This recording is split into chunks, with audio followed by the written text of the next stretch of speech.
His name is Carpo, and he's facing an extremely rare squirrel boss. No biggie. He kills it in one shot and gets a rain of reward notifications. He sees his status window, first 10-star skill player, first leveler in the tutorial, and even legendary dungeon conqueror, all because he has the 10-star skill unrestricted at level 8. With it, the simple leather armor he drops becomes a rare nimble-footed gnar. His friend is even questioning how far this luck of his will go. And yeah, it doesn't stop because at the bottom of the chest he finds an egg. The magical squirrel he just killed can now be his pet. While he smiles saying he got lucky, his friend can only think that there's something completely wrong with this guy's luck. Because right in the tutorial, things get strange. The item drop rate for killing goblins is extremely low. But when the MC punches one in the face and finishes him off, a chest appears. His friend is sure that the reward is going to be trash, and at first it looks like it's just an unknown sword. But when he uses his 10-star skill to appraise it, the item turns into a hero class item. Green Skin Slayer, perfect for hunting goblins, with insane stats stacked on top. But the only thing where he doesn't get lucky is pulling a 0-star spirit in a gacha game. But even that is actually lucky. Some random guy dies as the rank 2 player of a game because he's way too addicted. Meanwhile, the protagonist is a casual and kind of troll player. He joins a game where nobody knows who developed it and figures it will shut down soon. The first thing he sees is a gacha machine, a luck-based game like that, and I'd already uninstall it so I don't go broke. The machine gives you 2 summons, a skill and a spirit that follows you around. The total has to add up to 10 power stars between the 2 summons. So if you pull a 3-star spirit, the skill comes as 7 stars. He decides to spend all his coins trying to pull a 9-star spirit and a 1-star skill so he can get a broken spirit. On his first try, 2 7-star spirits show up. People on the forum say that's insanely lucky, but he decides to discard them and try again. The problem is that only garbage comes after that. So on his last coin, he gets a 6-star knight and a 0-star man. The guy's clothes look like they're from the modern world. Thinking it's a bug, he picks him, and it doesn't take long to realize that man is the rank 2 player who died from playing too much. The guy died in real life and reincarnated as the protagonist's companion. And remember what I said about the total needing to add up to 10 stars? Since the protagonist's spirit is 0 stars, he just got a 10-star skill. At first it looks like nothing crazy. He can unlock things that are either banned or restricted. Spirit Boy and our MC have no idea how absurdly OP this is. Also, a bunch of achievements and titles pop up. He's the first on the server to have a 10-star skill and also a 0-star spirit. While the protagonist is panicking about the whole situation, the deceased addict is thrilled because it feels like he's the main character of a fantasy novel or something. And he explains that he actually tried to beat the game 5 times but failed in all of them. The MC straight up can't believe it, but the guy is promising to help him become the strongest player. That's when both teleport to the first challenge of the place and fight that goblin from the beginning that he finishes with a single punch. And the Spirit Boy keeps asking himself if that has to do with the 10-star skill the boy got. Right after finishing the tutorial as the first leveler, he's thrown into the city, and he asks Spirit Boy how he can always be there physically, since spirits normally appear and vanish. The guy tells him to take a look at the stats. Because the spirit is 0 stars in combat, he got a title that lifted the physical restriction. The MC isn't thrilled. Clearly this guy is trash by being 0 stars. But that's when he tells our boy that he will show the knowledge of a 5-times veteran. Now they need to decide what they're going to do, but Kang doesn't know if he's free to choose and follow what he wants, which leaves the protagonist confused. Suddenly they spot some weirdo trying to recruit people into the Mammonism Guild, annoying everyone with how pushy he is. In a kind of threatening tone, he says their lives are going to get really hard if they don't accept. Kim's a bit disappointed when he realizes what the guy's doing, but then surprisingly, the dude says he's not a PK. Actually, he's the opposite. All smiles, he says they'll protect them from PKs. He asks if they've heard about that bulletin board quest with the mutant deer, the one every level 1 player has to clear. Our protagonist asks if that quest is even real, and his knowledgeable buddy says yeah, and it gives a really good reward. The guild guy keeps going, saying the creature itself is weak, but the spot where it spawns is a problem, because PvP is enabled there. Then he asks if they've heard of the long PK, and says they're a long-range attack gang. What they do is hide at the spawn point, and when a newbie comes close, they finish them off. With this weirdly excited vibe, the guy adds that it's basically game over for them. Seeing everyone hesitating, he says they'll protect them from PKs and prove the guild exists for that exact reason. And then finally he says there's just a tiny little price for their help. That catches our MC off guard. What he wants is everyone's leftover summoning coins. But one guy says that even though he has a lot, they're not really worth much, and the shady dude agrees. Then he explains that someone in the guild has the merchant class, so they can sell those coins to an NPC for a high price. The group gets the message, and scared, totally changes their attitude, apologizing for what they said and saying they'll follow him. Kang asks what our MC thinks about the guy, and yeah, he's obviously super suspicious. Then he says the guy didn't lie or make anything up, which surprises Kim, who asks if it's really some kind of charity guild. The developer reaches into his pocket and says it's a great chance for our hero to see just how disgusting guilds can be. He suggests it'd be fun to infiltrate the group, and our hero seems pretty hyped about that idea too. So a little later he ends up listening to this whole story about the quest, kill the evil deer and bring back its horn. Looking at his menu, Kim wonders why he has to sit through all this crap, but his buddy explains it's because this is the beginner village. He finally accepts the quest and wonders who the hell all these people are. There's a group that looks like they're waiting for the creature to respawn, kind of organizing around it. Realizing what a mess he's gotten into, Kang tells him to think of it like the line at a famous restaurant. But yeah, not exactly comforting. Suddenly someone shows up and tells everyone to move, because they're going first. They introduce themselves like a boy band, the Three Sus. They rush toward the deer, saying whoever kills it first becomes the leader. Kim wonders if they're comedians, and on top of that, working for free. All fired up, the Shumsu steps forward to take on the beast.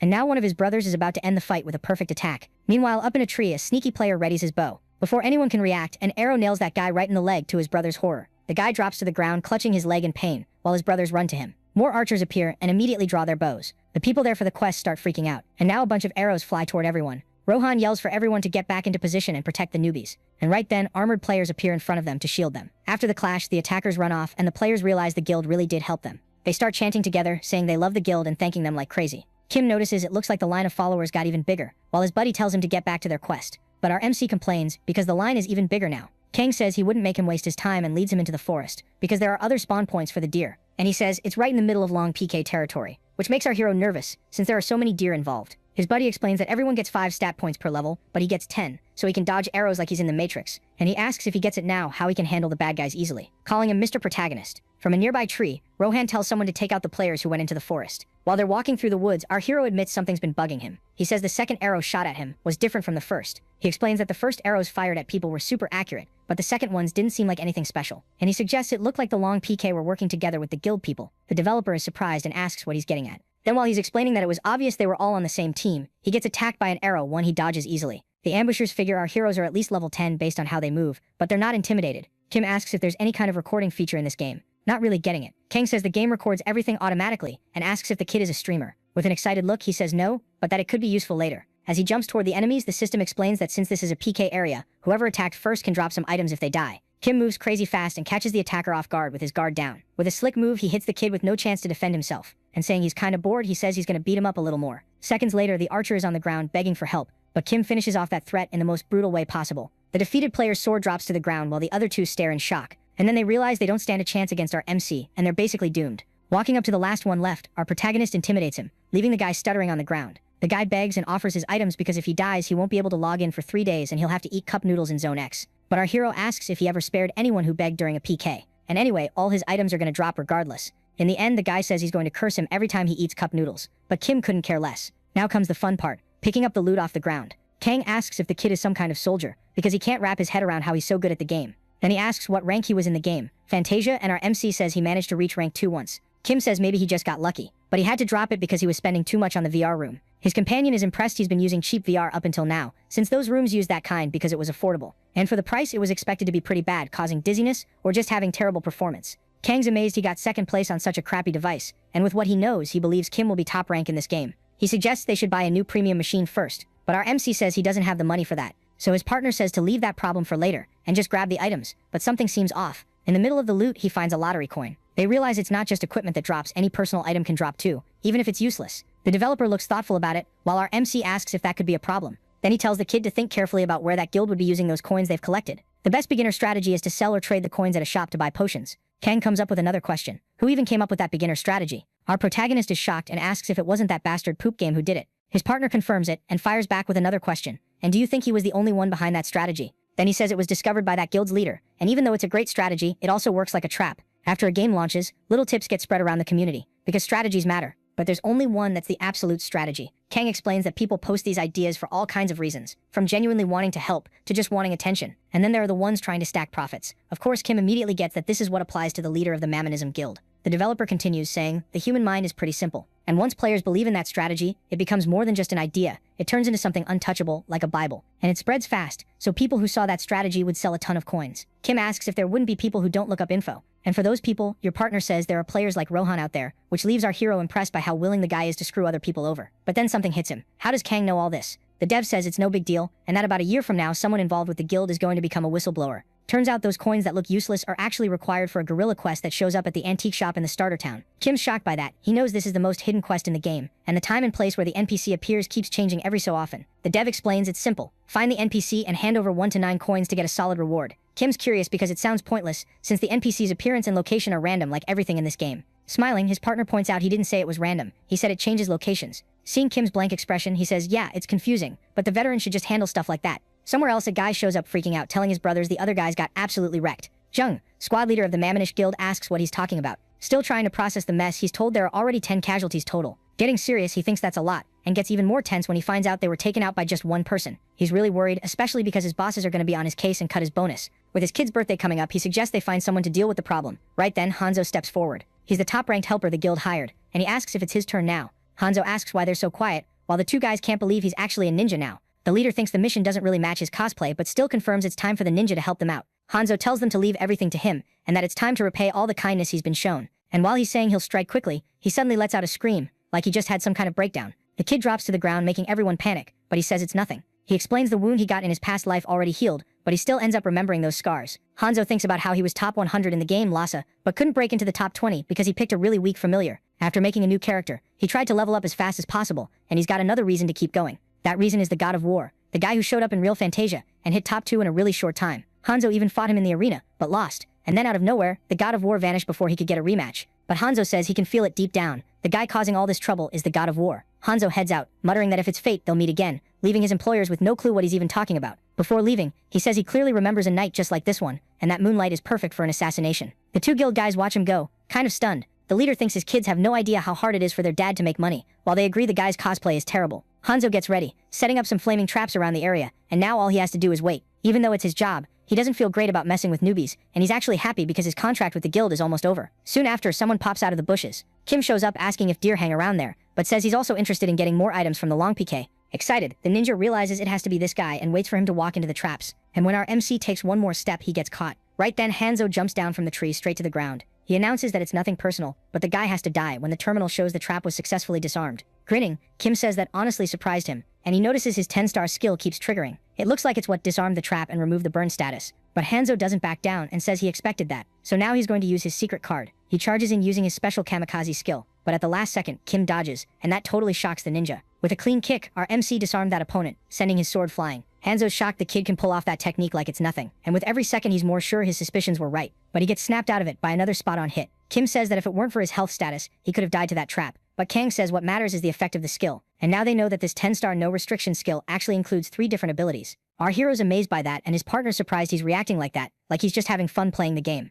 Hanzo wakes up sooner than they expected, and stands up, saying these games should have more limits. With his eyes closed, he says he's a loser, and that is one, he'll only accept dying like a loser, and that he never expected to lose twice to the same man. And at that point, Kim, totally confused, says they literally just met. Our MC thinks this guild is full of crazies, while Hanzo comments that he's a great man for leaving his past behind. After that whole monologue, the ninja says he has just one request before he dies, and to everyone's surprise, he sends a friend request, asking him to please accept. Looking like some cute little kid, he asks if they can be friends, and of course our hero answers kindly with the blade of his sword. Somewhere else, a huge serpent looks like it's getting wrecked by a warrior. Slamming his axe into the ground, Mayman, the guild leader, asks if that thing finally died. A guy shows up telling the leader the guild's got a problem, but really it's the long PK side of things. Mayman wonders what's up with the drop rate, since so far he still hasn't gotten the item he needs, so he orders them to send Hanzo because it shouldn't be a big deal, but the guy cuts him off, saying the ninja got taken out. That gets Mayman's attention, because the guy wasn't bad, actually. The messenger keeps going and says that a few minutes ago, Hanzo logged off and sent a letter. In it he says he found his friend from Real Fantasia and achieved his goal, and from now on he plans to follow him and promises he'll pay his debt to the guild someday, so don't come looking for him.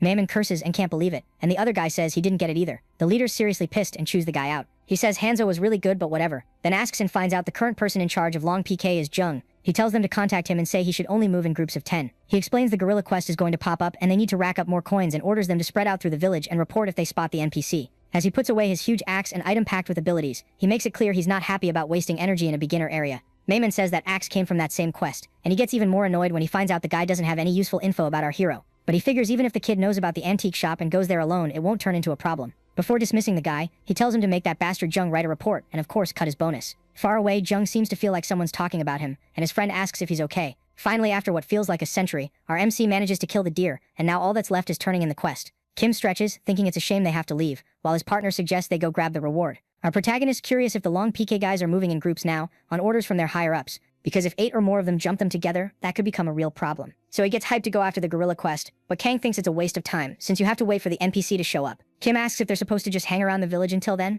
but it looks like his buddy spirit has other plans. He explains that in a little while, near the church, he points at the guy saying all he needs to do is go grind levels in that spot. Kim agrees, nothing ever goes wrong when he listens to the guy, but he wants to know if there aren't main and side quests in this game. As a developer, he gets annoyed and asks why our protagonist would even think that, but he explains that the person in front of him will be the one responsible for giving those quests, and fairly enough, Kim asks why he's only saying that now. He goes on and says that most of the time in Lhasa, it's the familiar that gives out the main quests. Even though it's called the main quest, it doesn't really have much to do with the game's plot, and that's why a lot of people try to get closer to their familiars, since quests help you grow in the game. Kim's like, what the hell is this? I mean, this isn't a dating game, but Kang cuts off his thoughts, saying he can't give him quests. Our MC is shocked, but Kang explains it's not personal, he just needs to reach level 10 first. Now that everything's clear, the guy has to go out and kill some monsters, testing his 10-star skill to see how far it can go. Our protagonist gets to the spot and it's super quiet, nothing like he expected, but he figures that's normal, since it's a place with nothing to pick up and no monsters to kill. His partner tells him to take out the items he bought at the shop. While he's pulling everything out of his inventory, he wonders what his familiar wants him to do there. He brought 3 fruits and a bottle of water from the city spring.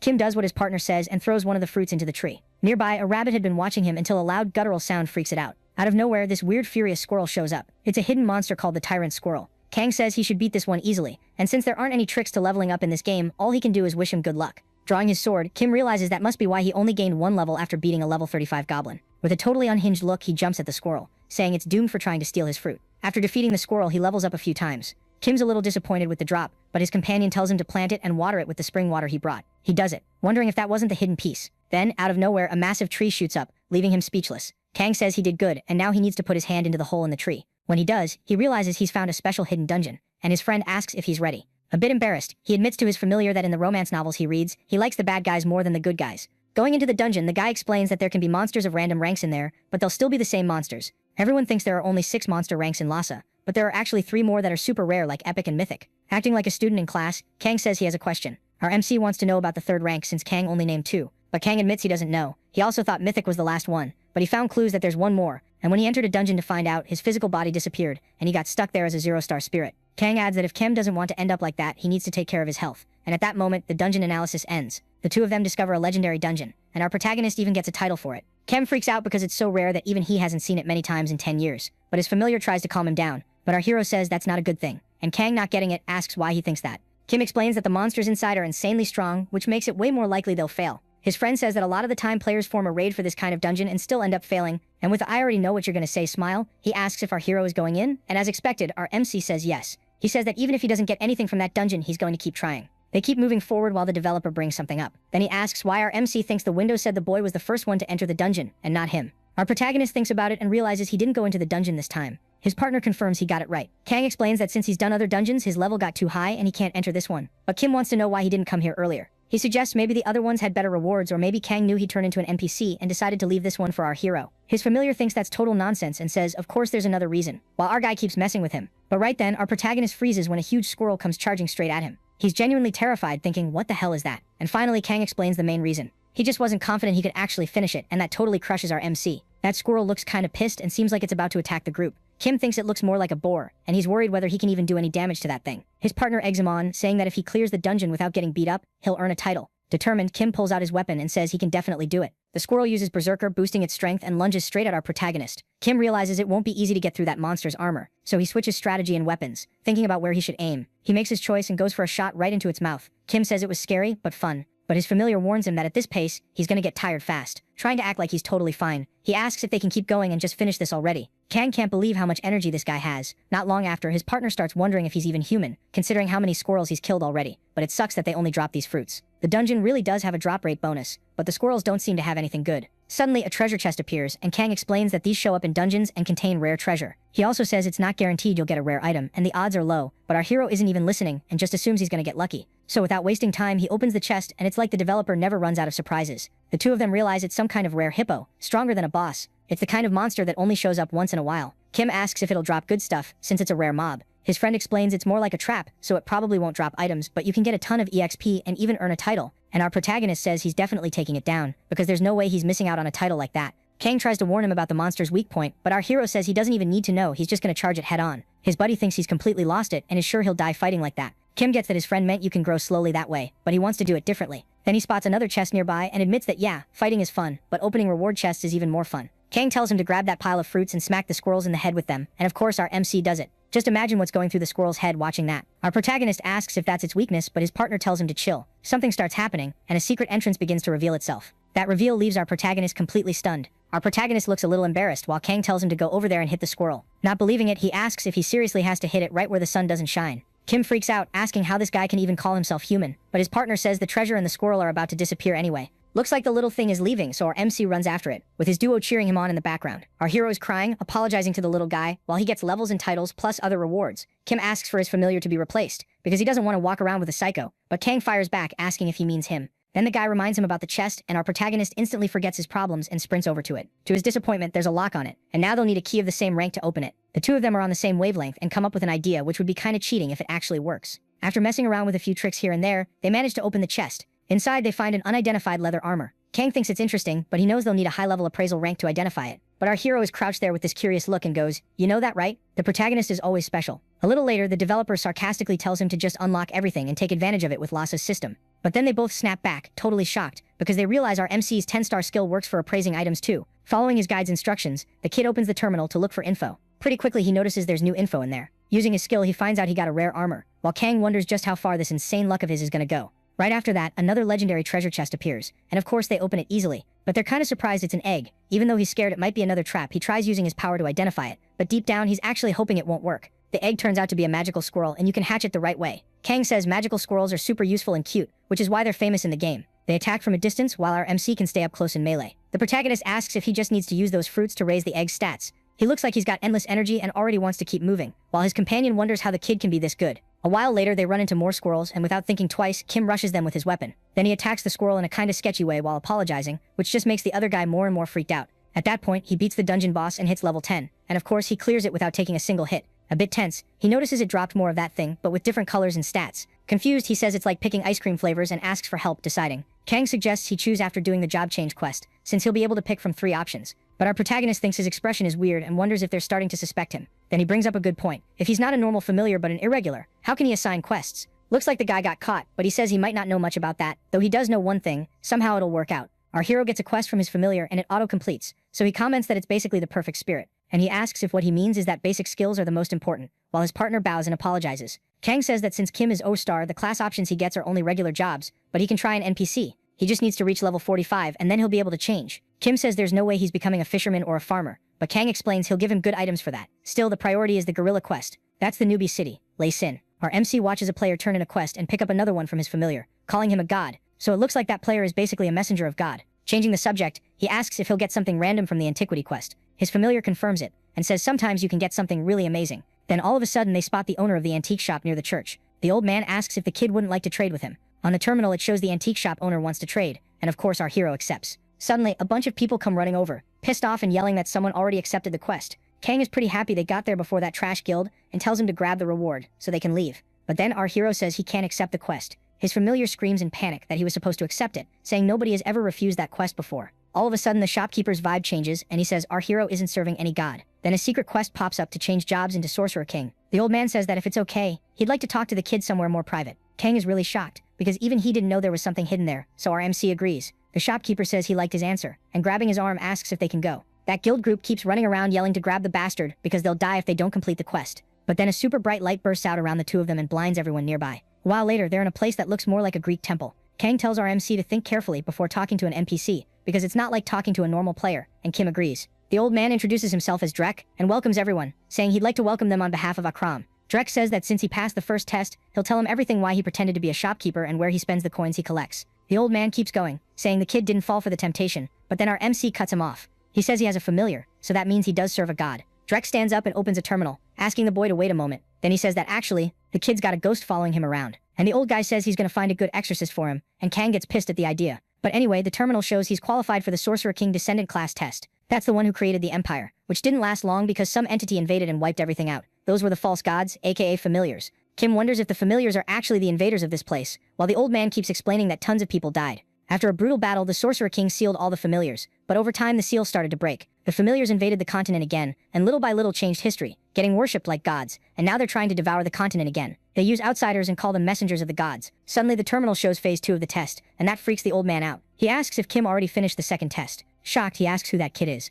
but Kim didn't think beating up the long pit guys would end up being so useful. He remembers the ninja and figures that ninja's familiar spirit was the second test, and also that the guy was way too strong to be wasted in a starter town. Smiling, the old man tells him to follow him to the third test, saying the hero who'll save the world has appeared, just like the prophecy said. Drek explains there was a major reason Akram got defeated by the invaders, traitors. After the Sorcerer King was defeated, his descendant was supposed to have a strong mind, one that wouldn't get swayed by temptation. Then he says they've arrived, calling Kim hero. He tells him to stand in the magic circle, and explains the final test, while Kim's like, since when did my title change to hero? The circle starts glowing, and the old man says all the kid has to do is hold out for 1 minute. The terminal says the circle activated, and an ancient spell called Capital Vices kicked in, and the old man wishes him good luck. Freaked out, he checks with his familiar and finds out it's a 9-star spell that'll most likely put him in danger. Kang says he can see why the 7 deadly sins are such a nasty debuff, and thinks it's kind of BS, and anyone who survives this test can probably survive the game easily. Our MC uses his own 9-star magic too, and wipes out all the debuffs he had, finishing the quest. The terminal shows that since he cleared it in such an insane way, the class got changed into Sorcerer Monarch. Kim's super surprised, wondering if he really managed to beat that. He switches to the Mythic class and gets class-specific skills, which makes Kang furious because it took him 10 years to get his. The protagonist can't wait to see his new skills. The old man cries, totally emotional, because the Sorcerer King has finally appeared again. Kneeling, he says, our MC is the new monarch, ruler of all Akram. And Kim awkwardly tells him to stop, like, yeah, I know. Then he tells him to open that box, and Kim asks what it is. Dekrick says it's the magic weapon the Sorcerer King used. Looks like a glove, but works like a magic wand. Kim can't believe he just got a second legendary item and wants to test it in a fight, but the old man says it's not time yet. because first he needs to get ready to face a powerful opponent. He says he's staying there to keep working on his research, which makes Kim curious. The old man says he's collecting coins because that's the only clue connected to the false gods, so the protagonist says he thinks he can help with that. A guy lying on his bed says all these people who broadcast games are the same and they're annoying. He finds a video and wonders if it's the Mutant Deer Quest. He thinks it's a video sent by a newbie. Even if it's kinda trash, he says it'll help boost his views. He watches the video and sees our hero easily taking out those PK guild guys. He's really impressed the kid managed to handle the whole long PK squad by himself. He also notices there's an NPC near the church that he didn't know about, and then he realizes yelling that it's the NPC for the gorilla quest. Kinda bored, Kim says. He finished editing and uploaded the video like his partner told him to. Shocked, he wasn't expecting 400k views, and he wonders why that plaza is packed with people. He suspects it's those bastards from the Mammonish Guild. But his familiar explains it's because of him, he became a star in just one day, and suggests he should become a streamer. But our MC isn't really good at that. Looking at the terminal, a bunch of people are asking him about the quest NPC, and it looks like the coins are gonna start rolling in now. Kim asks if his partner was okay yesterday, and what the guy did, and then the kid starts telling him. At the time, Kang said there were only 30 minutes left. You're only allowed 10 hours a day, and he'd already used up most of it, so our MC is impressed by how much he got done in just one day. But then the familiar started worrying about what would happen to him when Kim logged out, because unlike the other familiars, he's linked only to our MC and nobody else. The guy freaks out, hugs our hero, and begs him not to leave, but Kim doesn't really know what to do and asks if he's actually gonna disappear. Kang asks what happens if he disappears and his mythical class disappears with him, and that's what really makes our hero nervous, unlike the other stuff. His partner just sits there on the ground, calling him a cold-hearted bastard for not even shedding a tear as he leaves. Then a little later, he realizes he didn't get deleted when Kim logged out. Instead, he says he got sucked into Kim's room, and our protagonist looks pretty shocked by that. Kang says it was that stuffy bedroom where he used to play before he became a familiar, but he couldn't use the computer or leave the room. Our hero says that's a relief, because it could have been way worse, and his partner has to agree. At least he can read some books on the bed. He notices more people gathering in the square, so he suggests they stop talking there and go somewhere else. A while later, the two of them are walking through the forest. Our hero notices it's really quiet, but his friend knows they can be pretty sneaky. Then the familiar says that's good enough and asks our protagonist to open the terminal, which he does. Kang is speechless because it's the status menu of someone who just changed classes, and he says it's kinda insulting to his pride. He explains Kim has way more points than he should, and if he keeps making videos he should probably cover some of that. Then he tells him to open the skills window. He says it's the first time he's ever seen a skill called Sorcerer Engineering. Still poking around in the terminal, he says there's an item related to his class in the inventory, so the guy opens it to check. To his surprise, those fruits are glowing, and the terminal asks if he wants to synthesize them. Kim gets curious and reads about Sorcerer Engineering, realizing it lets him create items from materials. Kang figures it's a crafting type skill, and that the Sorcerer King was also good at alchemy. There are rumors going around that big guilds are after our boy, but he likes playing solo. Our hero says the strongest ones go solo. Materials he can synthesize appear in front of him. The interface looks pretty straightforward. Just put the stuff in and start the process. He decides to test the ice and fire fruits first. What he sees throws him off. There are like 28 possible results from that tiny combo. Kim loses it because he wanted to make it easier to deal with those fruits. But now it's even more complicated. Then one option suddenly catches his eye. He starts selecting ingredients one by one, and at the end the terminal asks if he wants to synthesize it. Kang doesn't really get it either, and wonders if you can even mix fruits with such different attributes. Freaked out, he decides he has to stop him, because it's way too unpredictable. He's played for 10 years and has zero info about this. He comes over calmly and says to use only 2, because if it fails using all of them, there won't be any left. But Kim just apologizes. Messing with his partner, he says he's doing it because it sounds fun, while the other guy curses him out knowing he'd react like that. Kim hits the button and starts the synthesis, while Kang just screams in the background, panicking. The synthesis works, and creates a legendary fruit, which then upgrades into a primordial fragment of chaos. The familiar sees what our protagonist got and starts questioning the whole importance of his own existence, while Kim wonders if he should use the attribute stone on the egg. His familiar just watches from the floor, totally crushed. And now the moment everyone's been waiting for. They're going to hatch that egg. He asks if Kang is ready, but jealous. The kid wants to know why he's even asking, since he's doing just fine on his own. The guy starts getting all dramatic, but our MC says all of that was thanks to him, leaving the ghost with some weird vibes, blushing. But hey, remember this is a shonen, so cut the hugging already. The terminal shows it's time to hatch that egg, and without wasting a second, our hero gives the command. Because the ingredient used for the birth was insanely good, the egg starts getting a bunch of upgrades, and a cute little critter is born. Kim's happy because it's actually super adorable, while his partner explains that aside from the black fur, it looks like a normal magic squirrel. Then the terminal pops up again, asking for a name for the pet. Kang tries suggesting QQ, but based on the guy's username Divine Demon, our hero figures he kinda sucks at nicknames. While playing with the little guy, he says he's already decided it'll be Mukyang. Kim's there enjoying his pet, but his familiar is kind of grumpy, and tells him to stop messing around and go test its combat skills already. Realizing something, our MC asks if he doesn't have to graduate in the beginner city, since he hit level 10. Kang says that once you reach level 10, you can get a quest from your familiar, and receive Lason's permission. He explains he needs to talk to the boss at the mansion, and the boss will send him to the continent. But these days it's become a trend to stay in these lands a bit longer, and that makes our MC curious. Smiling, Kang asks if the reason isn't obvious, and if the kid wouldn't like to try it. Both that awesome sword he got, and those amazing magic skills. Amazed, our protagonist says his brother is totally right. The familiar explains some people stay there forever, and of course there are mobs and bosses meant specifically for those people. Kim's surprised, and his partner adds that it's perfect for his graduation exam, and now they're heading to Lason's nightmare, the Hellbeast dungeon. The duo keeps going until they reach the place. They're standing in front of the dungeon, and it looks like they're not alone.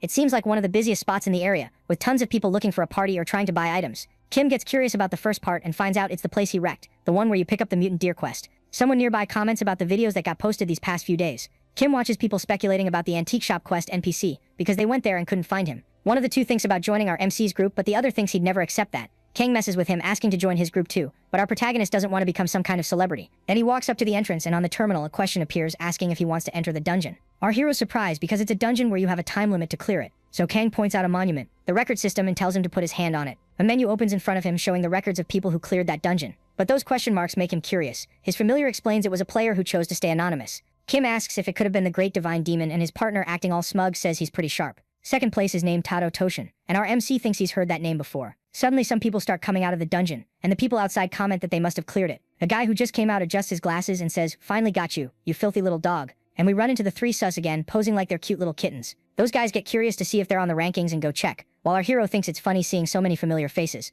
All hyped up, the three guys see they place 17th and plan to go to the city to claim their reward, then head to the continent. Kang explains the reward isn't a big deal, what matters is getting a good rank so you can get into a big guild. He adds that an honorable player would try even without all that, because the records stay forever. The terminal asks if he wants to enter solo, and our hero obviously says yes. Once inside, a timer starts counting down to summon the boss, and Kim realizes that, like he expected, there's nowhere to run or hide. Kang says it's perfect for testing skills, but stacking one weapon on top of another like he did is basically cheating. The countdown ends and the boss is summoned in the dungeon. That creature stares at our hero, growling. His familiar says the boss is fire type and asks if our MC knows its weakness. So then Kim says yeah and tells his pet to light up. Our main guy asks his little buddy to add an ice attribute to his weapon. On top of that, he uses a skill to buff his attack even more. The fight's about to start and a 5-second countdown begins. Our hero charges at the creature and it growls menacingly. Saying the little pup is pretty slow, he does a spin and dodges the monster's lunge. But the monster has other plans and blasts fire at him. Smirking, Kim asks if it's seriously using a projectile right in his face, like does it want to die fast? Then the kid leaps onto the monster with his weapon, and he adds that since that's what the doggy wants, he'll send it back to its master. He lands a critical hit, and also gets a bonus thanks to the ice enchantment. On the terminal, it shows he earned a title for killing it in a single hit, but he's not happy it ended that quickly. Outside the dungeon, it's still packed. Some guy complains he can't find a party, and thinks about going in solo anyway. He regrets not trying to talk the rare armor guy he ran into earlier into teaming up. Even if the dude was obviously a newbie, he could have used him as a tank. There's some commotion up ahead. Looks like some kind of bug happened in the game. The guy walks closer and freezes at what he sees. An anonymous player just cleared the dungeon in 9 seconds. Kang asks if the kid is some kind of wild animal, but Kim says he didn't want to kill it that fast. He wanted to test other skills. The creature dropped 2 items, but no gear. His familiar says the boss drop rate is really low, so he should be satisfied. Meanwhile, Hyang seems to head off somewhere. The little pet jumps toward a spot, and Kim figures it must have good senses. Looks like his pet found something that actually surprises him. He finds a chest full of stuff and realizes it's an Easter egg. While our protagonist enjoys the drinks, his partner tells him to hurry up. There's still a lot to do today. Kim seems to get an idea, and his familiar thinks it might be something shady, so it asks what he's planning. Way too hyped, our hero tells his pet to start digging all over the place, and Kang thinks they've both lost it. A while later, back in the beginner city, the developer says Lhasa is like a fun escape from real-life problems, and they don't have 500 million users for nothing. Kim admits he thought people were exaggerating about the game, but now he gets it. It's not just hunting monsters with weapons. Lhasa has a whole other life in it, people, and a complete society. But things change a bit on the continent, because PK is allowed there, so if you mess up, you can get wrecked. When they get to the NPC who transfers them to the continent, our MC wants to clear something up. He asks if he can cross over to the continent still this year. But actually, it'll take like 5 minutes tops. Kim's in full no more wasting time mode. When he hears a player say the familiar app launches today, they say they're going to install it right away so they don't regret it later. Kim gets curious, and his partner starts explaining that familiars can't always tell you whenever a quest pops up. So he explains there aren't enough familiars for all the players. Percival, for example, has 137,000 users. So the app was made to make communication between the familiar and the user easier, even sending alerts. So Kim decides it's an app he doesn't really need. Then the chief of Laysan welcomes them and asks if they're leaving the city. After hearing it might be pretty hard to come back if he leaves, our hero confirms he still wants to go. But suddenly the chief looks kind of freaked out and asks if he's the player who killed the hell beast. But what the chief actually wants is to reward him for dedicating himself so much to the city, and our MC receives a heroic glove. The old guy adds that he'd love to talk more, but they need to keep things moving since other people are waiting their turn. And now that the portal is open, he can head to Luana, the continent city. Kim walks along happily while receiving the chief's blessing. In Luana, he notices how different and huge the city is, and his companion says it's one of the 3 main ones. Kang says that since the population there is huge, there are a bunch of hidden things, lots of attractions, and also some really good food. The familiar is super hyped, saying the specialty is seafood, but our MC tells the guy to stop. With a worried look, he says they need to talk things through first, and Kang comments that he actually has a really good memory. Kim tells the kid to quit playing dumb, because since he has a special ability, the only way he can learn is through his familiar spirit. Then, kind of desperate, he finishes by saying the most important thing is the relationship between the two of them. Rolling around on the ground, our MC asks if they have a good relationship and demands a skill, while Kang wishes he could just ditch him there. Putting up with that attitude, the familiar says of course he can give him a skill, but there's a catch. So getting up from his little tantrum, Kim asks what it is. Turns out the level of the special skill is the same as the star level of your familiar. And also the skills are decided by the familiar, and since he's an unemployed guy who dedicated his life to gaming, yeah, you can guess how that goes. But obviously they're gonna test it and see what happens because our hero must be dying to get a 0-star skill from an unemployed dude. Starting his little performance, Kang focuses and begins using his familiar power. Then the terminal shows the quest has been turned in. Our hero gets a repeat skill, even though he has no idea what that even means, and also a title that gives him more attribute points. Suddenly the guy realizes something. This is Kang's return. The familiar thinks the game's enemies are strong and they should go all out, but our MC tells him to chill so they can read the skill description. To their surprise, the description literally just says it repeats, and that leaves them pretty thrown off. Kang tries to hype up his player, who's crushed by how cold and useless the description sounds, but now they're gonna test it for real and try to get something out of it. A little later, someone takes down a mermaid on the coast. It was our MC trying to test his skill however he can. He levels up, but still has 0 clues about the ability. He's tried using the skill by itself, then tried using it on the monster somehow, and still nothing. The kid's out of ideas, but Kang says it's fine and he just needs to be patient. Then he realizes they need to find an NPC to start the quest, but the problem is finding someone in a city that big. But hey, that's probably what you sign up for with a legendary class. Kang messes with him, asking if he really wants to do that, but our MC says the exact opposite. He thinks it'll be fun, and he's gonna seriously hunt down that NPC. Our hero finds the NPC's location easily, and feels kinda disappointed, but his partner tries to argue that it's actually a good thing. So they take a portal and arrive at the cemetery marked on the map. They find a house that looks like where the NPC Gigi is probably staying.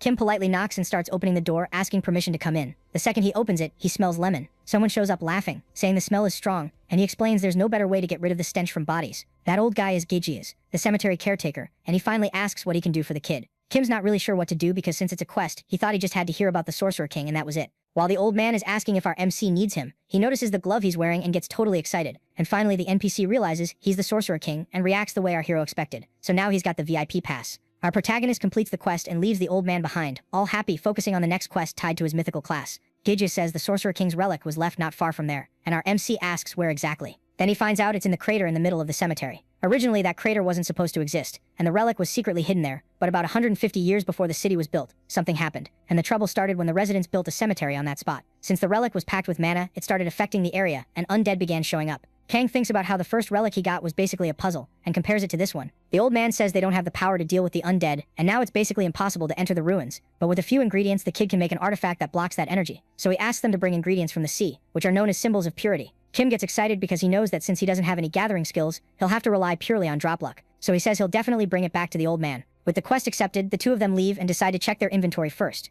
They get a reward skill, but King says it's way more common to get those by leveling up, and of course it's all random. While Kim's enjoying the moment, his familiar tells him he got 5 skill cards, and as expected, he can only pick 1 and lose the other 4. Being super dramatic about it, our MC goes to open his cards, while his partner asks if the kid can't be just a little more normal. Then he starts the draw, anxious to see what he'll get, but he's crushed when he pulls only a 2-star magic skill, and King says that just proves the guy has bad days too. While the familiar is explaining that he only gets 1 chance and then everything disappears, a terminal pops up above them, and right then, the terminal asks if he wants to try again, finally making everyone understand how his newly acquired skill works. Even Kim is shocked by what his skill can do. Our MC jokes that someone might show up and delete his character for irregularities, but Kang explains they can't do that. Then he teases him, asking if he's really just going to leave it like that, and of course the protagonist says no. Now he's going to slowly figure out how many times that set of cards changes, and how many times he can repeat the process. He keeps repeating it over and over and realizes he can keep trying until he gets something good, so he decides to go for a 4th attempt. Finally, he gets a 7-star skill called Sacred Sacrifice, and he's stunned because it's his first one at that level. Shoving our hero aside, Kang starts thinking it through. Kim asks if it's good and his partner explains it's one of the best skills in that attribute. The more MP he has, the more damage it does, and it also deals holy damage, but there's a cost. His HP drops by 10,000, and his stats drop by 300%. Thinking hard, Kang says there's still one more thing, and our hero immediately gets a little nervous, and then he finds out it's a one-time use skill, and it gets deleted after you use it. Now his familiar checks the auction listings and realizes they could sell it for a pretty good price. When he hears it's around 5 million won, Kim is over the moon, thanking the guy for being his familiar. Then he asks, in fried chicken terms, how much that is, because it's the kind of money a student can only dream about. Deciding to make some cash, they head to the auction house in the city of Luana. Totally losing it, our MC starts yelling about the 5 million, and his familiar calms him down. Still, Kim thanks him for the tip, because now they can enjoy a little luxury moment, since that's a lot of money for a student. Kang suggests he handle the money stuff himself, and Kim just focus on the game, which makes Kim think he's genuinely amazing. The familiar asks if there's space at Kim's place to buy a game capsule, and suggests he ask his parents first. Our protagonist says his parents do volunteer work and are probably overseas right now. Kang says that's fine, and wonders if the kid's laid-back personality is genetic. But before anything else, they need to register his account at the auction house. An attendant calls customer number 137 and asks how she can help.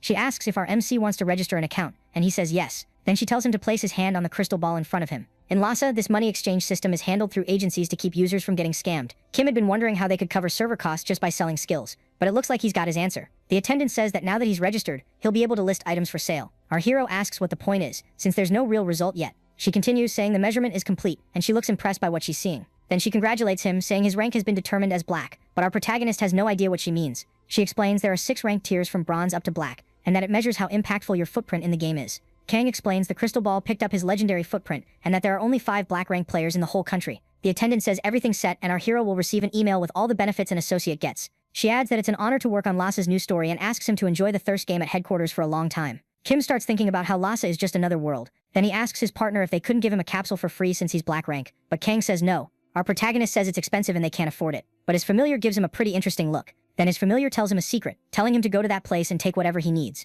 Our protagonist gets to a spot and through an intercom someone says, "Number 163. He walks up to something and opens it, shocked by what he sees. Kim calls his partner crazy when he sees that insane amount of money. In a bathroom he stares at that bag not believing what he's looking at. There are even gold bars in there. Back in the game, our MC asks if the guy wasn't scared of losing all that money in a gym locker. But Kang says gyms are great for that, and that the most important thing now is buying the right equipment, that capsule. A little later, at the capsule store's headquarters, the manager Shine is annoyed because there's a free capsule trial going on, so the store has been packed for 3 days. At the door, another one shows up, and he'd really love to kick that totally classless customer out. So being kind of rude, the manager tells our hero the trial time is already over. He gives a fake smile, asking if he can come back the next day, while secretly hoping he won't, and that leaves our MC confused. But Kim says he's not interested in the trials, and he's there to buy an Artemis model. Shaking, terrified, the manager says he finished analyzing his class, and of course realizes our MC is black rank. Then, all sweet and polite, he asks if they can deliver and install it today, and Kim says he'll pay everything in cash. The model Kim bought is different from the others. There are only 3 in Korea, and its performance is way better than the rest. Kang asks if everything worked out, and our protagonist says, yeah. While petting Hyung, he says delivery and installation took less than an hour, then asks about his partner. Kang says nothing really happened, except the little guy stayed with him the whole time. Our MC was gone. Pumped. Kim starts stretching and suggests they dive into the quests, and they keep moving forward, tossing spells and all. After a while, he returns to Gas with everything he asked for. The old man is proud, because getting those items isn't easy, and says he really is his majesty. Kim gets embarrassed and says he just got lucky, because it really is hard to get that stuff. He remembers when he got the item, or rather found it right when his little buddy was eating it. Kim thanked Hang a lot and promised the cute little thing a reward. Finally, the old man says it'll take half an hour to finish the artifact, and our hero goes to check out a hole nearby. In the meantime, not long after, with the quest accepted, our protagonist is already in action, and he manages to complete the mission after killing 5 skeletons there. The 2 of them are pretty impressed because that hole looks seriously huge. Kim hits level 14 and thinks about getting 1 more level to unlock more skills, but something about his friend's expression catches his attention. Kang asks if he didn't think that last quest felt kind of forced, but our MC didn't even notice. While they're heading back to the cabin, they run into a priestess and the girl also looks surprised. Then she asks them for help getting her bearings.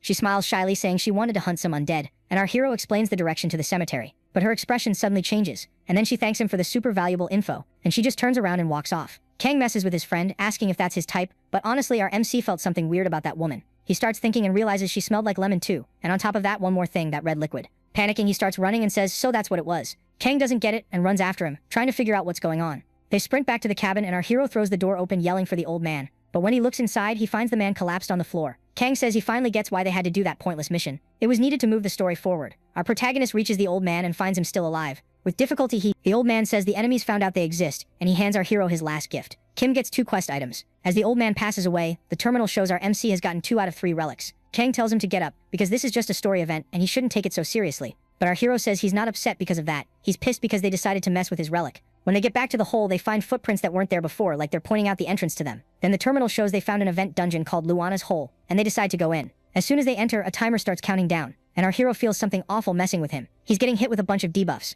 but thanks to that item he got, he'll be able to deal with it. Kang warns him that if he dies even once in there, the dungeon ends. Kim looks at the girl and sees a bunch of stats have penalties, so he wonders if he should be handing out more bonuses. His familiar says yes, but no matter what he says, his casual partner is still gonna do whatever he feels like. Suddenly, a noise grabs Kim's attention, and a skeletal foot pops up. A terrifying reinforced skeleton appears. Kang explains the red aura means the monster is higher level than him, but our hero wants to give it a proper welcome. So he uses his fire arrow skill, but the monster easily blocks it with its shield. So he pushes forward thinking close combat might be better. But as he closes the distance, he notices something just in time and stops. An arrow hits the ground right near him. Looks like the monster got backup, and now there's also a skeleton archer. Yelling from the back, his familiar hypes him up to fight, but Kang goes, what the hell man, whose side are you on? Then our MC asks his partner if in Lhasa it's possible to break monster gear. Kang immediately says, of course it is. So while casting a spell, our MC says he's gotta use his brain if he doesn't have muscles, and dumps 20 points into magic. He uses fire arrow again, but way bigger this time. The spell nails the enemies, and something around there starts cracking. And Kim laughs, satisfied, while the skeletons look kinda sad about it. He says he doesn't know who made this dungeon, but he feels bad for them, because he's in a bit of a hurry. Then bones go flying everywhere as our protagonist uses his fire magic again.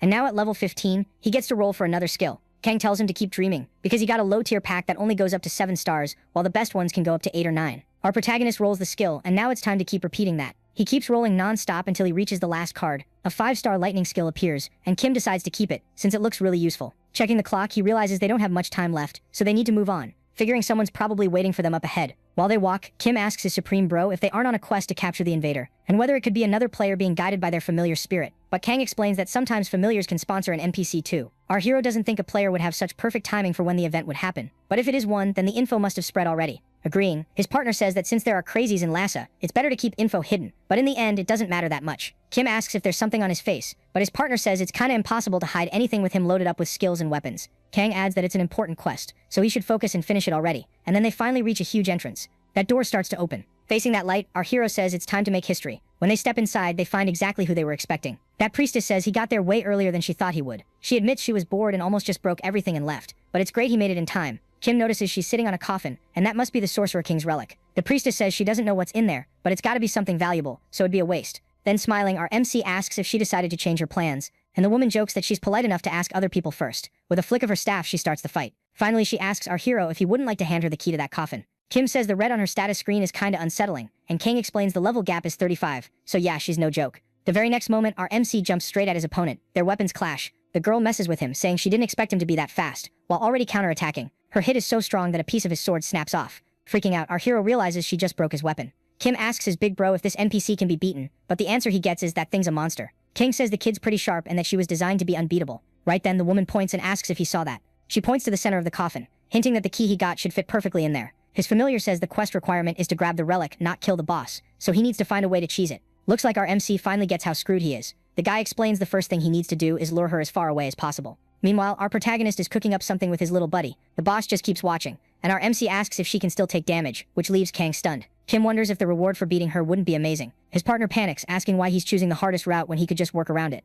And while he just ignores him and pushes forward, Kang calls him an idiot casual player. After stacking every buff he has access to, he decides to go for it. The boss admits she's losing patience with him. With a total psycho look, that priestess says it's pointless, because this time he's attacking without any weapon. But it doesn't go the way she expected. She sees our MC's fist flying toward her face, crazy fast. In that moment, he uses his agility bonuses and unloads a rapid combo of punches on the boss. She protests as our hero nails her right in the face, but he was trying to make her drop her weapon, except it doesn't seem possible. Switching tactics, he decides to go all out. Furious, the priestess curses him out and demands how the kid dares, while Kim keeps targeting her weak spots. She snaps and charges him, saying she's going to tear him to pieces, but all our protagonist does is mock her. Then he fires off his fire arrow magic, but the boss was ready and blocks the attack. That catches our protagonist off guard. He wasn't expecting such a solid defense. Kang says it's a shield that blocks low-star magic, but it can't block higher-star spells or even physical attacks. Kim realizes his spell has the same cooldown as her shield, but honestly, he's just trying to have fun, since he's a casual player. So he rushes in again, determined to finish this his way. As he shoots fire arrows again, the boss smiles and says it's useless. That's when the kid starts counting the shield's cooldown. Then partway through, he tweaks some settings and switches to ice arrows against the boss, but the creature just goes, "How ignorant." Laughing, she asks if he really thought that little smokescreen could fool the dragon eye. Kim realizes the artifact on her neck lets her see her opponent's skills and equipment. Going on the offensive, the priestess asks if he's out of tricks now. But when she gets close enough, he taunts her and says he's got one more little thing right here. He nails her dead on with lightning magic before she can defend herself at all. He hits her with an 8-star summon lightning spell, thanking his little buddy and promising to pay him back. The boss gets worried, but she still manages to block with the shield, so she only takes half the damage. Our MC calmly walks up to her, and she gets kinda suspicious. Then he gains the skill Holy Sacrifice. Terrified, the priestess realizes it's that insane spell that burns the user's HP and MP and turns it into damage. Kim puts his hand on the boss's head, she's panicking now, begging, and he finishes by saying he's sending her back to her master, as he uses that powerful spell. A flood of holy light starts pouring out of the boss. Kim pulls it off and earns a title for defeating an opponent who wasn't supposed to be beatable. Now with a debuff for 10 minutes, he waits to see what the boss drops. Amazed, he realizes he managed to get the woman's one-of-a-kind scythe, and also that legendary necklace called the Dragon's Eye. Kang says that stuff is super rare and that he could make a lot of money if he put it up for sale at the auction house. Then he adds that the necklace could be really useful in combat events, basically suggesting the kid keep it for himself. Right then, a terminal pops up, and he finds out he can use the necklace as a material to craft something with his sorcerer engineering skill. But to his disappointment, he's still missing a few materials to finish the process. His partner mentions one of the ingredients called Ariadne's Tear and says it's really rare and powerful. Kim just grins hyped when he hears it's tied to a kind of boss, the Water Spirit King. But he realizes he'll have to leave that for later, since he's not getting those ingredients anytime soon. So sticking to the plan, he walks up to the coffin and opens it. With an energy that's honestly kind of creepy, he checks what's inside. When he sees it, he wonders if that's really the relic, so he decides he needs to look at it more carefully later. For now, he's going to check the skill card. Our hero gets a 9-star skill called Puppets of Terror, and he's really happy with the pickup. He tells his partner to look, because a 9-star skill is no joke. While Kim's thinking about that doll, Kang is just stunned that the game gives so much to some people and so little to others. Finally, they've completed the Sorcerer King quest, but something nearby moves, and while the terminal shows the next quest, Kang tries to yell and warn our MC that something's behind him. That priestess's body starts to rise, wrapped in this evil aura, and she asks, "Was it you who defeated my precious apostle?" The entity says it sucks waking up after thousands of years down there, and asks if our hero is Akram's remnant. Now serious. He answers, "And what if I am?" Stomping the ground, she says it looks like the world is in ruins now, and that it would be fitting if the boy took responsibility for it. Kim knows there's no way a player can deal with a god-level monster like that, and he thinks he blew his grenade way too early. But either way, he already cleared the quest, and that won't get erased if he dies. Letting loose a powerful spell, the entity asks how the kid dares act so relaxed in front of her, and she fires everything at our protagonist, ordering him to die. With his eyes closed, Kim just waits for the end, but then that stone he found reacts, the energy shoots toward the puppet, and in the next moment, a woman blocks the attack with her sword. The evil goddess screams, demanding to know who dares stand in her way, but the mysterious woman says she has no name to share with a heretic spirit, and with one swing, she not only wipes out the evil goddess's attack, she sends her own energy blasting through the room. The creature screams that it's impossible, asking how Akram could still have that much power. She keeps yelling, calling them fools, and when she says it won't end like this, the mysterious woman finishes her off with her sword. Then she says Akram's name can't be spoken by creatures like her. The woman turns and looks at our hero. Kim thinks she's pretty cute, and then the girl introduces herself as Tistania, the Sorcerer King's first blade, the Radiant Knight. She says she woke up there following Akram's guidance, and she wants to know what kind of scheme is going on. Then she addresses our guy, and he gets a little intimidated. He stammers a bit, thinking the whole thing feels kind of cliché, but all she wants to know is whether the boy is her master. Kim asks again, and the girl, totally pleased, introduces herself again as Tistania, and says using her full name wouldn't be practical in a fight. Then she asks to just be called Tina, so Kim asks if she's a homunculus, basically a puppet created by the Sorcerer King. Without missing a beat, she says he's right. She explains the Sorcerer King used all his essence to enchant 7 puppets, and they stayed close to him, protecting him. And she, Tistania, was the first one made that way. While they're talking, Kang is intrigued because he didn't expect the sorcerer to have that kind of summoning class. The familiar thought the sorcerer was good at everything, but then he notices the girl won't stop staring at him, so he calls her out on it. All fired up, Tina asks her lord why a wild spirit is there, and Kang feels offended because he's nothing like that. She adds that the guy is weak but still evil, and asks for permission to kill him, but Kim defends him, saying he can explain. A little later, the girl realizes he had an accident and woke up inside the shell of some spirit, and Kim comforts him a bit. Tina says she was rude to the envoy who was doing his absolute best for his lord, so honestly, she bows and apologizes to him. Kang gets all happy again, which makes our protagonist think he's a pretty easy guy, but at that moment, his game time limit is about to run out, so he'll leave everything else for the next day, saying goodbye to everyone. Then Kang goes back to his room again. He still isn't used to it and wonders how it's supposed to work. He's also curious about that little creature following him, but then Tina asks if it's a military office, because she thought the place looked kind of weird. He freaks out when he sees that pretty girl in there too, but she has no idea how she ended up there. Kang starts panicking because everyone keeps heading into his room. To his horror, the boy notices the terminal, says the number of familiars has increased, so now he's the manager of the familiars room. A while later, Kim is walking through the city, which has suddenly gotten crowded. Lots of people looking for parties and selling stuff. Then he runs into his supreme brother, who comments that our hero is late. With this super cute face one our protagonist hates, he says he felt like seeing him. Kim notices that the dungeon from before, Luana's hole, is different now. Everything points to the idea that now that he cleared it, it turned into a normal dungeon. Our protagonist is curious about the guy's room, and asks if it has a bedroom, but Kang has never seen that either. So when they get to a more secluded spot, he asks the boy to open his menu, because he wants to show him something. In the menu they see there are a bunch of requirements for this familiar's room thing. Kim says he's sure Kang met those requirements too, but his partner says not the way Kim did. Through the menu he realizes he can go there himself and check the place out, so of course the boy agrees. The next moment he's teleported somewhere else that looks like a beautiful mansion. Our protagonist is impressed because the place is awesome, and his familiar just agrees. He was already impressed by the mansion, but seeing Tina and Hyang taking care of the garden is just too much. Curious, he asks what they're doing there, but the girl only says she's happy her lord is back. She says Hyang wanted a fruit tree, so she's helping, because boosting affinity is important. Kim is pleased, and Kang explains that once the room grows they'll be able to plant even more good stuff there. Then they can check out other sections like a lab and a training room to increase the familiar's XP. There's also the garden and an orchid house to get more materials, plus a mine to get whatever ores they need. Walking into the room, Tina comments that there's a lot of stuff in there. Finally, she says she hopes her lord likes the place, looking really excited. Kim is genuinely impressed because it's a pretty amazing workshop, and his partner suggests he try crafting something. Our MC hesitates but realizes the Monarch Sorcerer class also counts as a crafting/production profession. Kang explains it's harder than other professions and that it'd be better if he tried it himself. He suggests crafting using his magic engineering, and since he doesn't have any blueprint, he should start with the most basic items first. A circular light appears in front of him with a timer, and not understanding, Kim asks what he's supposed to do. But before anyone answers, the terminal tells him to start, so he panics, throws everything together however he can, and just tries to make it work. He realizes the result really isn't great. Our protagonist keeps trying over and over until he finally gets an excellent result. He celebrates, super happy that he managed to become an apprentice blacksmith. His partner notices he has a terrible sense of rhythm. Motivated again, Kim says now it's time to make those other ones. On the terminal it says he can now start rune carving, and Kang gets all hyped, asking if that's another sorcerer-only skill. Then Tina shows up, asking her lord to follow her over there. She explains the Sorcerer King was good at a lot of things, but his real talent was somewhere else. The girl opens a room and says his specialty was rune carving. He has to pick an item and using a pen draw a rune, and its effect is chosen at random. Kim wonders if he should do it now and looks over at something that he assumes is the pen. Gently, Tina says she'll teach him the process from there, and our main guy thanks her. First, he has to pour the pure magic liquid he got from a quest into it to unlock the workshop. Then he extracts the solution and repeats the process until the pen is full. He's amazed holding that magic pen in his hands. Tina cheers him on but warns that any mistake will destroy the item, and Kim doesn't exactly look thrilled about doing arts and crafts. Our hero keeps working and realizes he can level up the profession to get better stats on the items. Now Kim gets curious about where they're going, and his partner says it's to his room. The guy shows off his little corner while our boy wonders why everything works out there except his reincarnation. Kang says that after the room opened up, something weird happened and he feels like he has to show it. He stares at something and suddenly gets really freaked out.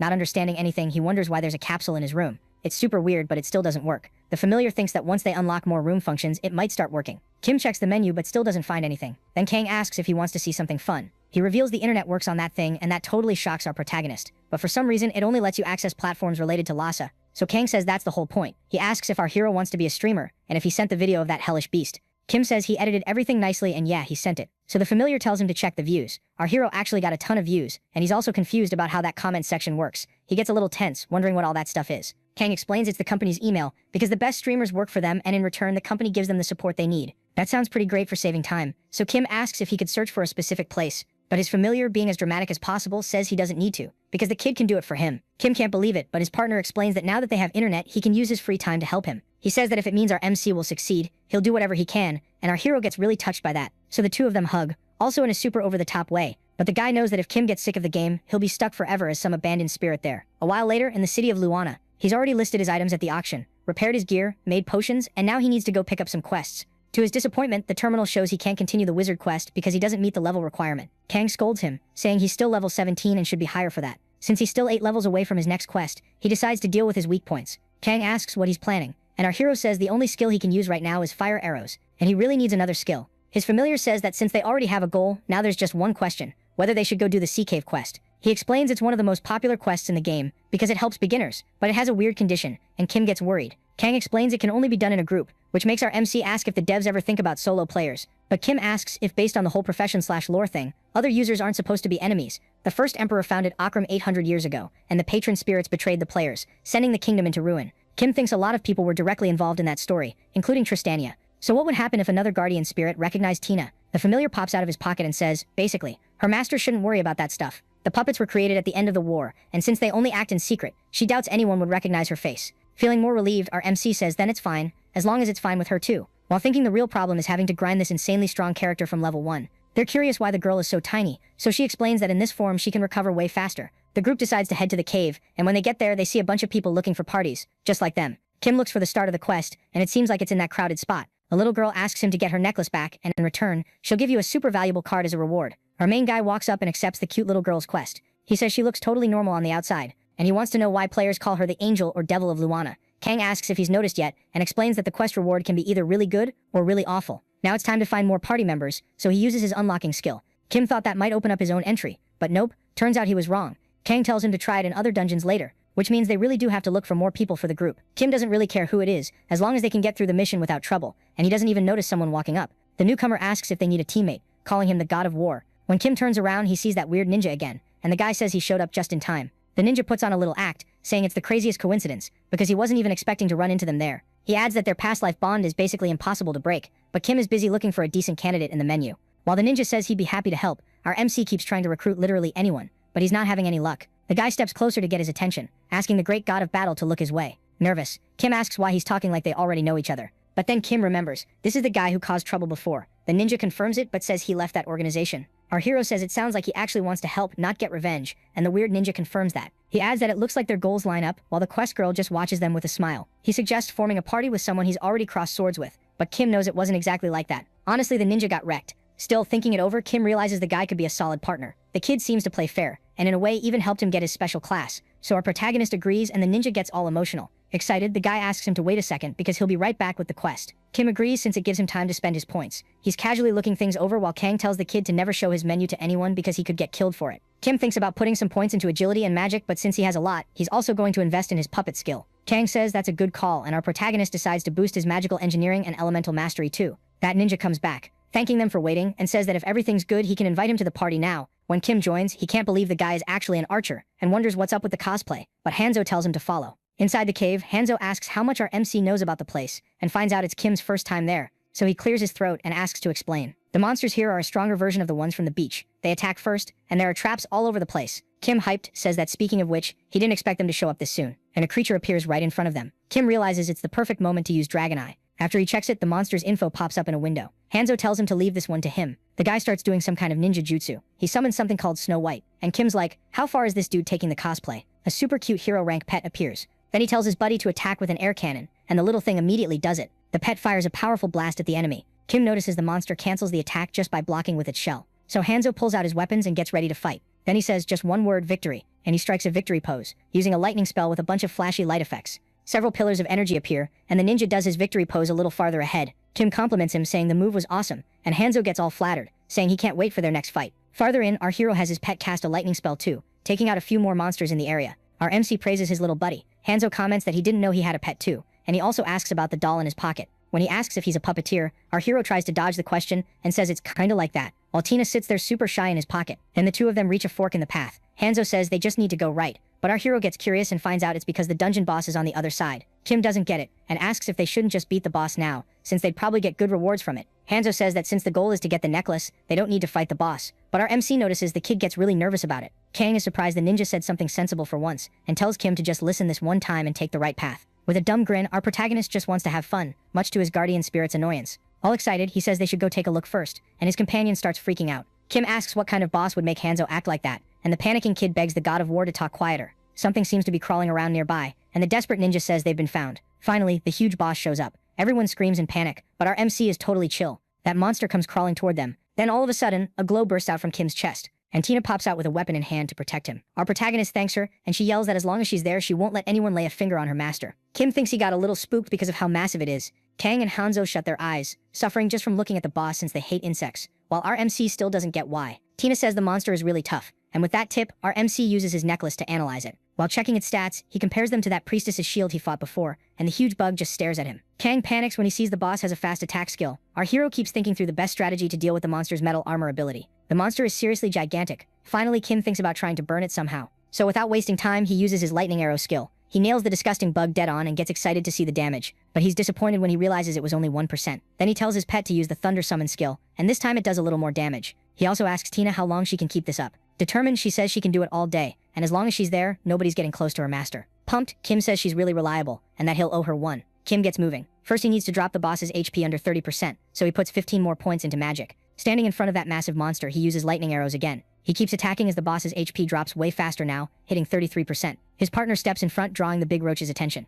Kang says he doesn't know what Kim's planning, but it looks like it's going kinda badly, though her MC says this is the big finale. Kim asks Tina if there's any spot in the monster's shell where he can land a hit, and adds that it doesn't matter where. His protector says she can't really picture an opening, but maybe it's possible. Our protagonist is satisfied and equips the item Greenskin Slayer. He charges straight at the roach, then he jumps to get a better view. And just like Tina suggested, there's the hole he was looking for. So he says in that case, he doesn't care if it works. He leaps onto the creature and strikes it with his weapon. Our MC leaves his sword stuck in there and slides down the monster's body. Happy with the result, he puts more points into magic and summons his pet. Together with his pet, our hero uses lightning magic, blasting that giant roach hard. His companion says it was a good idea to use his sword like a lightning rod. Kim says it was a great call to boost his magic stats first, and now his little buddy can handle grabbing the rewards. Hyang is ready for the job, snapping a salute, while Tina watches proudly since she's the one who taught him to do that. The familiar doesn't understand anything. He just thought it was a good salute. Way better than some soldiers he's seen. Our protagonist says they're done there and asks Hanzo if he's okay. Devastated, the guy apologizes, saying he showed his worst side. But our MC tells him it's all good. Then the kid says it's time to tell the truth. When he was a child, he got bitten by a venomous spider in America.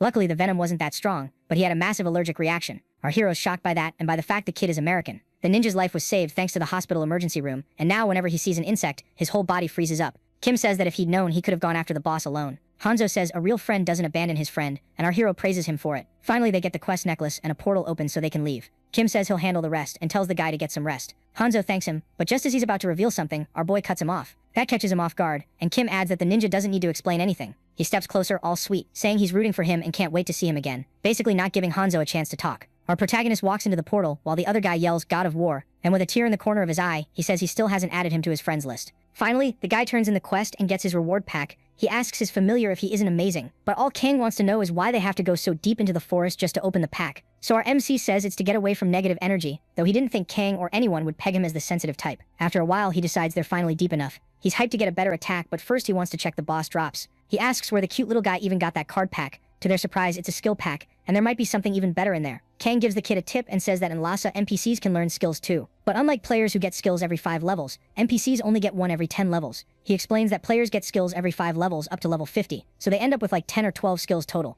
At level 50, they pick a second class and start getting mid-tier skills every 10 levels, so to get the third class, you'd have to reach level 150. That makes our MC tense, wondering just how many levels this game even has. Kang says his biggest achievement was reaching level 300 and getting the 4th class, the Reincarnator. Then Tina says she was 4th class too. Our MC already gets that his familiars are insanely good, and Kang drops another tip about the quality of the materials in the inventory. Kim considers selling a sword, but it seems like he could also give it to one of the familiars. Basically, familiars can equip items too, and Tina says it's a pretty weird blade. And on top of that, our hero can craft it into a more compact form as well. Tina gets super excited about the new sword and says she'll pay him back by doing great things in his name. Finally, our protagonist says the real show is about to start, making a huge dramatic scene calling on every god that exists. He gets ready to open the card pack. Kim's a little disappointed that the only 6-star skill he got was for his pet, and Kang gets jealous because he's never gotten one like that. Our MC checks the menu and seems to really like his skills, and he still has points left to spend. Kang suggests they gather some materials to upgrade the familiar's room since they're still 5 levels away from the next quest. Looking at the list, he realizes he already has most of what he needs for the upgrade, only one item is missing. His familiar says he has a guess where they can find what's missing, but they'll have to kill a monster to get it. He says that at the end of the beach there's a forest with tree monsters, and their boss will probably drop the item they need. Kim gets excited, but his partner reminds him they're not the only ones around, and in Lhasa, PK is a thing, and there are people out there who do anything to get what they want. But what our MC doesn't get is that weird smile. What the two agree on is that the first step is to go to the village and get ready, since they'll be doing this raid solo. Kim talks to an NPC cook who gives him a quest to collect sea mushrooms for him, and what looks like a soldier offers a quest to kill the tree monsters, because he's worried about the people. The two of them keep talking, saying it feels like there are a ton of monsters out there, and that taking down the boss of those trees could turn into a huge mess. Kim says it might be one of those fights where luck matters a lot. All of a sudden a familiar voice goes, "It's been a while, Descendant Lord." Our protagonist turns around, startled because it's that old guy again. The old man says he's relieved. Kim is okay, but Kang doesn't get what this dude is doing there. But before anything else, Drac tells them to talk somewhere else, since it's kinda crowded there, which makes our MC curious. Kim realizes that's the place where he did the class challenge, and the old man laughs and says he'll explain why he brought him there. But then he asks if he can talk about something else first. Out of nowhere, the guy bows and says he humbly offers his greetings to the Sorcerer King's first sword. Kim figures the girl must have been with the sorcerer, so she's probably a legendary figure too, and the old man just keeps bowing like crazy. Drac says that if he dies there, he'll have that memory carved into his heart forever, and Kim tells him he's being kinda morbid. And it looks like the girl isn't loving it either. The old man says he must have lost his manners with age, and explains he's there to give our MC an item, so he gets a gift box for reaching level 20. Kang says that's normal. Usually a familiar delivers it, but since he got his class from an NPC, it ended up happening like this. Kim gets hyped because he thinks a reward from a mythical class has gotta be amazing, but his partner thinks it's pretty standard. Finally, he decides to open the package. A really bright light bursts out of the wrapping. Kim gets a blueprint, some upgraded potions, and a super rare robe, and once again Kang says his luck is just unreal. That radar thing is an item you can use during boss raids, and he adds that other players are going to be seriously jealous. Enjoying his new stuff, our protagonist says there isn't much they can do about it. Kang thinks our hero's being kinda cocky when the guy says he's Lasa's chosen one, so of course he's a big deal. The old man looks really happy that he liked all the gifts. He says he's got something else to do, so he's heading out, but if they need anything they can come back there. Then our hero asks if this has anything to do with Gisa's death. Drax says it's the first time they've been attacked like that, and that the Sorcerer King probably knows by now. Kim gets worried because he thought the Ekrim were the only ones who knew the guy had become the Sorcerer Monarch, so he quickly puts it together. It must be because there's a traitor among the Ekrim. Our MC says he won't need to go to the shop since he's got potions. His partner thinks that's great and asks if he's going after the tree boss. They talk and our MC learns the raid boss can be pretty strong, but not as strong as that priestess from before. Kang explains that in raids, the party is capped at 4 people, and anything bigger has to become a brigade. But to do that, you need the Lord's permission, and you have to pay fees. So our hero thinks it's basically just a sneaky way to squeeze money out of players. Kim thinks he could just try to do the work of 4 people and solo it, but it still sucks not having a healer and having to rely only on potions. He asks his guide if there's a way to boost his damage even more, so he can clear the dungeon without trouble. With a satisfied grin, his partner says yeah, and that it's actually easy. And he tells the guy to follow him, saying he'll explain on the way. A while later in Luana's business district, they keep going, and they'll finally get there right after the next intersection. Suddenly, Kim feels this intense heat, and shielding himself, he asks where it's coming from. Then a heavy hammering sound echoes, something slamming into metal. They reach a forge where someone's yelling that they can make the best weapons with the best quality. Kang says it's an area packed with workshops and weapon shops, but that just confuses our MC because he thought his weapons were already good. But the familiar says they still haven't reached their destination, and the kid's wrong if he thinks they came there just to pick up an item. So they keep walking with Kang leading and end up somewhere different. They're in the enchantment district, and it looks like today's gonna be the day our main character does his first enchantment. Kang says it's risky, because enchanting and destroying stuff go hand in hand, and our MC notices there are a bunch of shops around. Our protagonist wants to know how many upgrades have a 100% success rate. Seems like it depends on the item, but usually it's around 4 to 6 depending on the item's rarity, and Kim thinks that if you've got money you can pull it off. But right then Tina pops up out of nowhere, scaring the crap out of him, and says it's not that simple. For that you need a refining stone, which you can get from monsters, but you can also buy in shops. The girl says there are noble families who made it big doing this kind of refining, and she's even had her own gear refined before. But she says the best she ever had was a 12-stage item, and Kim thinks it's kinda pathetic for her to hand over a rare item to someone who's loaded with legendary gear. All hyped up, the guy says they should head to the nearest place right away, but as he's walking in, he hears someone whining about how unlucky they are. Some dude is complaining, asking what's gonna happen now that his equipment got destroyed, while a young guy is apologizing. Looking tense, the kid says he explained the risks of refining items like that, but the player doesn't care, and tells him to open a different kind of shop, while Kang says, yeah, that's just how it is, and that all the shops have the same odds, and he says there's a place that's one step higher when it comes to safe upgrades, and that's where they'll get their next quest. While the guy is still freaking out about failing again, someone calls out to him. Kim says he wants to ask him about enchantments. The guy gets super excited, which makes Kim worry he's being mistaken for a customer. The blacksmith apologizes and starts pushing him inside anyway, even as our protagonist protests. The guy says his family's been in this line of work for generations, and they used to be so good they even reached the rank of Marquis. That reminds Kim of what Tina told him. The guy says his family needs a one-of-a-kind rare hammer, an heirloom passed down in the family. But one day his grandfather threw the key to the chest where the hammer is into the sea. They tried using their accumulated fortune to get it back, but they failed. So they lost their technique and their family name too. It got so bad they could barely put food on the table. Kim wonders if that's what's about to happen now. Then the guy gives our protagonist a quest, and in return he'll reward him in his family's name. Smiling, Kim realizes the NPC has a hidden quest. So our hero says he'll help, calling him Sir Fergus. Kim now understands the mix-up was because of the hidden quest, and his familiar explains he wasn't the only one who got it. Actually, the NPC must have asked thousands of users, and each one probably tried to complete the quest in their own way. Some tried to raise affinity by giving gifts, but they fail miserably, because what the NPC really needs is the hammer. Kang says more than 500 million users accepted the quest, and none of them managed to recover the key. Our hero asks if his familiar knows where it is, but all he gets is a no. While they're talking about where it could be, a bell rings in the city. Kim freaks out because it feels like there's an earthquake happening. The NPC asks if it's our MC's first time in the city, because if it is, it makes sense he'd be shocked by the quake. And he says he figured it'd be better if Kim saw it with his own eyes, so he tells them to follow him. The guy takes our protagonist to a spot where he can see the sea, and he can't believe what he's looking at. A massive sea serpent shows up. The guy explains it's one of the 4 catastrophes, and sometimes it comes up to the surface to clean its scales or catch some sun. But he says there's no reason to worry, because it never leaves the water, and after that it disappears again. While Kim's thinking about how it's one of the most powerful entities in Lhasa, his partner comes over and brings up the missing key. Then he explains it's inside that creature's stomach, to our MC's absolute horror. His companions say the creature isn't meant to be defeated, and that maybe at level 400 you could try something, and Kim agrees he's not even going to attempt it. But he also knows he doesn't have any other ideas, and Kang gets curious about what the guy is planning. Then Fergus asks where his family's box is, and finds out it's in his shop. Kim asks if he can see it, and Fergus says that's fine too. But someone with a 9-star lockpicking skill already tried and still couldn't open it. Our main guy thinks it's just a level 9 skill and asks them to let him try, since he's the best lockpicker in Lhasa. A little later they get to the forge, and he explains he's been working non-stop so he hasn't lost his touch. Then the guy gets our hero's attention asking if he sees that door in the floor. With a click, the door starts to open. He tells Kim to just head down until he reaches an iron door. After a while, our hero is standing in front of that door. The guy says that's where his family's box is stored. Kim steps closer to check it out and remembers he opened a legendary box before, back in the squirrel dungeon. Our MC gets a bit tense because he can open 1 legendary box a day without spending mana, but he's not sure if he already used that today. Kang asks if the mana cost changes depending on the item's rank, and since Kim doesn't actually know, he goes to check his quest menu. He freaks out a little when he sees it'll cost 500 mana, but then he relaxes a bit when he realizes he only needs 10 more points, and that's when the blacksmith asks if something's wrong. Kim says he just checked and he's low on MP, and Fergus is like, you should have said something if you only need 10 MP. Digging around in his pocket, he tells the kid to wait a second and says he'll lend him something for a bit. He shows him a ring that gives whoever wears it a bonus to HP and MP. In the menu it says Fergus is lending the ring for 30 minutes, and our protagonist thanks him. Next moment he uses his unlock skill, there's a flash, then a click, and the quest clears. Crying, Fergus says he's incredibly grateful and that he'll record Kim's name in the family records as their savior, which makes our MC feel awkward. So the blacksmith says he'll forge any weapon for him, just tell him what he needs. Then he gives our hero the biggest reward he can offer on behalf of his family. The guy gets to work enchanting the item and making it stronger. Kim watches, genuinely moved, seeing that level of skill up close, and he even gets some permanent attribute points because of it. Finally, Fergus says he hopes Kim likes it, and he adds that he tried to make something that matches the riddle Kim is wearing. Meanwhile, our MC looks at the item curious. Getting way too hyped, Kim realizes that quest reward was seriously way too good. A while later, the two of them arrive at the sea forest. Kim says maybe it's because the trees are small, but it feels more like a field than a forest. Then he opens his inventory and picks the radar. The item scans the area for the boss, and he sees it won't show up for another 1 hour and 47 minutes. Excited, our hero says it's super handy, and that now they just need to head to the skull when it's time for it to spawn. Kang says they can do some side quests in the meantime, and our hero says that even though the items are rare, he won't have any trouble with the raid. But his partner admits he really likes watching all the different reactions after the video gets posted. Then this super hyped duo says they'll be the hosts, Joan and Lee. While our MC is thanking someone for something, on the screen the hosts say there's a bunch of new news about the Kingdom of Lhasa. Some people nearby comment that this is the Heavenly Sword, and our hero gets curious about it. They introduce a player who has this amazing balance of pro-level play and great style, and she's also ranked 5th on the global server. Now we see her in action hunting a boss. The hosts talk about the faint golden glow her sword gives off, which is probably coming from an attack skill. They keep debating whether it's a skill or a buff, while the girl in the video gets ready to fight a minotaur. She jumps onto the creature and with a beautiful glowing strike lands a direct hit. And that shows that Snowstorm, a famous unique sword, has reached plus 10 enhancement. The hosts go on and on about it because she's the first one with a level 10 item, while our hero already has a level 12 legendary item.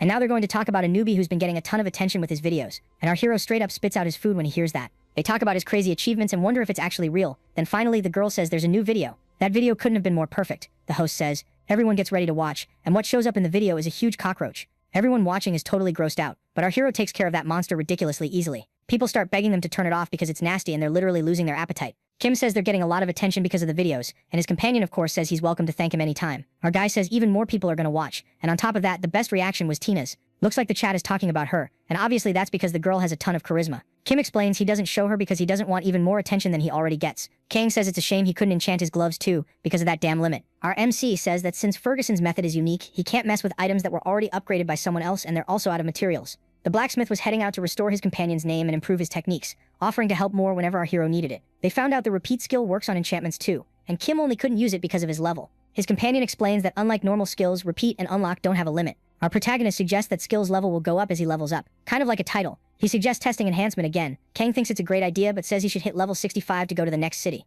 All hyped up, he says he'll do his best using his level 12 legendary weapon, and he mentions the guy who's gonna help him kill some time just arrived. When he looks to the side, he sees those creepy trees. Kang explains they're slow, but they've got solid durability. Then when he looks again, our MC is already gone. Complaining, he asks if the guy would die if he stopped and listened just once. Our protagonist charges at the monster like a reckless maniac. He hits it with insane force, and the terminal already shows he defeated the creature. Kim says he really likes how this glove is working. With a kind of weird look, our hero says he's really enjoying this game and that the rest of them are all dead already. Our favorite tree killer keeps chopping them down one after another non-stop. Kim notices leveling up is taking longer now, and his partner explains that's just how it is, it gets harder. Adjusting his weapon, our hero says he thinks most games work like that these days anyway. He's disappointed because he wanted to test the skill that lets him cast spells while fighting physically, but the trees are dying way too fast. King smiles and says not to get discouraged. They'll figure something out. He says they've already started to understand how that skill works, but for now he should focus on leveling. Suddenly his pet comes running up to him, and it's got another quest item in its mouth, so they'll be able to finish that quest soon too. But now the guy decides to check the boss's location on his radar, and realizes there are only 3 minutes left. Looks like they're lucky, because there's no one else around. Kang asks if he's really going alone without his companion's protection, and our MC, all confident, says yep. Kim admits that with his companions he can keep the structure of a party and everything goes more smoothly. But this time he wants to try it on his own, because doing this kind of content solo gives the player a special rush. Finally, that tree boss appears in front of our protagonist. Excited, the guy immediately activates his dragon eye. Looking at the menu, he realizes all of that tree monster's skills are defense-focused. Kang explains there's a golden glow around it, which means it's an elite monster, and he says it's basically just a monster that's a bit stronger than normal. He points out that, like you can see in the monster's menu, most of its skills are defensive. That monster is known for really long fights, plus its attacks aren't that strong but you can end up exhausted. Kim gets excited because that'll only happen if the fight drags on. As the guy moves in to attack the boss, he hears his partner saying that obviously doesn't apply to him since he's got tons of extra points. He keeps running and grinning while he pops a few buffs. Kang feels like he's basically babysitting a puppy when he looks at this kid. The monster doesn't waste time and rushes in with a bunch of attacks at our protagonist, but he dodges them easily. Saying that tree is way too slow, he closes in and lands a clean hit. Looks like the monster wasn't expecting to get smacked like that and loses 5% of its total HP. Kim smiles and says he only needs about 20 more hits like that to finish this.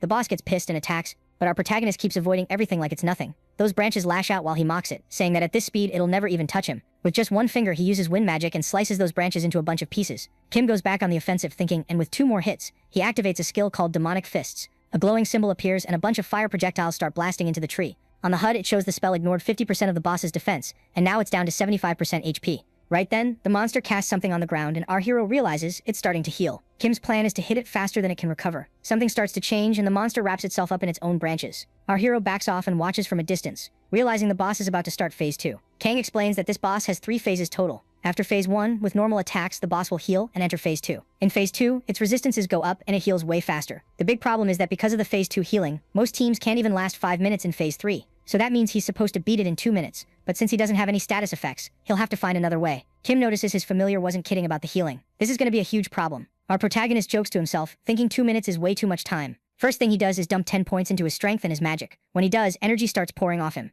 and he charges the tree monster again. He hits it easily. The thing doesn't even have time to defend. Kim watches the boss's HP drop to 34%, and yeah, it doesn't look happy. Next, he activates the skill called Demon Fist. Satisfied, he realizes the Demon Fist options keep expanding as his hit count goes up. With this kind of spaced out look, he goes, I hit the jackpot. Then he uses an elemental arrow spell, and the boss's HP drops all the way to 0. Finally, the monster collapses in front of our hero. Celebrating his own win, he levels up again and gets the item Sea-infused tree bark. Back in the city, our hero turns in the quest request and levels up one more time. Kim says he's level 25 now, and the relic storyline is about to start. While he's thinking about how he's gonna get that quest, Tina shows up and says her memories about the relic came back. Our protagonist thinks that's great, but he's also curious why it happened so suddenly. Kang explains her memories surface when she hits certain levels, so she starts explaining the second relic the Sorcerer King created. She finishes by saying it's Mirage, the phantom doppelganger. Kim realizes that to get the relic, he'll need to go to a part of the forest where elves live and earn their approval. The narrator says he proved he was worthy in the biggest game in the world, but something was weird. No player had ever seen an elf before, so of course everyone thought that was super strange. Kang says the update that added the level 25 elf area has been out for a year, and Kim will be the first one to actually see them.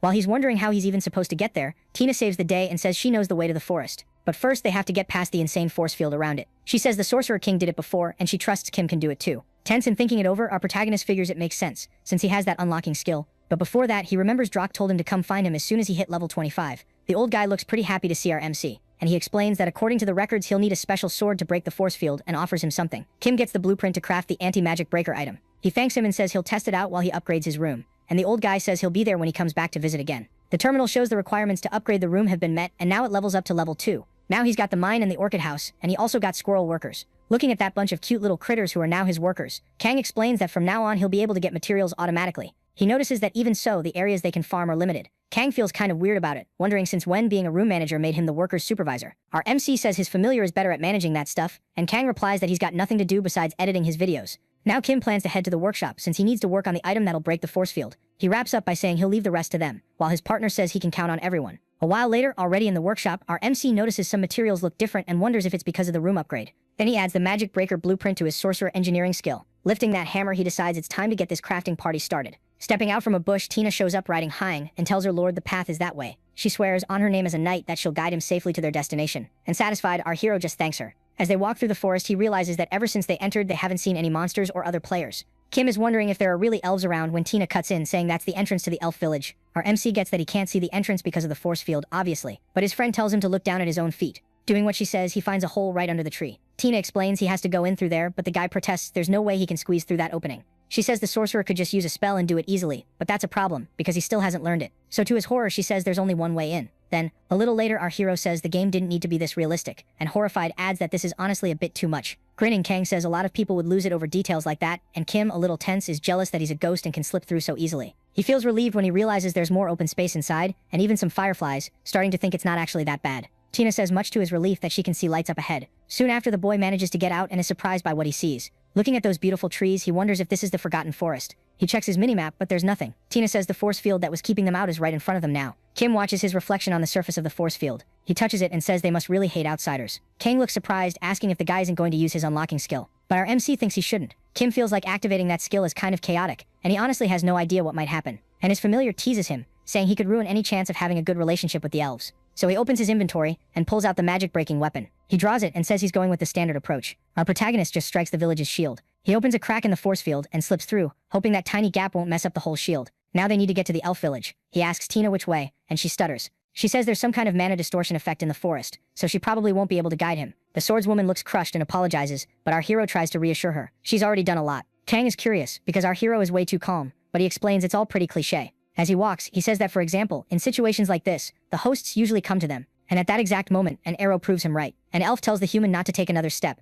Others show up and say they don't know how he got past the shield, but it could cost him his life, so he needs to leave. Smiling, a little tense, Kim apologizes for barging in, and explains he has no intention of fighting them. The girl says his intentions don't matter, and the only way they won't fight is if he leaves, and the look in his eyes shows a lot of determination. Our MC isn't planning to just leave, so he starts thinking about his options, like trying to talk them into it. Suddenly the elf girl gets startled and says, "It's been a really long time." All worked up, she says, to Stania, and Tina answers that she really has grown up, asking if it's been like 800 years already. The elf gets emotional and says she missed her, while our hero wonders if the two of them already knew each other. The girl asks who the human is, and Tina, a little awkward, apologizes for the late introduction. She explains he's her master, the one who will succeed the Sorcerer King. Then the elf apologizes for not recognizing the savior of her village, which makes Kim curious. Smiling, the girl says it looks like Tina still hasn't told him about that. Centuries ago, her tribe got huge help from the sorcerer, and our hero's surprised to hear that a lot of them still remember and are grateful. They talk and the elf agrees to take him to the queen, since she knows he's there for the sorcerer's relic. Pumped, Kim feels like everything's going way too smoothly, and that getting the relic is going to be easy. A little later, they're standing in front of the elf queen, who says only, "Forget it." Our MC doesn't get that reaction. While she says it's true, the sorcerer left the relic there 780 years ago, but she asks why she should hand it over to him.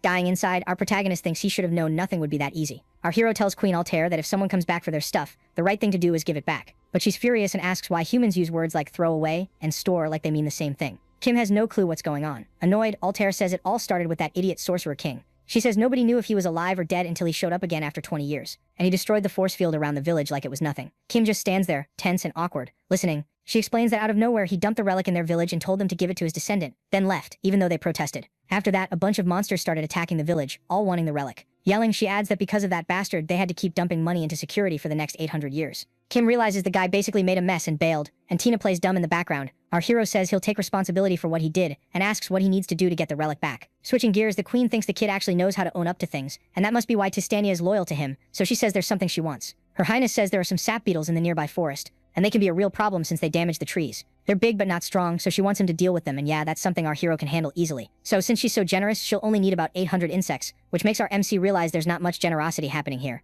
A bit discouraged, he accepts the quest to kill 800 bugs. Altair assigns an elf named Ceres to guide him. Then she adds she'll be borrowing Tina in the meantime since they've got about 800 years of catching up to do. Determined, Tina says she can't accept because she can't leave her master, but our MC cuts her off. And all sweet, he tells her she can stay and talk as much as she wants, because he wants to be a really considerate master. Tina gets emotional at her master's kindness, but honestly, Kim's intentions couldn't be more obvious. A while later, the guide says the forest is right there. He points out the bugs on the trees and says those are the sap beetles. Ceres explains the insects need a ton of nutrients because it's mating season, but the trees can't produce fruit like that. Kim thought he'd have backup from his pet, but she got lured away with food by Queen Altair. He's disappointed she doesn't even care enough to follow him after everything he did for her, so he walks up to get a closer look at one of his targets. He flicks his hand and strikes the insect. His guide asks if he isn't using magic, since the bugs are resistant to physical damage, but Kim doesn't want to hurt the trees. Ceres thinks about it and says, yeah, he really does seem like the Sorcerer King's descendant. Our hero keeps grinding away, leveling up and getting along better with his guide. Excited, he'd tell your family member he only killed 40 of them, but he's racking up XP like crazy. Dude thinks he hit the lottery. Kang thinks it's pretty obvious why. He's the only one there, so he doesn't have to compete for mobs. Plus, he kills them fast, so it's an awesome spot to grind.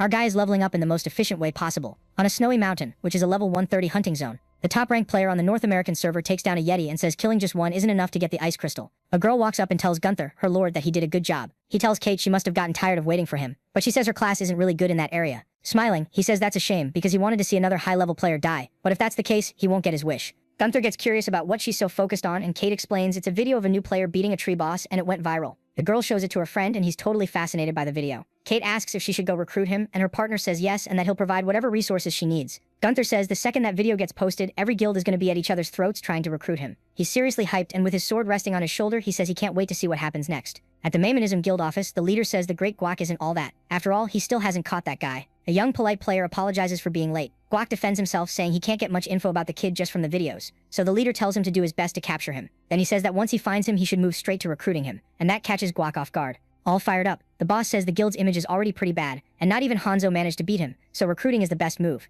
And speaking of that, he asks how Choi is doing. Guac says he completed the transition to Blood Priest, which is a secret monk class, and his sync value when playing with Apollon is 107, 2 higher than the Divine Sword. On top of that, he's become the guild's main focus, thanks to his 8-star patron. Sync is basically a measure of how well the player in-game responds to commands from their real body. There's always some delay in that connection, and the smaller the delay, the higher the sync number. The boss says that's why they're being nice and should give the kid whatever he needs because he's going places. But Guac doesn't exactly agree that the guild is nice. Guac says the unique item the kid wants costs 10,000, which is a lot of money, but the leader doesn't even want to hear it and tells him to buy it. Not believing what he's hearing, Guac questions it, and the boss tells him to just buy it already and stop acting deaf. He says they shouldn't hold back resources when it comes to talent, and to buy it for 30,000 so they can show how far they're willing to go. He figures it's fine if all it takes to stay on good terms with a talented player is spending a few bucks. Back in the insect forest, our hero keeps wiping them out and leveling up. Kang comments that the guy is leveling at an insane speed, while Kim takes the chance to stretch a bit. Then he asks our hero how many insects are left before he can leave. He's disappointed to see he's only killed 361, but he wants to finish it today. Kang knows that's not possible, but even so, it'll still be faster than other players. He whines a little when something in the menu catches his eye. He can't believe it. Looks like someone already bought the items he put up for sale, and it adds up to over 3,000 gold. Kim wonders how much that is in real money, but his buddy tells him to chill and worry about the extra zeros later. He agrees and decides to collect his payout when he gets back to the village, but then he realizes time flew by and he's gonna have to log off. Kang says it took some time to get from the tree boss to the elf village, and our MC decides to open the skill pack later. He says goodbye and tells him to say hi to Tina and Hyung for him. Meanwhile, Queen Altair asks if Tina liked the tea, saying she had it made with special leaves. Looks like the girl is really enjoying it, and her highness is happy about that. Something seems to be bothering the elf, and finally she says she's going to open up to Tina. She says that if going after that relic means another war with the patron spirits is gonna start, she's speaking for her people. They won't fight. She explains they don't want anything that would change the life they have now, so Tina says she gets it, and that he just wants to recover the relic that was left behind. Altair says she doesn't need to worry, he'll get it back soon, but she still looks lost in thought. Tina asks what's up, and her friend apologizes, saying she just drifted off. The queen says that either way the girl seems really different from before, and she's happy she found a master who treats her well. She adds that she's glad not just for Tina, but for Hyang too, and Tina admits everything's been really nice with all of them. Suddenly, a flash of light cuts the conversation short. Altair asks what that was, and Tina says it looks like her lord went back to his own world. And as the girl starts fading away, the elven queen says they can keep talking another time. She says the outsider has an intriguing gift, and maybe she pushed things too far by not even letting him properly introduce himself. Setting her tea down on the table, she starts talking about the second relic. a sacred tree that symbolizes fertility, called Woodguard, which the elves have protected for generations. Altair thinks the Sorcerer King's second relic is resting beneath it. She tenses up when she thinks about Mirage, the ghost, and how they still need more time. Sometime later, the guide shows up to report to Her Majesty. Bowing, he says the descendant left after hunting the insects, and they expect him back the next day. Altair asks what he can tell her about the descendant, and the elf says he's strong and kind. He finishes by saying that's why he believes the guy won't cause trouble for their people, which leaves the queen a bit thoughtful. The leaves of the sacred Rudram tree have the power to completely remove any kind of mind control, and she had Tina take them because she thought the girl might be under some kind of forced mental control. But the girl acted on her own, which means the descendant is someone with good character, so she decides it should be fine to give him the relic. Altair asks if it'll take about a week for the descendant to finish the quest, and the guide looks kind of surprised. He says much to the queen's surprise that he'll finish everything tomorrow. He explains he slowed down near the end because he was tired, but the queen cuts him off with a firm no. She says the boy needs to spend more time there, and Sarah's questions it because he doesn't get why. He finally seems to get it, and he pushes the queen to the edge when he asks if it's because he turned down her marriage proposal 800 years ago. While he's suggesting she's already 1700 years old and needs to act differently, she throws something at him, yelling for him to get out right now. The elf bolts and she calms down a bit and sits back on her throne. The queen grumbles that the guy thinks he's funny when something outside the window catches her attention. The guide hands our hero a return scroll, saying he can use it to go to the queen's office when he finishes the quest. Kim thanks him. Honestly, it's super convenient. Sarah's adds one more thing. A bit of advice not to wander too far from the designated area. He says it's safe around there because they've dealt with the monsters over the years, but if he goes farther out there could be dangerous spots. And even if he trusts Kim's skills, there are dangerous monsters lurking in the forest. Our hero takes that warning to heart. Kim thinks the place feels pretty therapeutic at first glance. Sure, he's really curious about those monsters, but he'll leave that for after he finishes the insect quest. First he opens his inventory and goes to open the skill pack he got yesterday. The protagonist is excited to use his repeat skill, while his partner is still waiting for that lucky streak to finally end. The skill that comes out is called castling, a chess move, and it lets him swap places with his familiar for a while. Kang says it's not that useful for hunting, but it could come in handy in other situations, which makes Kim curious. His familiar gives the example of guild wars, or more specifically, large-scale PvP. Second, he can use it to swap positions with his opponent, whether they want to or not. Kim compares it to a backstab kind of skill, and his friend says that at auction houses, they're usually expensive, more expensive than that sacred skill from before. Our main guy gets tempted, since the last one sold for over 5 million won. The second one that shows up is a 4-star skill, Air Slash. Even though he already has it, Kang tells him to just pick that one anyway. Kim's confused about why he'd take something he already owns, but his partner tells him to go for it so he can show him something fun. Right after accepting the skill, the guy's shocked to see the menu gives him the option to level it up. His partner explains that upgrading a skill like this doesn't increase the damage, it adds an extra effect to it. And on top of that, when you reinforce a skill this way, the success rate is 99%, as long as it's a card that can't be sold. Without thinking twice, Kim goes for the upgrade and feels pretty happy. But then he gets interrupted, because there's one more thing. The guy says there's a way to deal with those non-tradable cards. He explains that Lhasa hands out cards every 5 levels, and they made a device to collect those cards as users leveled up. He says there's a card combination NPC in every big city. You can put in 2 to 6 cards and get a new card. Obviously, the more cards you use and the higher their level, the better your chances of getting something good. There's even a forum with a bunch of card combo recipes. Kang asks if he has any idea how many people are obsessed with this, and our hero hopes he never ends up like that. All hyped up, he says that now that he's sorted out his skills, it's time to go back to hunting bugs. On the terminal, it shows he's already halfway done, but they're taking forever to show up and it feels like an eternity. His familiar thinks it's weird too because it really is taking a long time, and Kim starts freaking out. They're like bees chasing honey. The guy seems to realize something when he hears the honey part. He remembers their nest has to be nearby, so he suggests they follow the insects back to it. Kim's kind of surprised by the idea. They head deeper into the forest, following that swarm of insects, and finally, they find what they were looking for. They reach a cave the insects are heading into. Kim's blown away by how many bugs are crawling along the wall and figures they found the right place. As he goes into the cave, he finds even more of them. He notices the trees are so wrecked that it doesn't even matter anymore. So he uses his newly modified skill, taking out a bunch of those insects all at once. Even with the cooldown, the kid gets pumped and keeps swinging with his fists. Or he could just use more spells to finish them off. Looks like our hero's having a great time, and now he feels like he's in paradise. He finally finishes off the insects like they were served up on a silver platter, and says he really loves this game. Kang thinks something's off, and not because the quest was easy or anything. The insects didn't react or run away, they just let themselves get killed, so he asks Kim if that seems normal. When you put it like that, yeah, it's weird. And his partner suggests they be careful from here on out, since he's reached level 32. Then he asks if the kid's gonna head back, but of course our hero isn't satisfied. He wants to go after whoever's behind the honey. They keep pushing forward, killing every insect in their way, until they think they're close to the center of the cave. Kang senses something different in the air and warns him a boss fight might be about to start. A huge shadow appears in the smoke ahead, while the familiar tells him to watch his step. Kim wonders if that's the boss, because he can't see anything through the fog. When he's about to do something, he gets a tip saying that in the game, skills lose 50% of their effect if you don't chant when you use them. The power difference is huge, but the downside is you basically announce what you're about to do before you do it, so in PvP you can get wrecked. Kim realizes he doesn't have much choice right now, and needs to use a silent chant. He adds the Air Slash spell as a riddle, which makes it a silent spell that uses less mana, but won't get penalties. So he finally uses his magic against that boss. Kim waits, watching the result of his attack. Looking at the creature, he wonders if it's a praying mantis. He wonders if that massive insect is really the boss, and if it is, what the hell even is that? On the terminal, it shows that an event has started, and Kang says that boss is at least 35 levels higher than him.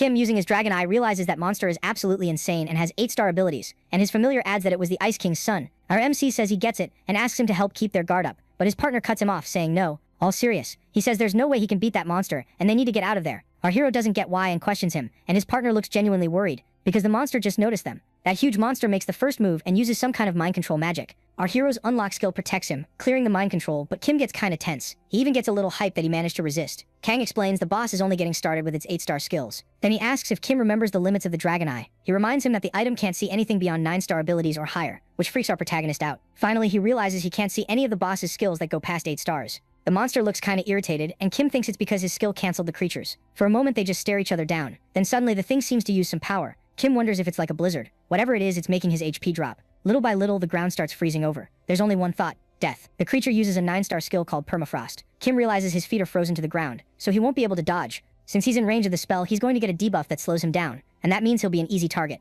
Panicking, he tries to open his inventory as fast as he can before it hits. He manages to grab a scroll from his bag, and using his unlock skill, he gets rid of the freezing status that had him stuck. Right after that, he rips the scroll, releasing this bright glowing energy. That massive wave of icy power keeps rushing toward him, and with a flash of light, he triggers a teleport to a preset location. The next moment, he's somewhere else, legs shaking. He drops to the ground terrified, saying he thought he was gonna die. Kang realizes that even though they avoided a game over, the kid's in shock. This is the first time he's ever had to retreat like that. He walks up and asks if Kim's okay, and the guy just goes, "If I'm okay?" Then his expression totally flips, and he's like, "Of course I am. Where else am I gonna get this kind of fun?" All fired up, he says next time that boss is gonna get wrecked, while his friend is thinking the kid is seriously not right in the head. Super curious about what just happened, he asks Kang to tell him about that thing, because it's obvious he knows something, while shaking him non-stop. But before Kang can answer, a voice cuts in saying she'll give him the answer he's looking for. Altair shows up with a serious look and asks what they're doing there. Our protagonist gets awkward and asks if she really came all that way because of him. The queen gets annoyed at how careless every wizard is, then tells him to summon Tina and follow her. Back in her office, she says she'll reward him first for all his hard work. She flicks a finger, and the menu shows that not only did he complete the quest, he also got her approval. Then putting her hand on a chest, the queen says that's his too. He opens it and finds a hero-class bracelet. Kang says it's really good and he'll be able to use it for a long time, which makes our MC pretty happy. The familiar suggests focusing on hit spells next, stuff that has a chance to trigger when you land a hit. Those kinds of spells don't cost MP, and in theory you could even put a healing spell on hit so you wouldn't need potions anymore. There's also an elven bow as a reward, but Altair assumes it'll be more useful if she gives it to Tina, who thanks her for it. But now it's time to get back to the main point. She asks if he found the geyser fragment during the quest, meaning that weird praying mantis thing. Kim says he followed the insects to the cave and found it, adding that it's insanely strong. Altair says it really must be, and that it's basically a miracle he made it out alive. She adds that even though it's a fragment, to Kim's surprise, it's actually one of the 4 catastrophes. The 4 catastrophes showed up when the world was born. One of them is the sea serpent of the east, then there's the ice spirit of the west, next is the hurricane beast of the south, and last, the blazing phoenix of the north. Altair says even one move from these beasts can wreck a whole nation, and that a war between 2 of them turned an entire region into a wasteland. There are endless stories about them but not enough real info, since they're basically legendary beings. But there's one thing the queen can say for sure: he can't even begin to imagine how deep their power goes. She says that like natural disasters, hurricanes, earthquakes, there's no real explanation for why they move when they do, and that's why every living thing in the world is constantly scared, like always afraid they'll get attacked again by these creatures with zero warning. Kim says it's a miracle the world is still in one piece, but Tina gently points out that sometimes good things come from these beasts too. Our guy's kinda skeptical, but his companion backs her up. She says that 800 years ago, an alliance of fake gods tried to take down the Phoenix because the existence of the 4 catastrophes was bad for them. Trying to put an end to them, 3 9-star beings and 15 8-star beings fought the entity, and in the end, they lost without even leaving a scratch on the Phoenix, and their 9-star leader, Hercules, died in the fight. That whole story leaves our hero stunned. Kang gets why nobody could summon Hercules in the game for 10 years. He died before he could become a patron. Kim mentions that a 9-star spirit is level 400, and gets curious about the catastrophes, but Tina quickly clears it up, saying they're around level 700 to 800. Totally shocked, he looks at the girl and she explains that's what the students at Acram say. Back to the point, our hero goes, wait, so a fragment of these ridiculously strong monsters is just roaming around the forest? And with the queen there, he asks if she really thinks that's okay. He suggests moving everyone somewhere safe, but Altair says she can't, because the elves need the Tree of Life to have children, and for that to keep being possible, they need a seed for another Tree of Life. That's the fruit of Rudron, which will be ripe in a week, but she doesn't think the monster is just gonna sit around and wait. But the queen points out that he already saw that thing isn't in normal condition, and he did notice something when he checked its stats with his dragon eye. He remembers it was at 1/3 HP and MP, so Altair says it's still suffering from the recovery. She explains that during the war, Dreadsure came to the forest to get materials for his final effigy, and that man helped them fight the fragment of the ice spirit. Using his insane magic, the Sorcerer King almost killed the creature, but it managed to escape at the end. For 800 years, that monster controlled the sap beetles to gather mana for it. She explains that the Tree of Life's fruit is basically condensed pure mana,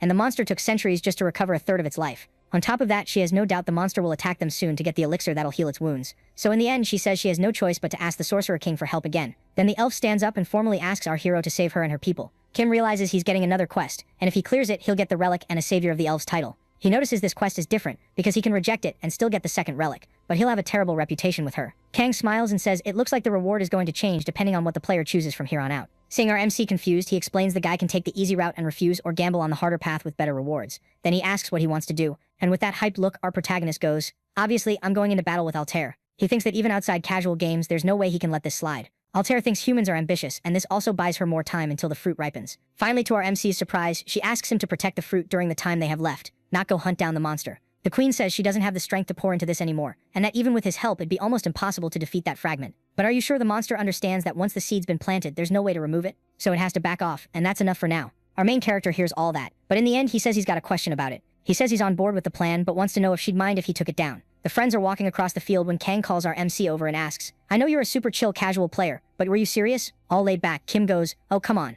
He explains that what he told the queen earlier was just him getting carried away. Before he knew it, the words were already out. He says he has an idea, but first he wants to see how things play out. Our protagonist says that fragment is on a whole different level compared to the other monsters he's dealt with. He remembers that permafrost skill and can barely believe how much power a 9-star skill can hold. He mentions that the total of the skill level plus the patron is always 10, and asks if someone shouldn't try a 1-star patron on the first pull. Kang says lots of people try that in the game, but basically everyone fails. Plus, it's expected that a level 9 skill would burn a ton of MP. Some of them cost 1000 MP, so you couldn't use them at level 1. You'd have to wait until you change classes to pull that off. He keeps going, saying that even if you manage to tough it out and use the skill, there are still more issues involved. Kim gets a little tense hearing this whole list of problems, like needing stats that match the skill, or even having a backup skill. He asks how Kang managed it then, and the familiar says there's an express package that's better than a higher level one, and you can get it from the exchange NPC, or in really rare cases as a reward from a hidden quest. Our MC tells his master he has a question, and even though his partner thinks he knows what it is, he tells him to go ahead. So Kim asks if he knows how to unlock the hidden secret of a 9-star skill. The guy smiles and says he wouldn't have brought it up if he couldn't.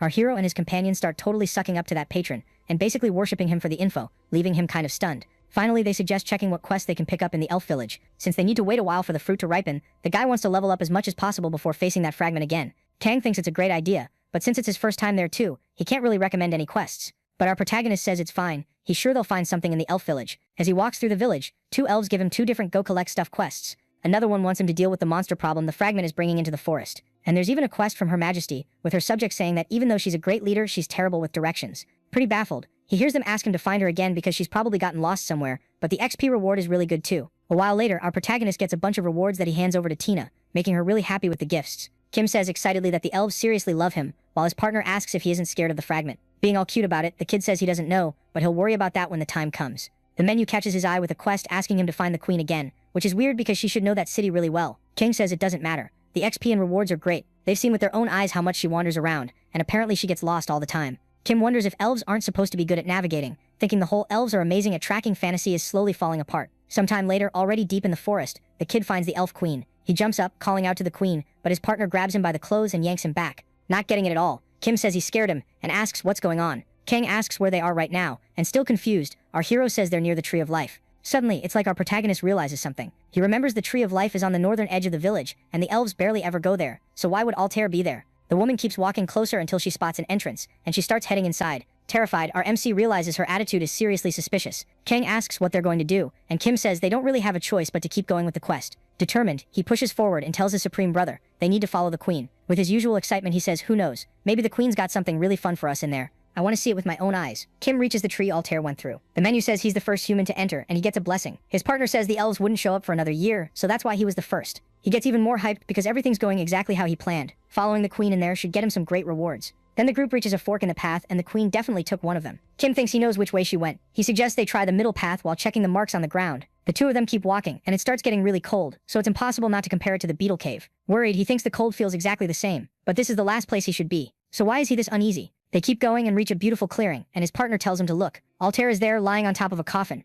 The familiar says the coffin must be what's causing the cold, and Kim jokes that she's got way cozier places to take a nap. Plus, it's been a while since she first came in. Suddenly, a magic circle appears high above her. The protagonist is shocked, and his friend tells him they should hide for now. Out of nowhere, the geyser fragment shows up, and Kim, already hidden, wonders what that thing is doing there. That icy air starts swirling around, spiraling through the room. Terrified, our MC realizes it's forcing all that cold air into the coffin. Kim gets more and more confused and worried about Altair, and tells his brother he's got a bad feeling about this. Kang, dead serious, says the queen didn't disappear, and to Kim's surprise, he says the elf turned into the fragment, explaining she has a skill that makes it possible. It's an 8-star boss-only skill called camouflage. Kim thinks it's been pretending to be the elf the whole time, and that's why it's trying to destroy the coffin. But his familiar feels like there's more to it. That thing turns back into the queen, and with a sad look says it's almost time. She turns and heads for the exit, while our hero holds his breath in fear. She walks out of the room and our protagonist, panicking, thinks he's about to get caught. Kang suggests they carefully assess the situation before making their next move. What they know is the fragment is disguised as the queen and is trying to destroy the coffin. After that, it turned back into Altair and left the place. So he says he thinks he knows what she meant by "it's almost time." Kim says they might get a clue if they take a look at the coffin. He thinks it looks fragile, but the cold is still coming from it.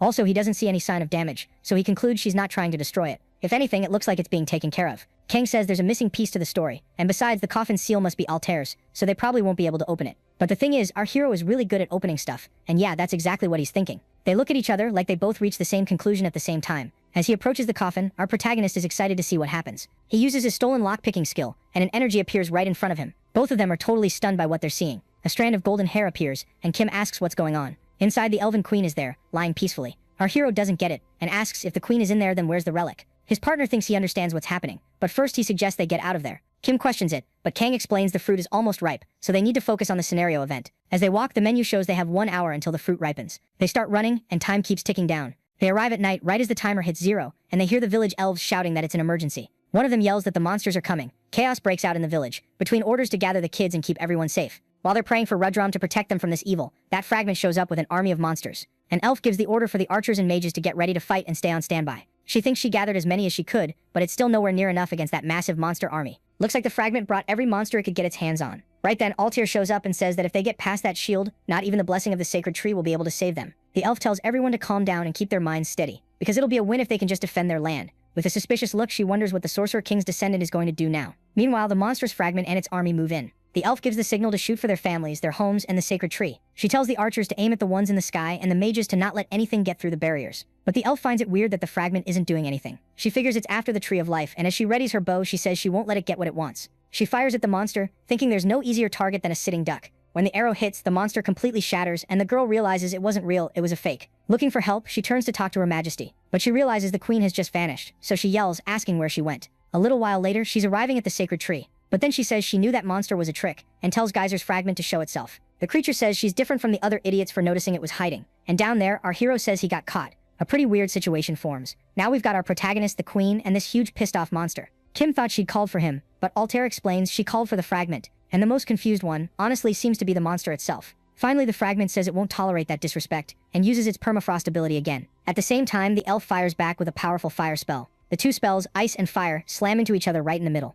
Altair gets hyped seeing that much power and asks if our hero is okay. Kim says he's fine but mentions his arm, and the queen replies with a question. Judging by your reaction, how long have you known Master? Altair watches him with those flaming arms, and our protagonist says he figured it out 2 days ago, when he followed her into the Tree of Life. At first, he thought the fragment was impersonating her, but then he understood when he saw the real Altair left inside the coffin. He knows the system wouldn't let someone else take the sorcerer's relic, but the system didn't unlock that quest. Staring at the woman, our hero says there's only one explanation. The sorcerer's relic is alive, just like her, and he calls her Mirage. Mirage, the doppelganger ghost, is the Sorcerer King's second relic. Even though she's intangible, she can become physical and take on other forms. Our MC says he missed a bunch of hints about that in the elf forest. He remembers Tina saying there's an effect in the forest that messes with mana, and it throws their senses off. Kim says he would have realized she was fake if he'd thought about it for a second, but asks why she's disguised as the queen. But the fake queen tells him they'll talk after the fight, because right now they need to deal with that fragment. The creature screams at them to get their hands off the fruit or they'll die, as it charges in to attack. Not intimidated, the ghost smiles and tells her master to watch closely, and says he's about to see just how powerful this sorcerer relic can be. Our MC gets curious, and Tina explains that the 7 dolls are known as the sorcerer's masterpieces, but the ghost has a special ability.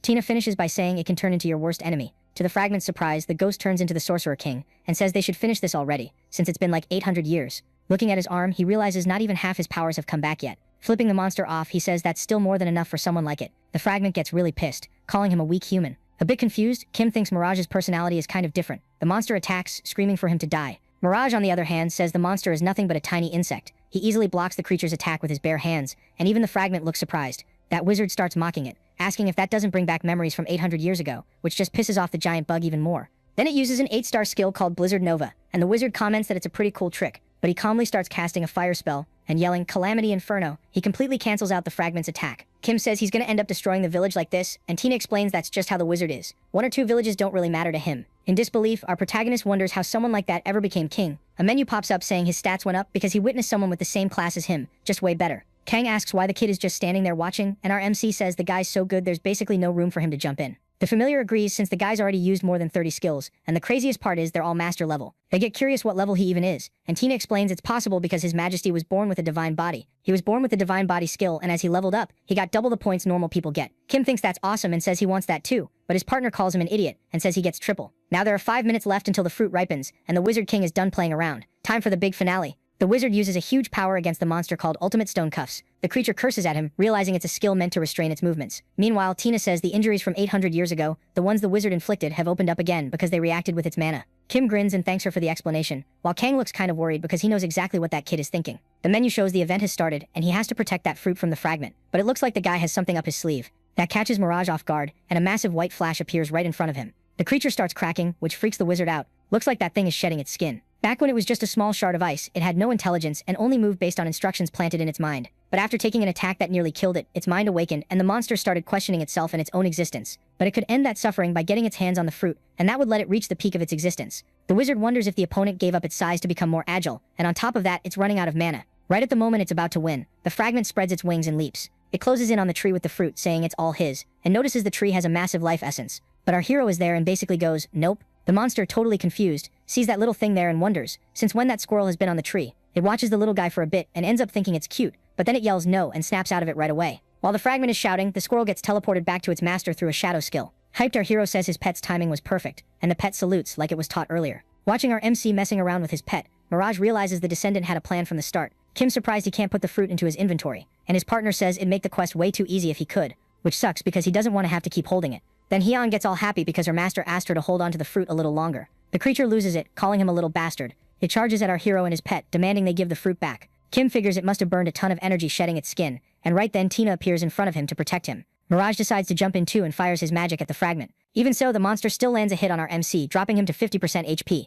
Kim freaks out at how strong that attack was. He watches the fight playing out in front of him, and it's basically like a pet battle. He thinks they need a plan, and right then the fragment realizes it can't see the fruit anymore. The creature looks for that damn squirrel until it finds it. And that image right there is basically how the monster sees our cute little guy. Without thinking twice, the fragment uses its permafrost skill on our group again. Everyone starts freezing really fast, which is weird because they were sure that skill should still be on cooldown. Kim realizes the monster used some ability to reduce its cooldown time, and the moment he breaks free, Kang warns him another attack is coming. It's way too fast and gives our MC zero chance to defend himself. He slams into the wall hard. His familiar freaks out, but Kim says it's fine, he's still alive. The group talks about how this quest is seriously tough and wonders how they're even supposed to clear it. But right when Kim says it's okay because Hang still has the fruit, things go sideways. The fragment is right in front of the little squirrel, and our hero's like, when did that thing even get there? And it makes total sense that huge monster used mind control on our cute little buddy. The squirrel runs straight toward it, while Tina tries to yell for him to stop. But there's no stopping it, the squirrel keeps going like it was ordered to, while the fragment laughs and shouts that the fruit is his. The monster was planning to back off and come up with a plan because it was injured, but it didn't expect the fruit to basically fall into its lap. It celebrates, thrilled to finally be complete. But our hero steps forward and says it's not over yet. The fragment doesn't get why Kim is there instead of the squirrel. Kim just smiles and says it was really good, he learned that, then uses his swap skill and switches places with his familiar. The fragment can't believe he managed to switch positions that fast. Kim asks if the monster's curious, getting ready to move. Then he charges in, saying it's all thanks to the ultimate betrayal type skill. The fragment realizes Kim is really fast, but thinks it can still protect its weak spot and counterattack. Kim asks if it's trying to hide its scars just to buy time, while he gathers power. Not letting it stall, our MC attacks and the creature's shocked at how fast he is. Kim opens his inventory, pulls out the magic-breaking dagger and drives it straight into the fragment's stomach. Kim grins, satisfied, as his opponent starts cracking and falling apart, saying it can't die like this. After a well-earned breather, he gets bonuses and levels up again, thankful it's finally over. His familiars come running over, worried about whether he's okay. Kang's stunned and can't believe Kim actually beat the monster, while Kim gets all awkward about it. Then a woman walks up saying she's glad to see him safe. She congratulates him on clearing the mission, and our hero thanks Altair, asking if it'd be better to call her Mirage. The elf just takes the fruit and says she'll keep it. Haim looks super sad, but our hero says he'll give a really generous reward for it. Kim's hyped, they completed the mission, and wants to know what the reward is because according to him, it's gotta be really good. His familiar asks if it's like the stuff that dropped from that ice fragment. With that full-on greedy gamer face, our protagonist goes to grab the loot. Kang even thinks the kid's got a point, but it sounds kind of unhinged coming from him. A little later, they gather everything and see there's a ring, some magic materials, and a card. First up, the ring is called the Ring of Frozen Restraints, and it looks great for resisting and boosting ice skills. Then Kim looks at the card, but he's a bit disappointed when he realizes it's just one card, not a whole pack. Kang tells him to think about it properly. Then he asks why players will kill each other for a chance to fight a boss. Finally, our MC gets it, because the items are better. His familiar confirms it, and says bosses can drop rare or even exclusive items. But there's another reason too. He explains bosses have a really low chance of dropping a higher level skill pack, and because it's that rare, a boss skill pack sells for a ridiculous amount. Then he adds there's another situation where you get just a single card, and to Kim's shock, he says it's when it's a skill that used to belong to the boss. Our protagonist checks the boss's skills and asks if he's saying he could get any one of them. He gets worried and asks if the card has any class restriction or something, but his partner says no. Kim admits any of them would be great. except that 6-star one called Mantis form. He decides to check the last item, a white ice crystal, which is a legendary crafting material and contains an unimaginable amount of life energy. Our MC is kind of surprised by that description. The menu warns that this triggers a despair trap for our hero, explaining that the ice spirit will be watching him from now on. Kim freaks out and wonders why this is happening to him, asking why Mr. Ice Spirit is doing this. He tries using his unlock skill. On the terminal, it shows the curse has been removed, and now the two of them can finally breathe again. Still tense, he decides to check the last item in his reward and finally opens the skill card. He celebrates, super emotional, for getting the 9-star permafrost skill. Kang congratulates him and tells him to dump all his points into that. Our protagonist admires his status window, which looks really nice now with so many skills. Kim says it's better to save some points and get good at whatever skills he can. After seeing Mirage fight, he doesn't know which skill might end up being useful, because even a low-tier skill can be good. And thinking about that, the guy still has a card pack from when he hit level 35, and he plans to open it now. But he gets interrupted by a bunch of elves running over, worried about whether Her Majesty and he are okay. The elf in charge says they sent soldiers to the barrier and rushed over, asking if the fragment escaped. Altair smiles and says they crushed it, and it was all thanks to the Descendant. Kim feels awkward hearing the queen say that. She gets really excited and says now it's time to celebrate, so they should throw a festival. All the elves cheer, giving a shout out to the queen and the Sorcerer King. Kim feels satisfied and happy seeing all that, and he goes along with everyone, thinking there's nothing he can do and he'll have to open the card pack some other time. Somewhere far away, in the magical kingdom of Ice Crown Mountain, inside an icy cave, someone says they came from the east. That's Geyser, the ice spirit, and someone broke his curse. Whoever defeats the fragment gains power, but gets trapped inside the realm of their own consciousness. But whoever it was, they broke out of that. That being has lived for centuries and has never seen this, the appearance of an irregular. In the end, he finds it pretty intriguing. Back in the elf village, things are looking really lively now. Sitting off in a corner, surrounded by drinks and great food, our hero super happy says, "This is exactly what I'm talking about." Tina and the cute little critter are also really satisfied with everything, but it looks like Hyang ate too much. An elf asks if the food is good for the sorcerer's descendant, and our MC says yes. He finds out it was those elves who made it, and they tell our hero to enjoy as much as he wants because there's way more. Kim says his inventory is full because the elves' blessings never end, while his familiar tells him not to say that out loud. Looks like our protagonist's outfit was pretty rough, so he just grabbed whatever from his inventory and put it on. He says even so, it was easy dealing with the last monsters that got freed from the fragment's mind control. Kang adds that it's because he has permafrost now. Kim says thanks to that he leveled up and his relationship with the elves went up even more, and in the end he says that's why he plays this amazing game. But then someone apologizes for interrupting his fun, and our MC realizes it's Mirage. She asks to talk to him, and Kim figures it might be time to leave. A little later, they're back in the cave, in front of the queen's coffin. Mirage says Altair was a kind queen, and the first time he met her was when he visited the village 800 years ago. He says later there was the battle against the fragment, and 3 puppets including him helped the Sorcerer King. Since that fragment was insanely strong, they managed to land a fatal wound and forced it to flee, bringing peace to the elf village. Kim gets curious about the 3 puppets, so that must mean there's another one besides Mirage and Tina. After the sorcerer got the materials to create the next puppet, he came back to the queen 20 years later, and that's when Akram lost the patron spirit war. Our MC thinks the conversation is getting kind of heavy, so Mirage says he was left there. In our hero's mind, the sorcerer seemed pretty unhinged. He just dumped Mirage there to be taken care of and took off. He was supposed to wait for the descendant in the coffin, but Altair felt sorry for him and let him live freely in the village. Even though she let him live happily in the village, that didn't last very long. Mirage found out Altair was suffering from a chronic illness, and even though she held on with magic, she couldn't hang in there for much longer. The queen told him that's just how nature works, but Mirage couldn't accept it. On her deathbed, he wanted to be able to repay her for all the happiness she'd given him. So he studied all the oldest elven inscriptions, looking for anything that could cure her. Eventually, he discovered that the very first leaf to sprout from a tree of life can cure any disease. But since the first leaf had already been born, his only chance was for a brand new tree of life to be born. And because it would take around 800 years for the existing tree of life to bear its next fruit, he had to keep giving up his mana. In the meantime, he was allowed to seal Altair's body in the coffin, and he had to keep her at a really low temperature so she could last all that time. Kim realizes he's talking about the cold coming from the ice spirit, and asks if that's why he took the form of that ice shard earlier. Mirage confirms it, because it was the strongest ice energy he'd ever seen. He told the elves he'd left Altair in the coffin and lived for 800 years as the fake Altair. Tina's shocked and says he must have been incredibly strong to endure that. But the fake queen tells the girl not to make that sad face because he couldn't be happier. Mirage is genuinely happy, and he walks up to the coffin saying everything will go back to how it was before. A powerful light fills the whole hall after he touches the ground. Kim is stunned, wondering if that's the tree of life sapling. A small tree with leaves sprouts up fast, and he can't understand how it happened so quickly. The queen's copy finally goes to the coffin where the real one is, and gives her the magic leaf. Right after that, Altair wakes up, confused, wondering where she is. She sits up in the coffin, surprised when Mirage asks if she's feeling okay. Then the boy runs to the queen and hugs her, because he missed her so much. He says he protected the village and defeated the monsters while she was gone, and Altair comforts him, saying he did what he promised and thanking him a lot. Kim finds it all really moving, and a tear slips out. He notices Kang is emotional too, but Kang gets embarrassed and denies it. Other players had been watching his new elf video while our hero finally finished his quest and unlocked that race for all of Lhasa. A bunch of people comment on the video about where the elves are and lots of other stuff about our now famous guy. Now it's time to say goodbye to the elf village. Altair, satisfied, gives Kim a second leaf of life, and our hero accepts it to get more points in his stats. At that moment, Mirage, determined, says he'll take care of all the false gods to keep the elves safe, and that Altair doesn't need to worry. The queen says that boy worked harder than anyone, taking her place for 800 years. Then our MC asks if everyone knew what he'd done. She says it'd be weird if they didn't suspect something. With all the changes in her habits and her awful sense of direction, As the group leaves, Altair and her elves watch them, emotional, thanking them for everything and asking them to take care of Mirage. Kim checks the menu and he's 2 levels away from 40 and his next quest, so his partner is going to take him to a perfect hunting spot for that. As he says he'll need supplies, a red menu pops up in front of him. It says he encountered the catastrophe, the ice spirit, and he hears the monster say the boy seems interesting and that it likes that. Kim freaks out because he can't even move, while the monster says it's going to give him a little gift. The monster says it's betting on him to break this endless cycle, giving him a ring that lets him use its power one single time. With our MC collapsed on the ground, his companions rush over, worried, but Kim is in another world, completely shaken by what just happened. Sometime later, back in the city, Kim still doesn't really get how to use the catastrophe's powers and asks Kang if he understood what the monster meant. His partner says it could be about Kim's 10-star skill, or about the only 0-star patron in Lhasa. But for now, they decide to focus on the quest. They go into a shop, and the clerk excitedly says he looks like an emissary of God. That NPC gives the kid a quest to get an item from the wind spirits. Right then, another player asks if he actually accepted the quest because he personally refused it. He explains that since the kid's new, he doesn't know about open dungeons.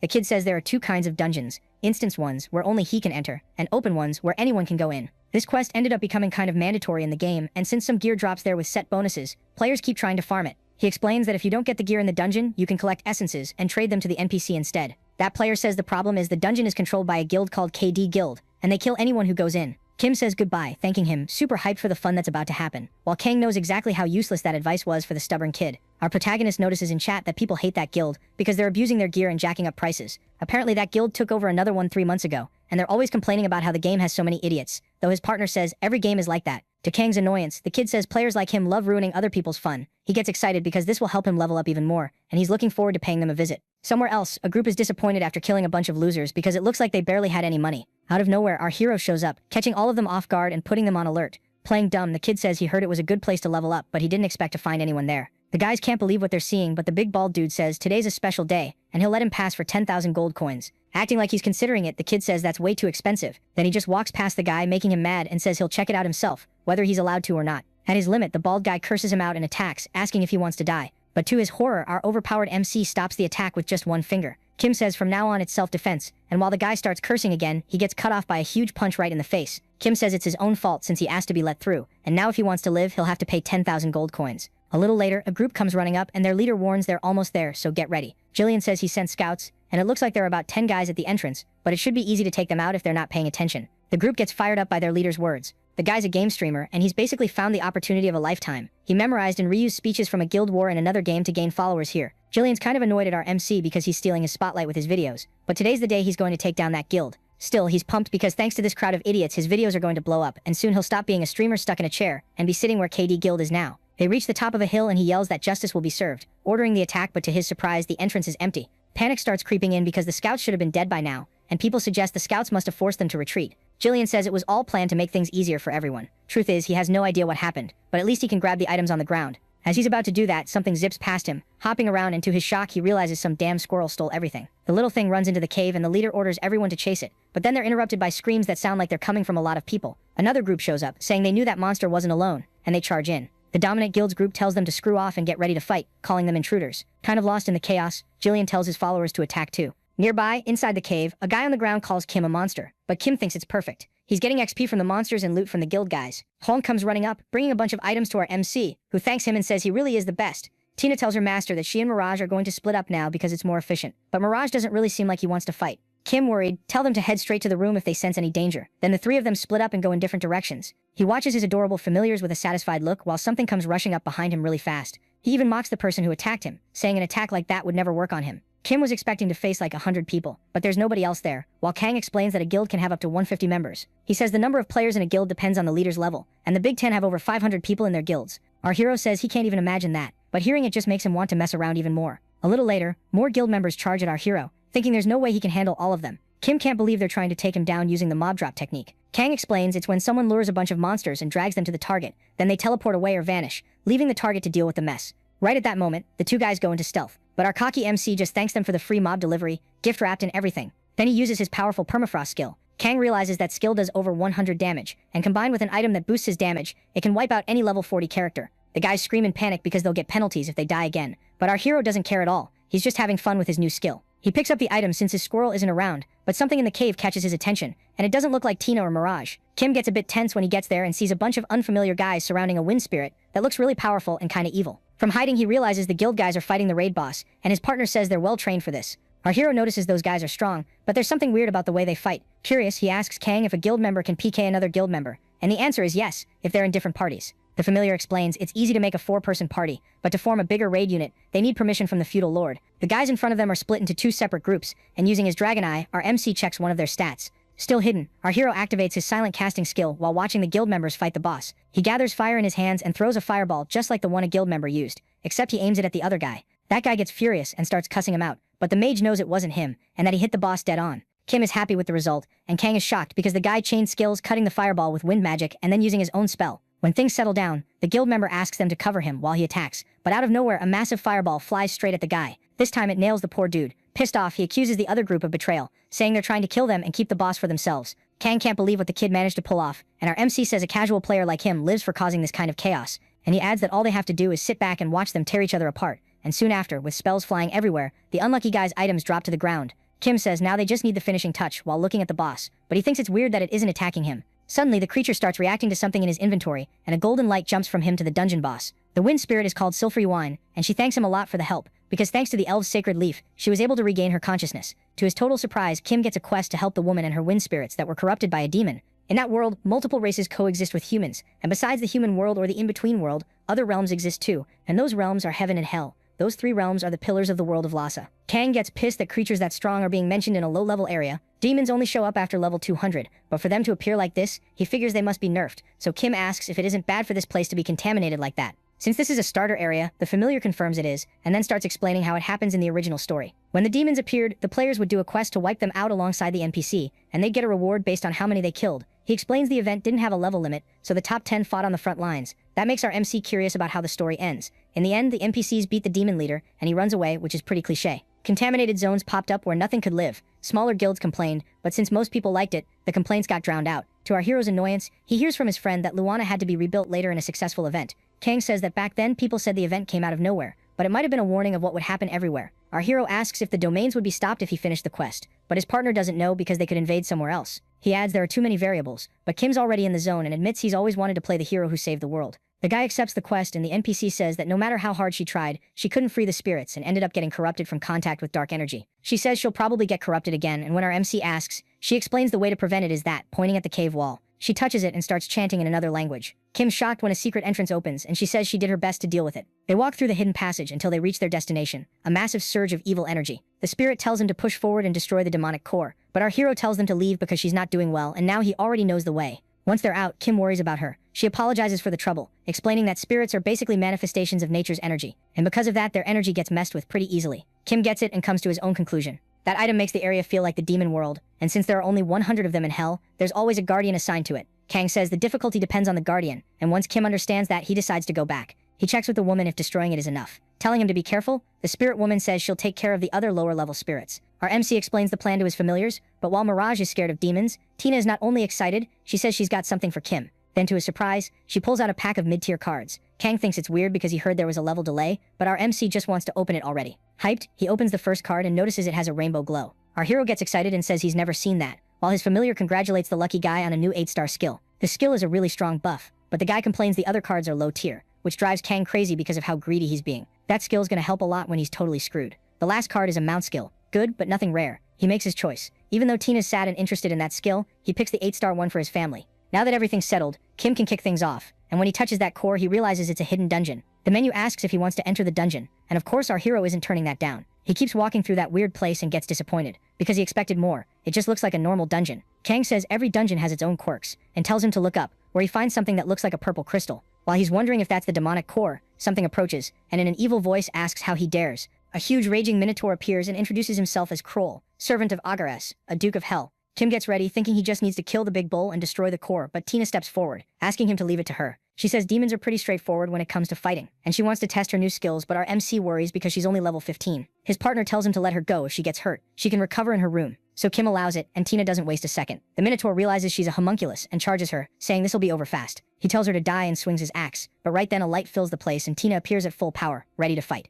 Kim starts rooting for his friend while his partner says that, since the sorcerer's quest was legendary, the monsters in it were way stronger than this one, and this dungeon is only hero class. Kang adds that, honestly, what he really needs is a nerf. The fight keeps going, and Tina slowly starts getting the upper hand. She mocks the Minotaur, and it gets more and more pissed, asking how she dares to make fun of him. But the girl's had enough and wants to end it. She activates her new Radiant Order skill and lands a huge hit on the monster. The Minotaur drops with a hole in its chest, and our MC realizes it must have given a ton of XP because the menus went crazy. Tina's super happy she defended her lord's honor, and he thanks her a lot. Then he gets a badge that, according to Kang, is tied to that event he explained before. You can collect them and trade them in for a nice reward. Our hero gets the hint and gets excited, but first he wants to take care of one little thing up there and fires a flame arrow at the evil crystal. With that, he clears the dungeon and gets teleported back to the cave, right in front of the spirit woman. She thanks him, happy he finished that mission. Then our guy asks if everything's going to be okay again now, but she says that because the contamination was so massive, nature's going to take a while to do its thing. Kim thinks nothing really changed, but she explains he helped a lot and she wants to thank him even more, so she gives him something as a reward. To Kang's absolute horror, our hero not only levels up again, he also gets 100 bottles of wind essence. While the familiar freaks out that he gained 2 levels in 5 minutes, Kim just enjoys it and says he loves the Lhasa lifestyle. Now that he's done with the dungeon, he's going to focus on crushing the rest of the guild guys so they never even dream of teaming up again. A while later, he's enjoying watching justice get served, while other players beat up the bad guys for the freedom of the Wind Cave. Leaving that whole mess behind, he uses a teleport scroll and heads back to the city of Luana. The two of them talk about what to do next, since they've got a bunch of options right now. Our hero comes to a decision. Since the Lord is really close by, he decides to deal with the badge thing first. Sometime later, the guards, surprised, block our hero's way, since regular folks aren't allowed through, but Kim explains he's there to see the Lord. The soldier laughs, asking if he's out of his mind, because you can't just see the Lord whenever you feel like it. But our hero smirks and shows the demonic badge. At first they don't really get it, but then they realize it's the badge you get for defeating the demon Kroll. An older guy walks up, wanting to know what's going on, and after the guards show him, he gets kind of thoughtful. To our hero's relief, the guy's way more reasonable. He apologizes for his men and says he'll personally escort him to the Lord. As he walks, the guy notices how luxurious the castle is, and of course the man in front of him can only be the Lord, who politely welcomes him. Lord Chris says he heard the news and didn't expect demons to reach the city, and that if it weren't for Kim, the city would have been in serious trouble. He wants to thank him properly, but our hero says he only did what anyone would do. While he watches his relationship with the Lord improve, he says he couldn't ignore a visit from the hero who saved the city from demons, so he asks his butler to bring the reward.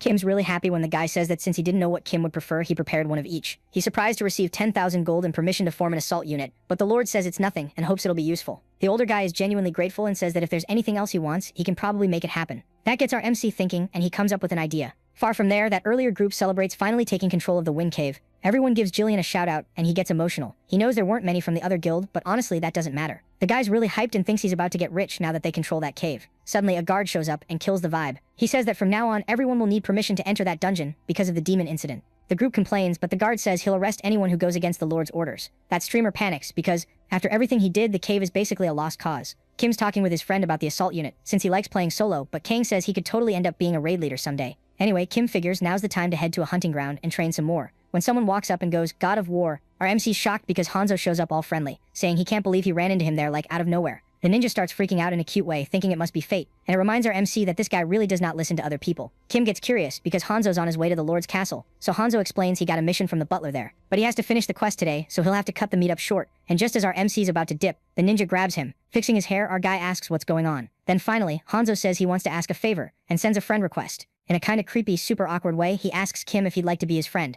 and then gets all tense because he just asks such an important question. Smiling nicely, our hero says, "Got you," and accepts. Hanzo gets all emotional, tears in his eyes, thanking him at the top of his lungs. A while later, our hero meets that old guy again, and the man says Kim got strong really fast. Kim politely says it's all thanks to him, so Drak gives him a little gift before talking about the next relic. Kim's surprised to see a soul stone, and that's not all. Drak hands him something else too, saying he figures Kim probably wants to make something for his familiars as well. Our MC thanks him, because he just got a beginner blueprint for making puppets, which is honestly pretty interesting. Drak goes on, saying what Kim pulled off is insane, because according to old records, controlling puppets is hard, but Kim controls 2 perfectly. While the old guy is totally melting over how cute they are, our MC knows it's all thanks to his stolen unlock skill. Staying optimistic, our guy knows he doesn't have enough mana to control all 7 puppets yet, but he figures something will happen by then to fix that. Now it's finally time to talk about the 3rd relic, and Drak says it's being kept under some really weird conditions. All excited, the old man says it's being held in the Empire's palace. He explains that 800 years ago the Sorcerer King unified Acrux and built the Empire, but it fell apart after the war with the patron spirits, and ever since then the bloodline's been hanging on by a thread. So the Kingdom of Remark managed to hide from the patron spirits by changing its name to Akram.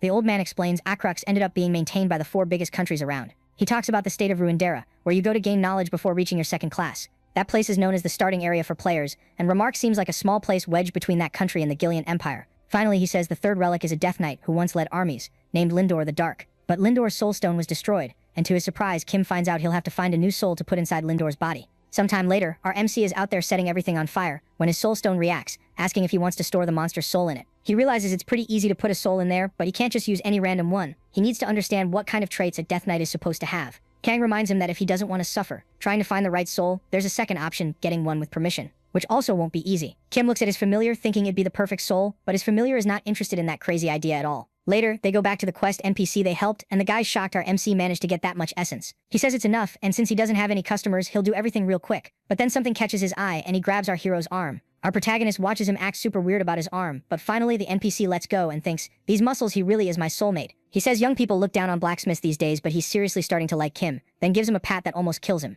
Then a secret quest pops up which will teach Kim how to craft defensive items like the ones he went to get. A while later, the duo keeps going on their way and Kim thinks Christmas came early. Kang says his crafting skills are seriously good now and the guy realizes he'll soon be able to put together a full hero class set. They talk about the quest and figure out he'll have to head to the Harpy Cave, where he'll find the Harpy Queen and the wind feather he needs. His familiar jumps in and says there's another quest he can do too. This one's about a medicinal herb that only grows in a valley. Kang explains it's basically delivering the herb to the Lord's butler so he can cure his granddaughter, and our MC realizes he can kill 2 birds with 1 stone. A while later, already at the spot, our MC checks his radar looking for the area boss, but it's the quietest hunting ground he's ever seen, and his partner knows why, telling him to look up. Kim looks up and gets it. All the monsters are flying around up there. Kang explains they're tough targets even for ranged attackers because they're fast and can dodge most attacks. While they're complaining about how annoying that is, one of the monsters seems to notice our hero down below and lets out this weird screech. It swoops down to attack, but our overpowered hero dodges easily and counters with a clean punch. Kim's surprised. He expected them to be stronger, but his familiar says if you can crush them in 1 hit, it's pretty easy. Warm-up done. They keep searching for the boss, and near a waterfall, Kim thinks he's found what he's looking for. Finally, he sees a majestic creature approaching,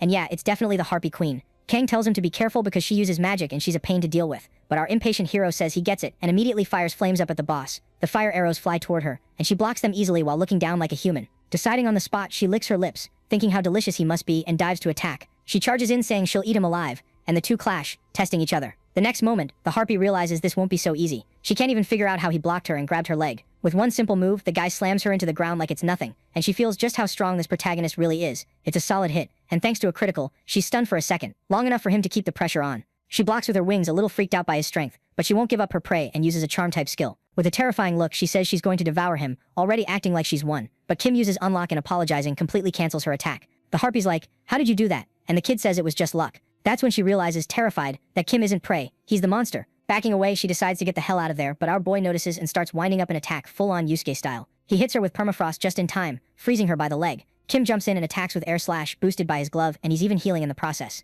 She realizes she can't keep this up much longer and she doesn't want to die. With effort, she breaks free and pulls back. She feels a little safer just being alive and thinks as long as she stays away from him she'll be fine, though she's missing a chunk of herself now. But without her noticing, something comes up close. That cute squirrel is already right next to her and says hi. Meanwhile, our hero activates his pet skill and says he feels kinda cheated, because he really thought she was actually gonna eat him. Then, the next second, he's in the air right in front of her. Kim says he's ending this now, but the boss is terrified and begs him to wait. Touching the Harpy and using his skill, the monster screams in desperation, getting slammed into the ground with insane force. The boss is defeated and he realizes he lost 10% HP, even using her to cushion his fall. Kang can't believe what he just saw, and our hero admits he even thought about persuading her, but changed his mind pretty quickly. Our protagonist says he wishes the Harpy Queen had been a bit smarter. He mentions that all the event bosses were intelligent, and they also worked like a rite of passage to reach the sorcerer's relics. Our hero says he could have gotten something extra out of this quest, but his partner says it's always good to have a plan B. He's worried because normally players hit level 50 before they even get there. But this is Kim, so he should be fine anyway. Finally, our protagonist checks the drops and gets an awesome item for his squirrel, which makes it super happy when he equips it. Kang says he got lucky again, since pet items are really rare, and adds that they should wrap up some other quests and move on.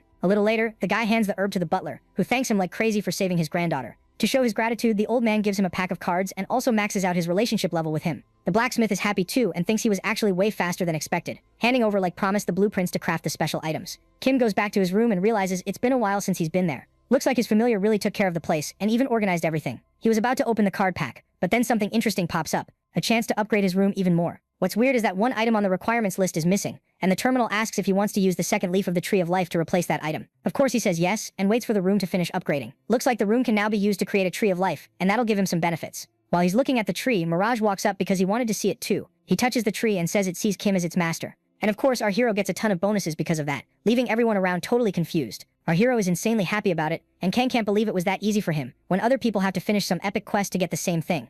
Now he's more hyped about upgrading the room than about the relics, so he checks the requirements and sees he needs a hide from the Great Tiger, and luckily Kang knows where to find it. But then he asks about the manager skills he also got, and Kim, realizing he totally forgot about that, goes to check. Looks like he needs to complete a special requirement to unlock the skill, but he tries his unlock ability anyway, even though he doesn't think it'll work, and somehow it works. All the familiars get new skills, and Kang says it'll be really useful if they use it the right way. Our MC feels like that was way too much info all at once, but his partner will handle it for him, so he doesn't need to stress. His familiars tell him he can go do what he needs to do, and leave everything there to them. and seeing them all excited makes him happy. Grateful, he heads to his workshop and starts crafting. Looking around, he gets a little nervous when he notices there are 2 blacksmith hammers there. He keeps following the menu tutorial until he gets why, because it tells him to put 2 of those bars into the forge, which kind of freaks him out. But the old Kim is gone. Now he's mentally trained for this, and he'll be able to keep up just fine. Determined and full of energy, he gets to work, hammering like his life depends on it. After a while, he finally gets the payoff. His hero-level item set is done. Tina and Kang show up, praising his work, and he says those items are good enough to use even after a class change. And to Kim's horror, he says he heard legendary or unique item sets are basically impossible to craft. Either way, his focus is somewhere else now, so he pulls out that card pack, apologizing for making it wait. He gets tense because it's one of those packs that only has a single card inside, so he can't keep using his ability over and over on it. So, without wasting time, he opens it and gets a 7-star Wind Blast skill. His partner explains it's a core spell for wind-type mages, since it's strong and has a really low cooldown. Kim thinks he already has a ranged spell, so he doesn't really need this one. Then suddenly he gets an idea. Our hero gives the skill to his pet and it looks super excited about the gift. Mirage is happy for the squirrel, but Tina looks a little disappointed because she wanted to get stronger too, so Kim gives her the equipment set he was using before. She's really grateful, and when our MC thinks about giving something to Mirage, he finds out the kid can copy equipment too, so he'll give him an accessory later. Now that he's crafted what he needed and opened the card pack, he asks what the next step is. A little later, back in the city, our guy says he did what his buddy told him. He put the stuff he didn't need up on the auction house and bought some other things. And while doing that, he realizes the shady rank he's part of lets him list unlimited items on the auction house, but he also notices there aren't any cards for Tina there. She totally overreacts and says it's fine, but it's obviously not. Kang tells him to do something because he can't handle the awkward tension, so Kim asks her not to get so down, because he favorited the skill, so as soon as it shows up, he'll buy it for her. That gets Tina all excited and happy. Kim says he's finally wrapping things up in Luana. Kang agrees and tells him to go check the teleport NPC in the shopping district. That way they can go straight to Tiger Forest to finish the quest. So the 2 of them head to the teleport spot. The NPC welcomes them, but right away says Kim's level is kinda low, and it could be dangerous. Our hero thinks he'll be fine. Still, he says if it looks like he's getting in over his head, he'll come back. The NPC agrees, so Kim picks the Kingdom of Remark as the destination. He pays the 5 gold coins for the trip and starts the teleport, while the NPC blesses him and says he might feel nauseous during the process. On the other side, our guy wonders if this is really the right place, and his partner confirms it, though he says it's not as grand as he imagined. Kang says nothing's changed, and when Kim asks what he means, he explains he'd been there before his 3rd rebirth, and that it's a famous place. Then he tells Kim to look around, and Kim notices people nearby are giving him weird looks. That's because this place used to be part of Akram, before it fell in the Spirit War, so they don't exactly like seeing people blessed by those patrons. Kang says this kingdom is the weakest in Lhasa. Before, people thought there was some hidden quest and it was packed, but once they realized there wasn't, it emptied out. Kim remembers Drac told him to take his emblem to the palace to get passage with the Gate Guardian. A little later they reach the palace, and one of the soldiers tells him to wait there. While he's waiting, the protagonist thinks he underestimated the old man, because the moment they saw the emblem, they let him through. He also notices the castle is smaller than he expected, which probably shows how badly Remark's doing. Suddenly someone says he got there sooner than expected. Surprised, Kim thinks he knows that voice and stands up, calling out to Drac. Now dressed nicely and smiling, the old man welcomes him to Remark Castle, calling him descendant. The old man says it's a pleasure to see him there, and our hero returns the politeness. Then he says he's going to request an audience with his majesty. But right then someone rushes up, the door flies open, and a guy shows up saying he heard the sorcerer's descendant was there. The guy walks up and sizes our hero up, while Kang gets Kim curious, saying he ran into that damn old man again. Then he says this place is pretty boring, but if there's one thing that makes it stand out, it's Gillian, the sword. The 4 catastrophes are the strongest beings in Akrux, and after them there are 11 people who are the strongest on the continent. Among them are the 4 Almighty, and this old dude is the strongest NPC in Remark. And it looks like the guy actually likes our MC and just wants to chat with him, which makes Kim kinda awkward. Drac apologizes, saying it won't take long, and asks him to forgive the general. Right after that, Kim gets taken somewhere and doesn't really get what's happening, because the guy is already getting ready to fight and says this is how men talk. Kang says that unlike other NPCs, Gillian teaches his techniques and gives quests, but the problem is the way he does it. The old guy is seriously hyped and can't wait to see what the protagonist got, so he tells him to attack first, full force. That general is level 200, and it'd be a miracle if Kim could do anything, but of course he decides he's not giving up without a fight. But then it's like the fight is already over, and the 2 of them don't understand what just happened. Gillian says that based on his movements and strength, the MC is perfect and has natural talent for it. Super pumped, the guy thinks God hasn't abandoned the kingdom, and he'll put off retirement to train the kid. Time passes, and our MC keeps training until he's completely exhausted. And even with all that, he still can't land a single hit on his teacher, even though the guy looks proud of him. Gillian asks Drac about the audience with his majesty, but they're basically just chillin', watching our MC get his ass kicked. Looks like he's not doing so great, and they'll have to postpone it. But the general gets annoyed, saying all the guy ever does is slack off and wander around. Drac warns him, because those words could be seen as treason, and get him thrown in jail. But the general just gets even more pissed, and acts like he couldn't care less. Gillian apologizes for the rudeness, and offers to keep training with our MC, but our MC would rather keep leveling up for now. But to our boy's total surprise, the old man says he heard you can do that in a group, and offers to help, basically becoming the biggest freeloader in Lhasa. With everything set, they head to a hunting ground where there are some pretty nasty beasts. Gillian gets nostalgic since it's been a long time since he's been there, and when asked, he explains it's because he has to defend the front lines, and he's shocked that Kim is level 43 and still hasn't advanced to his 2nd class yet. At another point, the general asks Drac to appeal to his majesty to find the descendant, since it's been 800 years since the last visit. But level-headed Drac says they need to be discreet, or they might attract unwanted attention, so they should do it as quietly as possible. The old man watches our hero, thinking he's pretty unusual, and that he should have more style than that. He says the wizard used this place for experiments, and because of that the creatures probably multiplied like crazy. But contrary to what everyone might think, as he walks toward the monsters, the old man says it's the perfect place to train his soldiers. The creatures immediately attack him, and Gillian counters the charge with his blade. Kim is freaked out by how strong the guy is, until he comes back saying it reminds him of the old days and that he'll be right back, basically leaving our MC to it. The guy jumps back into the fight while the two of them talk about how the general is just like that, and of course our hero is really grateful for the help. But we all know our MC, and obviously he gets bored and goes looking for some fun too. Our hero charges the monster and smashes it right in the head with a ton of force. He's surprised it doesn't die in one hit.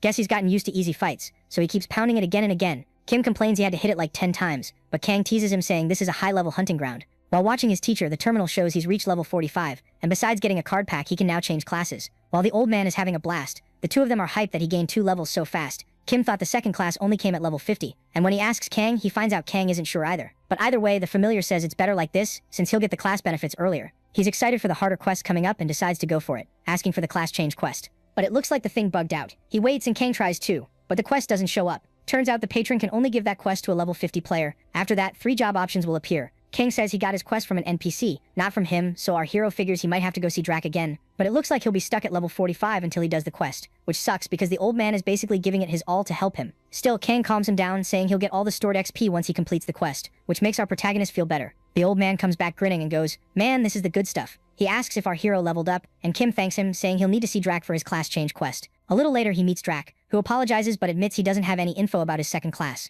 Our protagonist is shocked, realizing it might not be as easy as he thought. The old man says that if he finds anything in old documents, he'll let him know, and while he's thinking about it, Gillian shows up. Kim says he couldn't get any info about his quest. He knew it would be a tough journey, but he didn't think it'd be hard just to get it started. Gillian, all pumped, tells him not to dwell on what he can't fix, because there's still a lot to do in the meantime, making our MC a bit tense. He's got a bad feeling about it, and not long after, the two of them are fighting again. Crushed, our main guy thanks him, hearing from his teacher that he's getting stronger every minute. Looks like even after all these days training with Gillian, he still hasn't gotten any clue about what his class is. Kim also learned more about the old man. He's apparently around 160 years old, and he's a general who's protected the royal family since the old reign. A soldier shows up in the middle of training, so the general has to leave. He asks Kim for permission to go and apologizes. Our protagonist can tell things are weirdly convenient for him in this place. A while later, Gillian says his request for an audience got denied again, and he knows he needs the king's permission to get the 3rd relic. The general suggests the king is scared of him, and says it's time to tell the kid the truth. He explains the kingdom has 2 princes, and Cryon remark was second in line. He shouldn't even have taken the throne, since the first prince was better in a lot of ways. Cryon started shutting himself off a while back, and the general thinks he should have done something.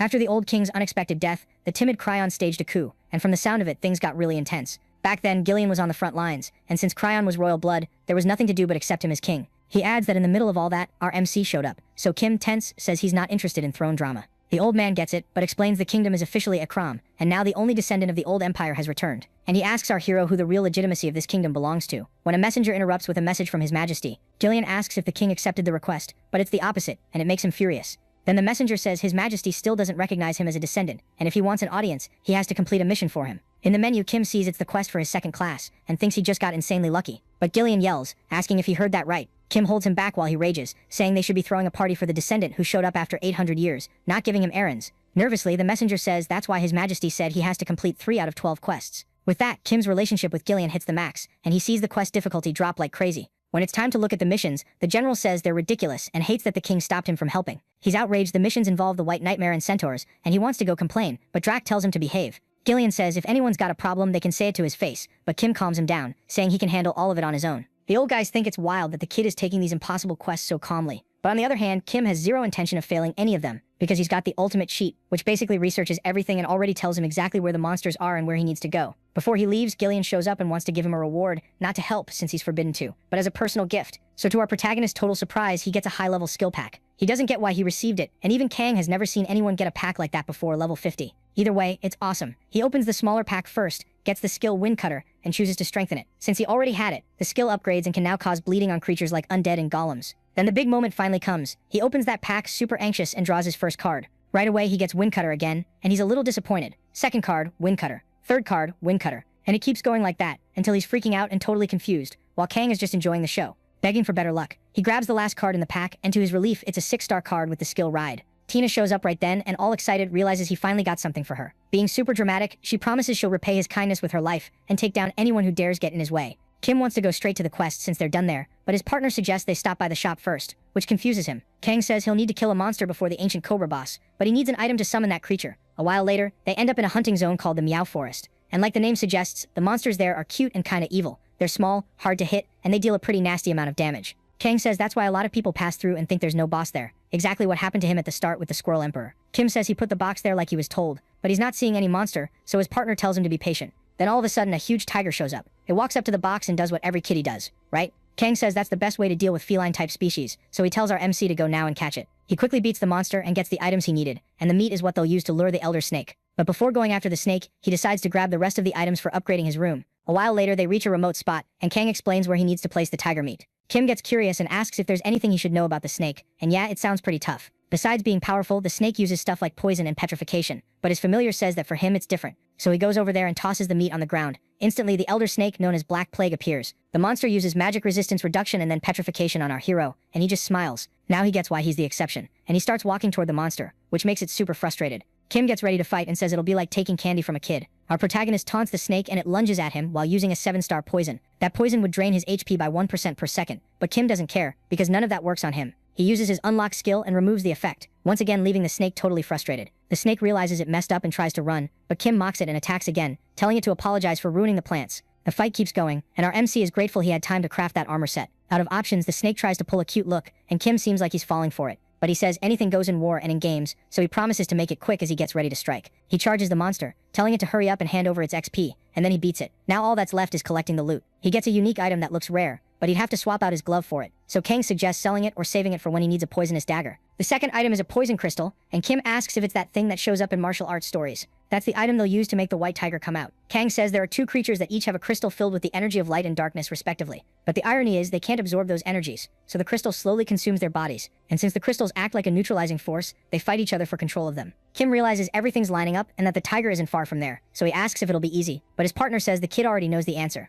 After beating the monster, he comments that training with Gillian really paid off, and with that he meets the 2 requirements for his quest, plus a bunch of items. When he picks up that crystal, his menu shows he can fuse the 2 using his sorcerer engineering skill. Without hesitating, he tells them to fuse, and excitedly realizes he hit the jackpot and the item got a bonus. He gets a legendary item called the Tego Crystal, a symbol that represents balance between yin and yang. Kang tells him to take a good look at the items because they're semi-epic, and Kim kinda gets it, but he doesn't get this awakened potential thing the item has. His partner explains it's a random ability, usually a stat bonus. It can also give a defense or power boost, and he adds that it wouldn't have any effect if Kim used it. Kim asks why, not getting it, and Kang says that in Lhasa, tolerance doesn't reduce damage. It's all about resisting status effects. It would give him 50% resistance to that, but since he has the unlock skill, it becomes pointless. Annoyed, he realizes the crystal is useless because of his god-tier skill, but his friend says that either way they wouldn't be able to use it, leaving our MC confused. His partner says he can't take it, but he knows someone who can. He even agrees, but while glancing to the side, he comments that the 3 of them have already started fighting over the crystal. A messy situation kicks off, and Tina starts pitching her case, saying that since she fights on the front lines, she's the best person to get the crystal. Kim even agrees and decides to hand it to her, but Mirage cuts in saying he's not okay with that. He says he sneaks into enemy territory as a doppelganger and puts himself at even more risk. While the 2 argue, Kang says it's normal for family members to clash hard, and that their guy is an exception again. But even so, Kim still doesn't know what to do. But it seems like all of this is part of the quest, and they'll go back to normal afterward, so he figures he won't have to do anything.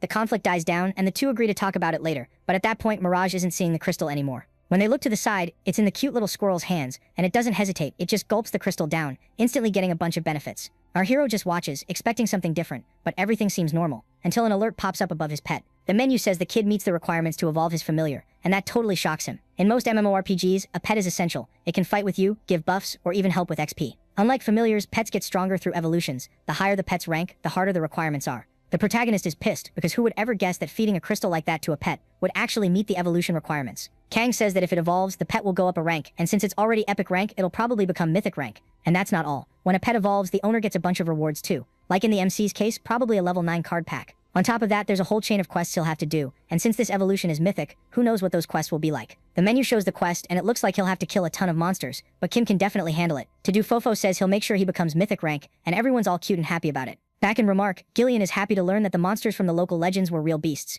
Super excited, he's going to personally deliver all of that to His Majesty, so the only thing left now is the centaur. His teacher says it's in the castle basement, because the sorcerer used to run experiments down there, and after the war the monsters stayed there for 800 years. Since our hero already saw that hunting ground, it's not that surprising. The old guy adds that since the sorcerer designed the place, it's probably full of traps and treasure. Plus the legend says the centaur guards it. He says he doesn't really know because the entrance was sealed, and because of the Sorcerer King's techniques. Not even return magic works inside. He finishes by saying Kim should get ready and that he's counting on him. So when he's done, he should come find him. A while later, the duo finishes buying everything they need, but the MC wonders if he should put the dagger and the bow up for auction. To everyone's surprise, the MC messages Hanzo, who's totally shocked that the god of war is reaching out to him. Kim asks if he wants the bow and dagger he got, but the ninja says he unfortunately bought a solid gear set not long ago. Still, the MC insists and sends the link so he can check the items. After a moment, on the other end, the ninja lets out a shout, and finally he says he'll take them, paying 40,000 gold coins for it. Kim is pretty stunned by how much money that is, and wonders how this ninja can drop that kind of cash like it's nothing. Changing the subject, he asks how the move is going, and Hanzo says it's going really well. As he's leaving, he thanks him a lot for the weapons and says if Kim ever needs anything, just say the word and he'll come running back. But Kim already feels more than paid back with those 40k.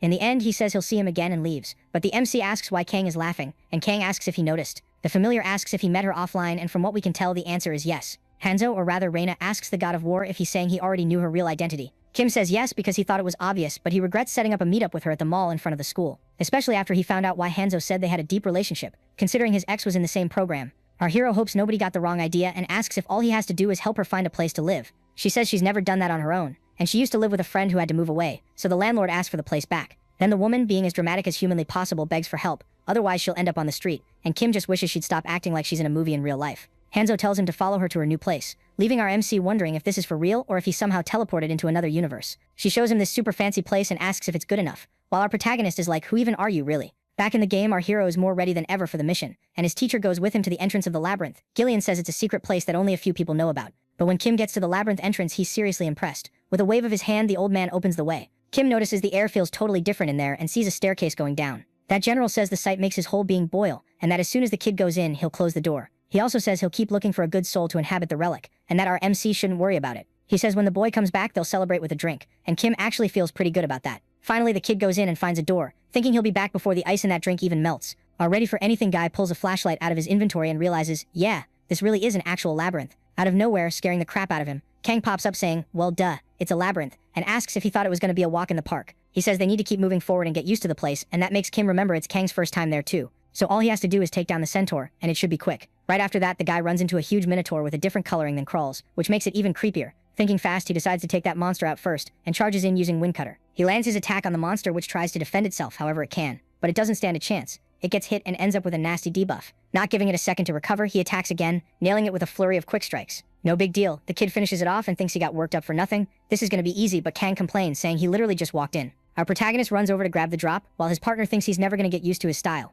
Checking the menu, he sees his pet's evolution quest is in progress, and he plans to finish it right there. A little later, he finds a nice-looking chest, and of course Mr. Nosy goes sprinting over to open it. He figures he's learned two things about this dungeon. First, there are 4 monsters that live there, and second, there are a ton of sketchy chests all over the place. But this time, our hero gets lucky again. Kang tells him to keep that material since it might be useful for some quest, and that they should keep going. After a while, with more fights against minotaurs, our MC starts feeling lost, and his partner suggests taking a different route. Kim knows his familiars don't remember the way anymore. 800 years have passed, but Kang seems to have this genius-level instinct for finding the right direction. Out of the middle of nowhere, a scream freaks our protagonist out. He looks over, not getting how that would even happen inside a cave, but he runs toward it on pure hero instinct, and finds a woman facing off against 2 terrifying gargoyles. She's using some kind of magic spear and totally desperate begs for help. She keeps pleading while the duo thinks it's probably a trap, and honestly, they even say the girl's doing a great job selling it. While they're patting themselves on the back for spotting the trap, Tina shows up saying she knows that girl and that her master should save her. The next moment, our hero and his little Pikachu squirrel thing start blasting lightning everywhere. Not long after, the woman's safe, and she thanks them like crazy. Grateful, the girl says she doesn't even know how she could repay him. But then our MC notices she's kind of transparent. She apologizes for not explaining earlier and says she's a leftover spirit from this dungeon.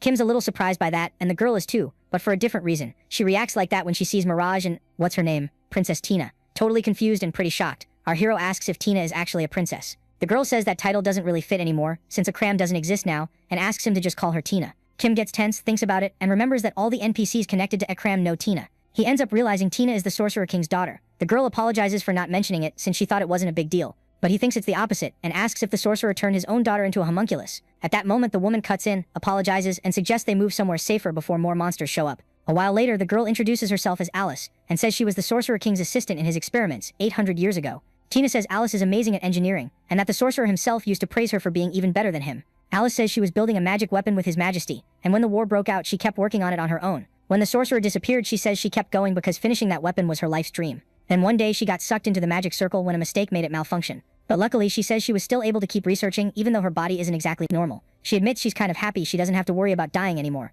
but Kim thinks the girl's a little nuts. She says she finished the blueprint and now all she needs is spiritual energy. She even went out looking for it but couldn't find any. Then our hero starts patting his pockets, He shows her what he picked up earlier, and she gets super excited because that's exactly what she needs. So she gives him a quest to craft a legendary item set, and Kang practically loses it, that Kim managed to get something like that this early in the game. Kang figures those items must give effects similar to sub-epics, and that at most they should qualify as a mythic level set. The girl asks him to bring the energy, and our hero accepts the quest. Kim realizes he needs a ton of items, and when he asks about it, Alice confirms the boss has the rarest one on the list. Looks like the centaur is the one holding it, so when the guy kills it, he'll complete his pet quest, his second-class quest, and the weapon crafting quest all at once. Alice tells him to wait and starts searching for something, and then suddenly she finds it and gets really happy. To our lucky MC's surprise, she hands him a map, saying she's happy to help and that she'll use the time to make a few tweaks to the design while she waits. Kang gets a little jealous of the protagonist, after all. He only ever used a legendary item once, back when he was still alive. Looking at the map, our guy sees 8 possible locations where the centaur could be, so he decides to start with the closest one, obviously. Kim suggests putting Alice's soul into the third relic, but Tina immediately says she's against it. She says that even though the girl's engineering skills are great, her combat skills are basically non-existent, so her soul might not be able to settle in.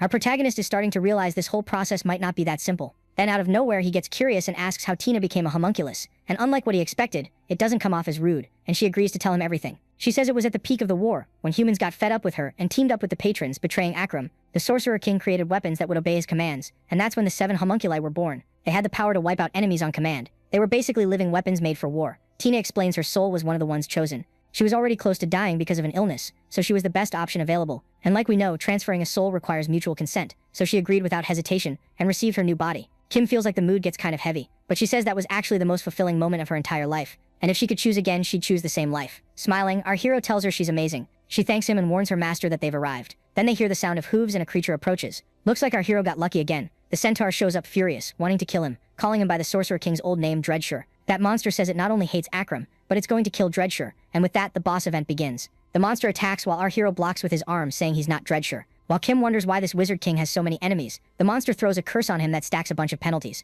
But that's nothing for our hero, so he uses his power and clears those debuffs, then immediately charges in laughing and attacks the monster. The kid beats the centaur with zero mercy, takes it down easily, finishes his quests, and still walks off with his hands in his pockets, farming aura. Kang asks if everything is always that easy for him, but our hero tells the kid to chill and says he's also gathering materials for the magic weapon. 3 days later, our MC shows up to Alice with all the crystals he needs, and she's super excited and thanks him. Kim hits level 55 and gets another skill pack, plus a new skill for reaching his second class. Checking the menu, he sees he got Dimensional Portal. Even his familiar thinks that one came out of nowhere. His partner says portal-type skills like that are insanely rare, like only around 10 people have them, and of course it'll be super useful, even with some restrictions. Our MC wonders if he should max it out since he doesn't have any saved coordinates yet, and Kang explains that doing so cuts the cooldown by 20%. On top of that, he has a swap skill that kind of works as a backup, but he still puts this one at master level. The next skill is also movement-based, but it's a short, fast, explosive dash meant for attacking. Kim realizes that putting points into it lowers the cooldown and boosts the speed, so he makes the same call and masters that one too. With that, Alice congratulates our hero and says the magic weapon is finished, telling him to come pick it up. He's completely shocked when he receives the legendary weapon called Vasilis, which has an anti-magic shield skill. Kang says his gloves boost his attack and magic, and this new weapon is great for fighting something magic-based, for example. The guy watches in envy while Kim celebrates having such ridiculously broken weapons and gear sets. But then there's the question of how you even equip it. Alice says she expected that and explains it's worn like a shoulder guard. Both of them are pretty surprised by that because the item goes in a rare, super unusual slot. In the game, there are the normal equipment slots and a few extra rare ones that only some players ever manage to fill. Kang says a lot of people don't even know items like that exist because you can't put them up at auction, and our MC can't believe he actually got one. Finally, he takes the new gear and equips it, getting compliments from his companions. Kim says something's been bugging him and explains that it seems to clash with the set he already has. He says he has 2 sets, a hero rank wind type 1 and another legendary magic type 1. And the problem is he'll have to swap sets and pick the best one for each situation, but Alice seems to have a fix. She asks for more spiritual energy, and since she's the one who made that glove, she converts it into an inner glove. That way he can use everything together and keep being totally busted. Kim notices his HP and MP tripled, and his partner says those are basically tank stats, calling that mythical class completely insane. They look at his attribute skill points and it seems like the protagonist gets a lot every time he levels up. He starts spending points on stats like strength, dexterity, and vitality, but his familiar suggests using the skill ones too. Looking closely at the menu, he notices the M next to permafrost is gone, and finds out it's because some skills evolve. Kim decides to put points into it again, and while he's enjoying the moment, Alice walks up and apologizes because she needs to say something. He thinks it's time for her to move on to the afterlife, but what she actually asks is to be allowed to follow him. Alice says she wants to start a new research project, and since she's a ghost, she doesn't need to sleep or eat. She begs to be allowed to do it, but honestly the scene is getting a little creepy. They talk it over, because Alice will need a place to work, and Kang isn't sure she'll be able to stay there since she's just a normal NPC. But our hero wants to find out, so he starts using his dimensional portal skill, using the coordinates for his room. When she touches the portal, the menu pops up saying that since the conditions were met, he can have her as his familiar, and our hero agrees right away. The girl gets super excited that the plan worked, and her classroom is about to get a nice upgrade in the workshop/engineering department. Back at the king's castle, it looks like our hero is greeted by his teacher, who's happy he met all the requirements to get an audience. Gillian, satisfied, goes off on a rant, because now with all the items, His Majesty won't have any more excuses, so he's gonna go check this personally. A little while later, the old man comes back and tells our protagonist his audience with the king has finally been approved. They head over there, and our hero seems a bit nervous, since it's his first time meeting a king.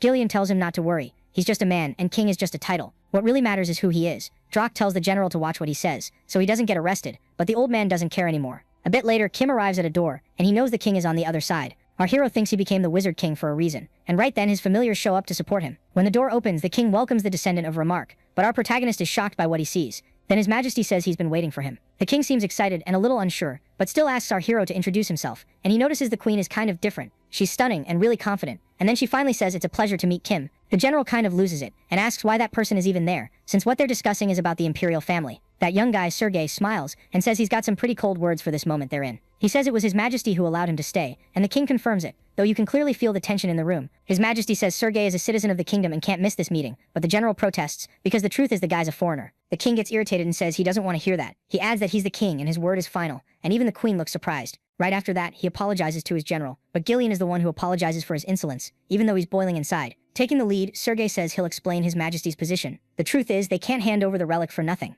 Gillian gets heated thinking the kid's gone too far, but Sergei says he won't tolerate it anymore, since he's an authorized representative of the king, and if the general shows any more disrespect, he'll be arrested for treason, which just makes the general even angrier. Sergei says of course they'll give it up for a price, and when our hero asks what price, the guy looks happy to see they're on the same page. In a dramatic moment, he slowly raises his finger and points at Tina, saying that's what they want. He explains she has royal blood and will be kept as His Majesty's concubine, but then the general stomps his foot, asking if he's lost his mind. Meanwhile, the king just looks like an idiot sitting on the throne. While the general is yelling, the girl calmly says she refuses. Kim was already thinking about dealing with that guy using magic, but Tina cuts in first and says all relics and rights of the wizard belong to her lord. Furious, she shouts that the kingdom of Remark can't claim rights over the relic just because they happen to possess it. Sergei smiles and says he understands, but Tina doesn't stop there. She adds that on top of that she has standards. And finally she says she refuses to have a husband who can't even hold a sword. The general says that was hilarious, actually really entertaining. After the audience, our hero asks if his familiar saw the king's face, but Kang thought something about it was off. He says he was in Remark back when he was alive and saw the king during a hidden quest he was doing, and the king didn't look like that. Kim asks if it could be someone impersonating him, but his partner says Gillian would never allow that.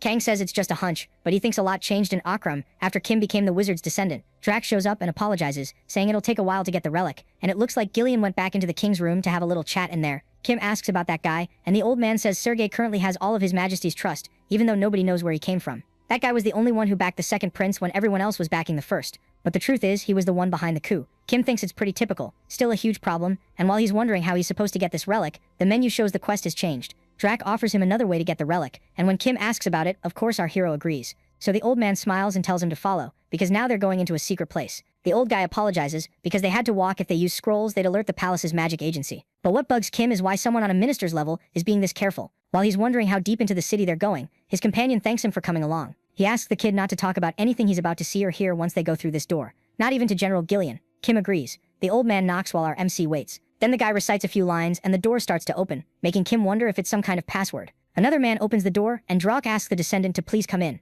Inside, the man welcomes them, and after confirming Kim's identity with Drac, he gets a little flustered and really excited. As they head upstairs, the guy keeps geeking out over the protagonist. They reach a door guarded by two people who smile and step aside. Then the old man says, "Sir Roy, we're coming in." A man welcomes them and says he meant to meet them downstairs, but as they can see, he got held up. Roy says he's heard a lot about our MC and that it's a pleasure to finally meet him, at which point Kang says he gets it now. The familiar asks if Kim remembers when he said the king he remembered was different from the current one. Then to Kim's surprise, his companion says this is the real king. Finally, the man stands up to greet him, says his name is Royston Remark, and welcomes him to Akram's secret organization. Right then, the menu drops a revolution quest on Kim, and he realizes just how serious a mystical quest that involves an entire country can be. Kim thinks that if he says anything, the kingdom is basically screwed, but then Roy says it's his fault for not noticing what his brother really needed. He explains that Sergei used his brother to gain public power. Taxes went up and were collected brutally, making the people furious. On top of that, the defense budget started getting cut, so the number of soldiers dropped. He says that since the kingdom borders the Gillian Empire, they're going to fall soon, and even though he's ashamed to admit it, he needs help. Humbly, the real king asks for help. Kim thinks for a moment and says it sounds like a good idea since Sergei did seem like a problem. He finishes by saying that if they need any help, they can count on him. The moment our MC accepts the quest, the guy spreads a map out on the table showing strategic locations. He explains he has around 30,000 soldiers waiting for the signal to move, and Kim realizes there really are a lot of unhappy people in the country. The king brings our hero back to the map, tapping it with a pointer and saying the problem is right there. Those mountains are hard to cross and full of monsters, and most of the revolutionary army is made up of regular people. So there's no choice but to involve the army that guards the fortress. But at that point, our hero notices something. The king gets it and confirms it, which freaks Kim out. The general guarding those borders is one of the 11 strongest on the continent. After talking it over a bit, they conclude they'd have a better shot taking the risk and going through the mountains. Meanwhile, in the Gillian Empire, Marquis Huinan asks if someone is seriously trying to tell him that angelic gods are willing to become his servants. Evans, one of the Great Ten and leader of the Silver Angels Guild, says there's no reason for his lord to make a move like that against some small country. The guy asks him to leave it to them. Of course the lord agrees and gives him permission to form a strike unit, and says he'll reward him. Evans seems pretty happy about that. His guild isn't one of the most popular, but once he streams himself clearing a national level quest, that's going to change. That guy believes it's finally their turn to sit at the top of the world. The lord is pleased and says he'll wait, while looking at the gift he received and commenting that foreigners really are interesting. He asks someone lurking in the shadows what they think, and someone answers that they're greedy.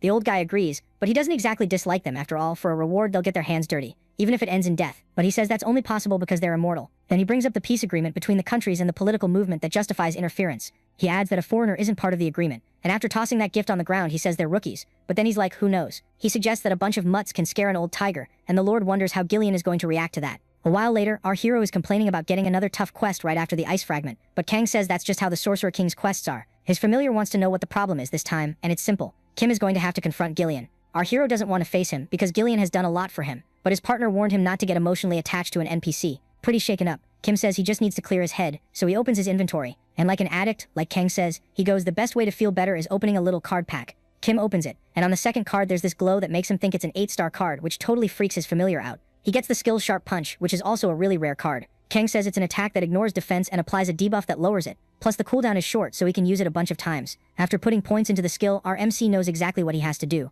He's going to try to persuade Gillian. Later on, the two of them are sharing a drink, and the professor is happy they managed to meet up. Our protagonist thanks him, and Gillian says that even if it's not some fancy drink, it's got its own refinement. While he drinks, Kim thinks that thanks to the guy, he can hit level 56 fast. And on top of that, the drink is amazing. Gillian says he called him there because there's something he wants to talk to Kim about, and our MC wasn't expecting that. He says the Gillian Empire has been making suspicious moves, and the country's unstable, and our boy wonders if the old man knows about the revolution quest. He says he needs to focus on the border, and that his absence could hurt the soldiers' morale, so he won't have time to hunt with him right now. Trying to calm down, Kim realizes Gillian doesn't know, so it's fine. The old man keeps going and says he doesn't want things to end up like they did 10 years ago, when the king lost the people's support, and it feels like this is the moment our MC has been waiting for. So downing his drink for courage, he taps his glass on the table and asks why. This time they don't just do what the people want. He thinks about it and asks if that's how Kim feels. Our hero panics because that's basically treason, and he has no idea how the man is going to react. But Gillian puts a hand to his face and says that if they're speaking for the people, the kid actually has a point. Then he adds that he can't do that, and when Kim asks why, he says our hero already knows the answer. It's because he's already sinned against his majesty. He explains that the second prince was virtuous, so he offered his granddaughter's hand. That's when Kim realizes he's talking about the queen. The general confirms it and says she really liked the second prince, while our hero can only think about how different she is from the old man. Then he says all he can do is stand by the prince and believe that one day he'll wake up and distance himself from Sergei. Just like the Revolutionary Army, Gillian has his reasons too, so that wine that tasted sweet before now goes down bitter. 2 days later, Gillian's army invades Ramark. That same day, Evans arrives at a border fortress. He thinks the time has come, gathers all the guild members, and believes he can pull it off with 5,000 people. The live stream is up and people aren't reacting well, but the guy figures even bad attention is still useful. He decides he'll start soon, and the two opponents stare each other down from a distance. A worried guy asks if he's really going to do this since the general already spotted them, but Evans says the old man won't be getting reinforcements, and he knows that because there's a spy planted in Gillian's court, who's already been working on weakening their defenses. Grinning, he adds that they're not the only ones there, and right then, another group shows up yelling about taking down the incompetent king. Evans knows everything was part of the Marquis' plan, because there was no way they could handle this using the usual methods, and pointing at the crowd's army, he says they're going to attack something else, not the fort. The group gets fired up because they think the king sent his army to kill the people. But right then General Gillian shows up, demanding to know how he dares do this. Furious, the guy lunges at the general saying he won't lay a hand on him. Happy with how things are going, Evans tells them to start the broadcast. Even though he's pretty strong, the kid knows the general can't handle that many people, and orders the attack. But at that moment a massive explosion goes off. Our hero appears right in the middle of it, making the guy wonder where this player even came from. While Kim is using magic in the middle of the fight, the menu shows that a war between Remark and Gillian has started, so PK effects won't count. The players there say our guy is one of Remark's men and order everyone to stop him. The protagonist can't believe they actually came all the way there, but Kang says he warned him this would happen. He remembers his partner saying the national level quest probably started because of something connected to him. The kid realizes it was because of the revolutionaries event, and Kang suggests they make a plan and give them a really warm welcome. And just like planned, our protagonist is following the plan perfectly. That guy thinks the whole point was to show on the broadcast how they crushed everyone. But if this keeps up, it's gonna go badly. Like Kang said, the guys in the backline are weak, and the familiar explains that even if the guild is top tier, not all members are ranked, and he tells him not to let his guard down, because if too many group up he could be in trouble. But Kim says he's got a plan for that. That plan is hit and run, so right after that, he uses his permafrost skill on the area. Kim uses his freezing skill and starts taking out a bunch of opponents at the same time. People get confused because the only one who can use that skill is Kate, rank 6 of the Sun Guild. It really looks like people actually think it's her there. and they get pissed that they finally decided to show up and join this mess. Our hero pulls back while those players yell, telling everyone not to let her get away. A little tense, our hero finally breathes because even though he thought he had enough mana, it ran out fast, and Kang also says the kid overdid it. Kim says with a grin that they seem to have mistaken him for someone named Kate, so he'll borrow that name for a while. Evans freaks out because he doesn't understand what's going on. Everything is happening totally differently from what the Marquis said. He remembers the Marquis saying he'd come back easily, victorious. Even if they take down that NPC, they won't get out without casualties, and the kid can't let that happen while the war between the top 10 guilds is going on. Evan starts realizing the old man might have used him like a pawn, and it makes him furious. He can't believe an NPC pulled that on him, so he tells the guild's vice leader to call in all the members on standby. Someone cuts him off, asking what he's talking about, and when the kid turns around, Gillian is standing right in front of him. He panics when he realizes everyone is already dead. Desperate, he says he can't die now because he put a ton of money into this game. But all Gillian says is that he's disappointed, and asks if those are his last words. With one clean strike, the old man finishes off the guild leader, making the whole guild take a 20% penalty for 1 hour. As soon as Evans dies, the vice leader orders the broadcast cut immediately. The armies take advantage of the general defeating the enemy leader and charge forward. Someone informs His Majesty that, all of a sudden, they started fighting each other. Tense, Roy draws his sword and orders them to help the garrisons. The soldier doesn't get it, but the real king tells him to think about what General Gillian did while they were under enemy attack. Then he says that even if they're rebelling, they're still from Remark, and it would be disgraceful to side with the enemy and profit off the army's defeat. So with a swing of his sword, he orders everyone to advance and wipe out Gillian's cowards. That guild guy realizes he's in trouble, because now everyone has teamed up against them. When a player dies, the time to come back is anywhere from hours to up to 3 days, and if a lot of the guild dies there, they won't be able to log in, which would be a huge problem. So to avoid that and even risk losing their top 10 title, he tells everyone to fall back to the nearest portal, but Remark's army notices the escape attempt and goes after them, making sure none of them get away. Meanwhile, in Remark's castle, the king, terrified, asks what's going on. Surrounded by armed guards and with bodies on the floor, he demands to know what all of this means. Clapping his hands, Sergei tells him not to look so shocked because it's not as bad as it seems. Or maybe it is. Walking closer, he smiles and says he's been waiting for this moment for a long time. Sergei asks where the guards' manners are and tells them to put their weapons away. The soldiers obey. The king, angry and scared, asks what the guy thinks he's doing. Smiling, Sergei asks how the king still doesn't get it, and calls him an idiot. He says the king should have dug a little deeper into his past, and to His Majesty's horror, the guy reveals he's a spy from the Gillian Empire. He explains that the king was the perfect target, and that controlling a pathetic man living in his brother's shadow was like taking candy from a kid.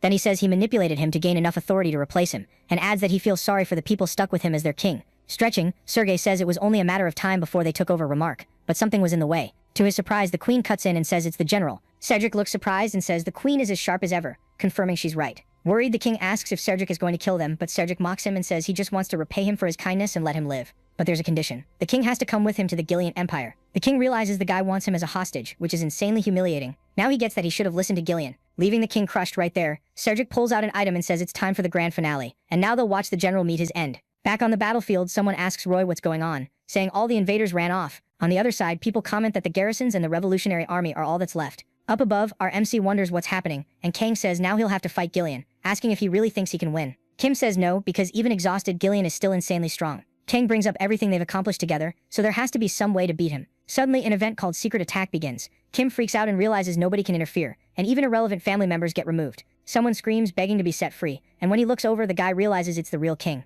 Roy orders them to say who they are, but the person holding him warns it'd be better not to make a scene. To his horror, the person says they'll let him go once they finish their objective. Nearby, the general just watches as he's surrounded. These are the Darkwings, a notorious assassin group with a 100% success rate. Their leader is also one of the 11 strongest on the continent. Then one of the assassins stares at Gillian and says he has orders from the boss. He declares the old man has to face them there alone, and it's simple. Either he dies today or he survives. If the general refuses, they'll release a poison that'll kill a bunch of people, so he should think carefully before deciding. He adds that if Gillian accepts, they'll guarantee the hostage's safety and demands an answer. The old general makes his choice, and with a wide circular strike that hits several of them, tells them to keep their word, otherwise he'll butcher them. Then he attacks without mercy, and the assassins feel the full force of his blows. Some try to rush him, but he counters, cutting down several of them again, one after another. He shakes his sword and takes a breath, but it looks like the old man isn't having his best day. Kang comments that he's dying. Kim finally understands why the game restricted access to this event, because if he helped the Revolutionary Army, he'd end up dead at the end. Down there, the fight continues between one assassin and the great general. The two trade blows, then stop at a distance, back to back. Gillian is the first to break the silence, thinking he's the winner. The assassin still standing says he can't believe it because the general wiped out all his men in the blink of an eye. He says the general should be proud because he's the first in history to wipe out an entire Darkwings platoon and then fall defeated. With their leader dead, everyone who's left is gonna fall back now.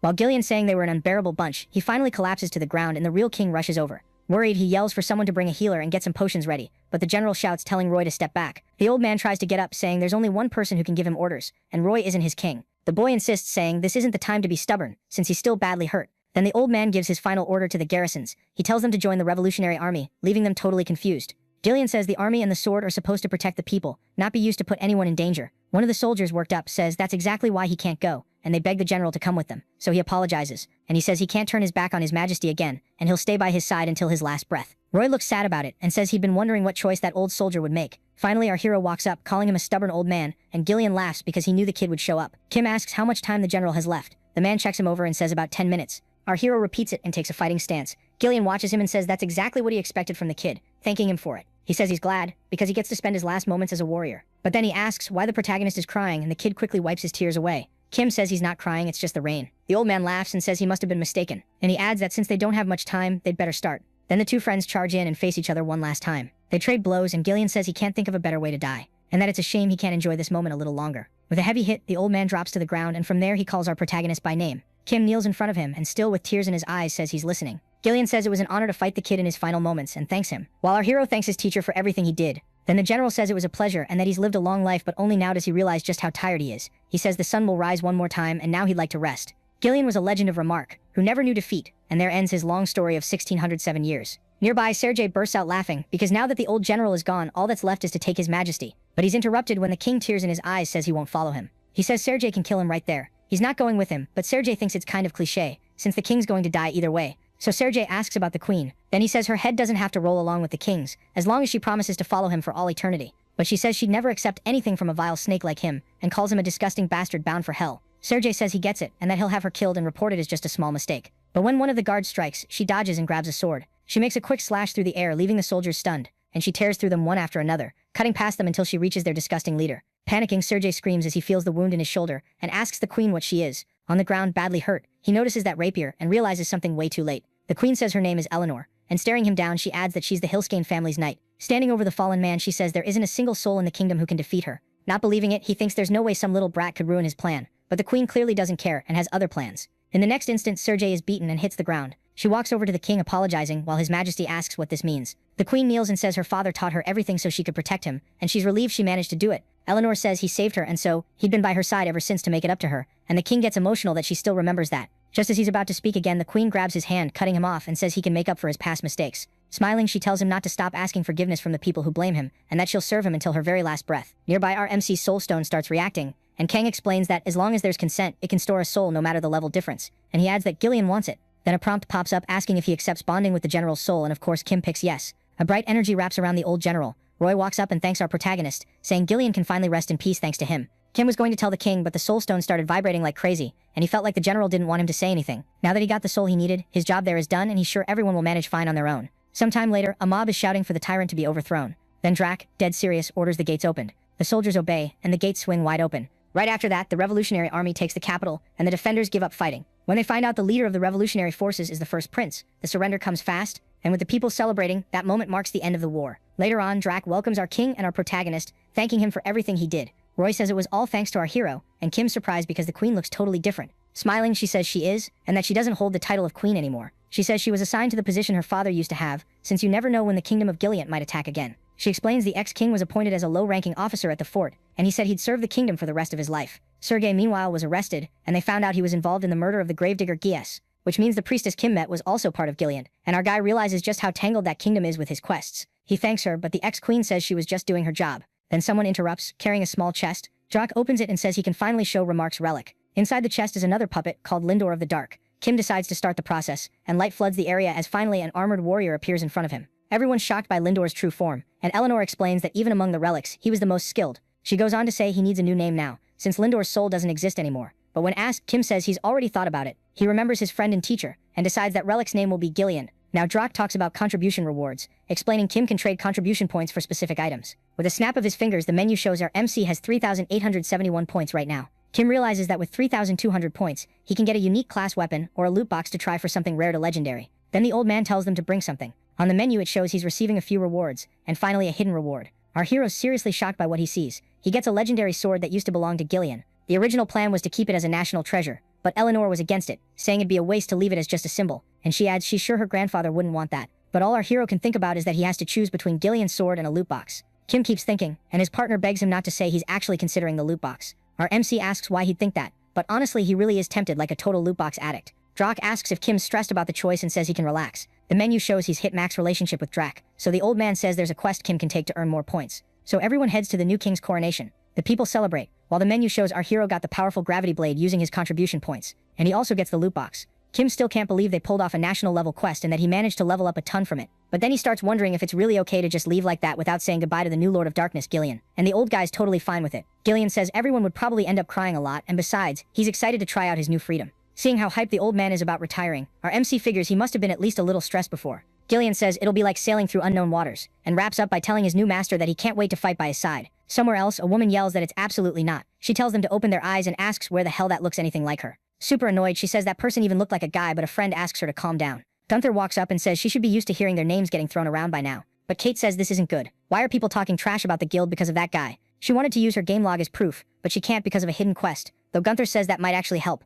Then he suggests they just take the credit for it, which totally catches her off guard. He explains that since she never liked the Silver Angels, they could use this chance to get rid of them once and for all. She tenses up and asks if he's serious, but he lightens the mood saying of course not because that's not like her. Gunther tells her to relax and go after the frozen flame, adding that he's really curious who could use skills like hers. Elsewhere, our hero sneezes and his partner asks if he seriously caught a cold in an online game. But Kim says it feels more like his ear is burning, and Kang says it'd be weirder if people weren't talking about him after everything he did. Finally, the familiar asks if Kim knows where he's going next, and since Kim leaves that up to Kang, they decide they're heading to Zenonia. A while later in the city, merchants shout out their services, selling potions and repairing damaged weapons. Kim's shocked because this place makes Remark look like some tiny backwater town, and his friend says this is one of the biggest cities on the continent. Kim starts worrying about how he's supposed to find clues for his new profession quest in a crowded place like this. Kang asks if he wants to bet they won't even have to go far because the clue is right in front of them. Impressed, our MC notices that massive tower towering ahead. The familiar asks if he remembers when they first met, and Kim asks if it was when he became a wizard. Back then he ran into Drac in his trinket shop, and right after that his affinity went up, and that's when Kim realizes something. His partner says he noticed too because he's already been inside.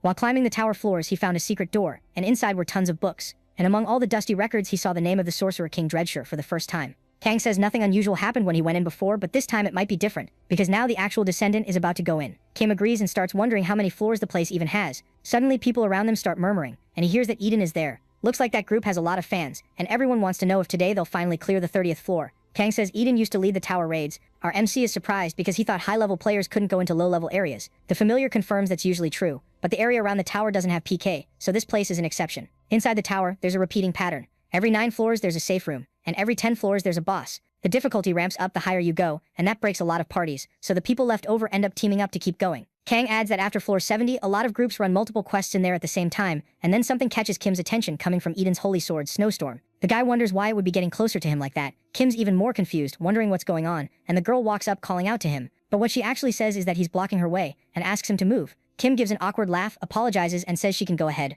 His partner teases him, asking if he thought the girl was interested in him, and that leaves our hero feeling kinda awkward. But then in that moment, something weird happens. Eden suddenly stops, startled by something, wondering what it is this time. She realizes the higher level ice spirit is inside the snowstorm sword. Looking at our guy, she wonders what this kid has that made her react like that. Her companion asks what's going on and is surprised she actually slowed down for someone, teasing her like, "What? Are you in love or something?" Eden calmly says it's nothing and they should keep moving. Still, the woman pushes it, thinking the boy caught her attention, and that if she runs into him in the tower, she'll ask about Snowstorm's reaction. Then she walks off while the players around hype her up. Kim gets curious and asks if that girl is really that famous, and his partner's like, "Yeah, I'd bet she is." They plan to move on, but not before opening that loot box, and our hero has a pretty interesting place in mind to open it. So the protagonist heads up to the tower and pulls up the menu, accepts the terms which say the difficulty scales with the number of party members in his case. He's a bit surprised because it looks like it's not working, thinking it might be some kind of error. But the menu says a specific pattern was found, and he'll be teleported to a special location, to Kim's total shock, welcoming the administrator. Our protagonist gets kinda annoyed because he got teleported without even getting a chance to prepare. But looking around, he sees a room full of devices and gears, and he's like, where the hell am I? So the video ends here. If you don't want to miss the next part, activate the notification bell, and see you next time on Tob's channel.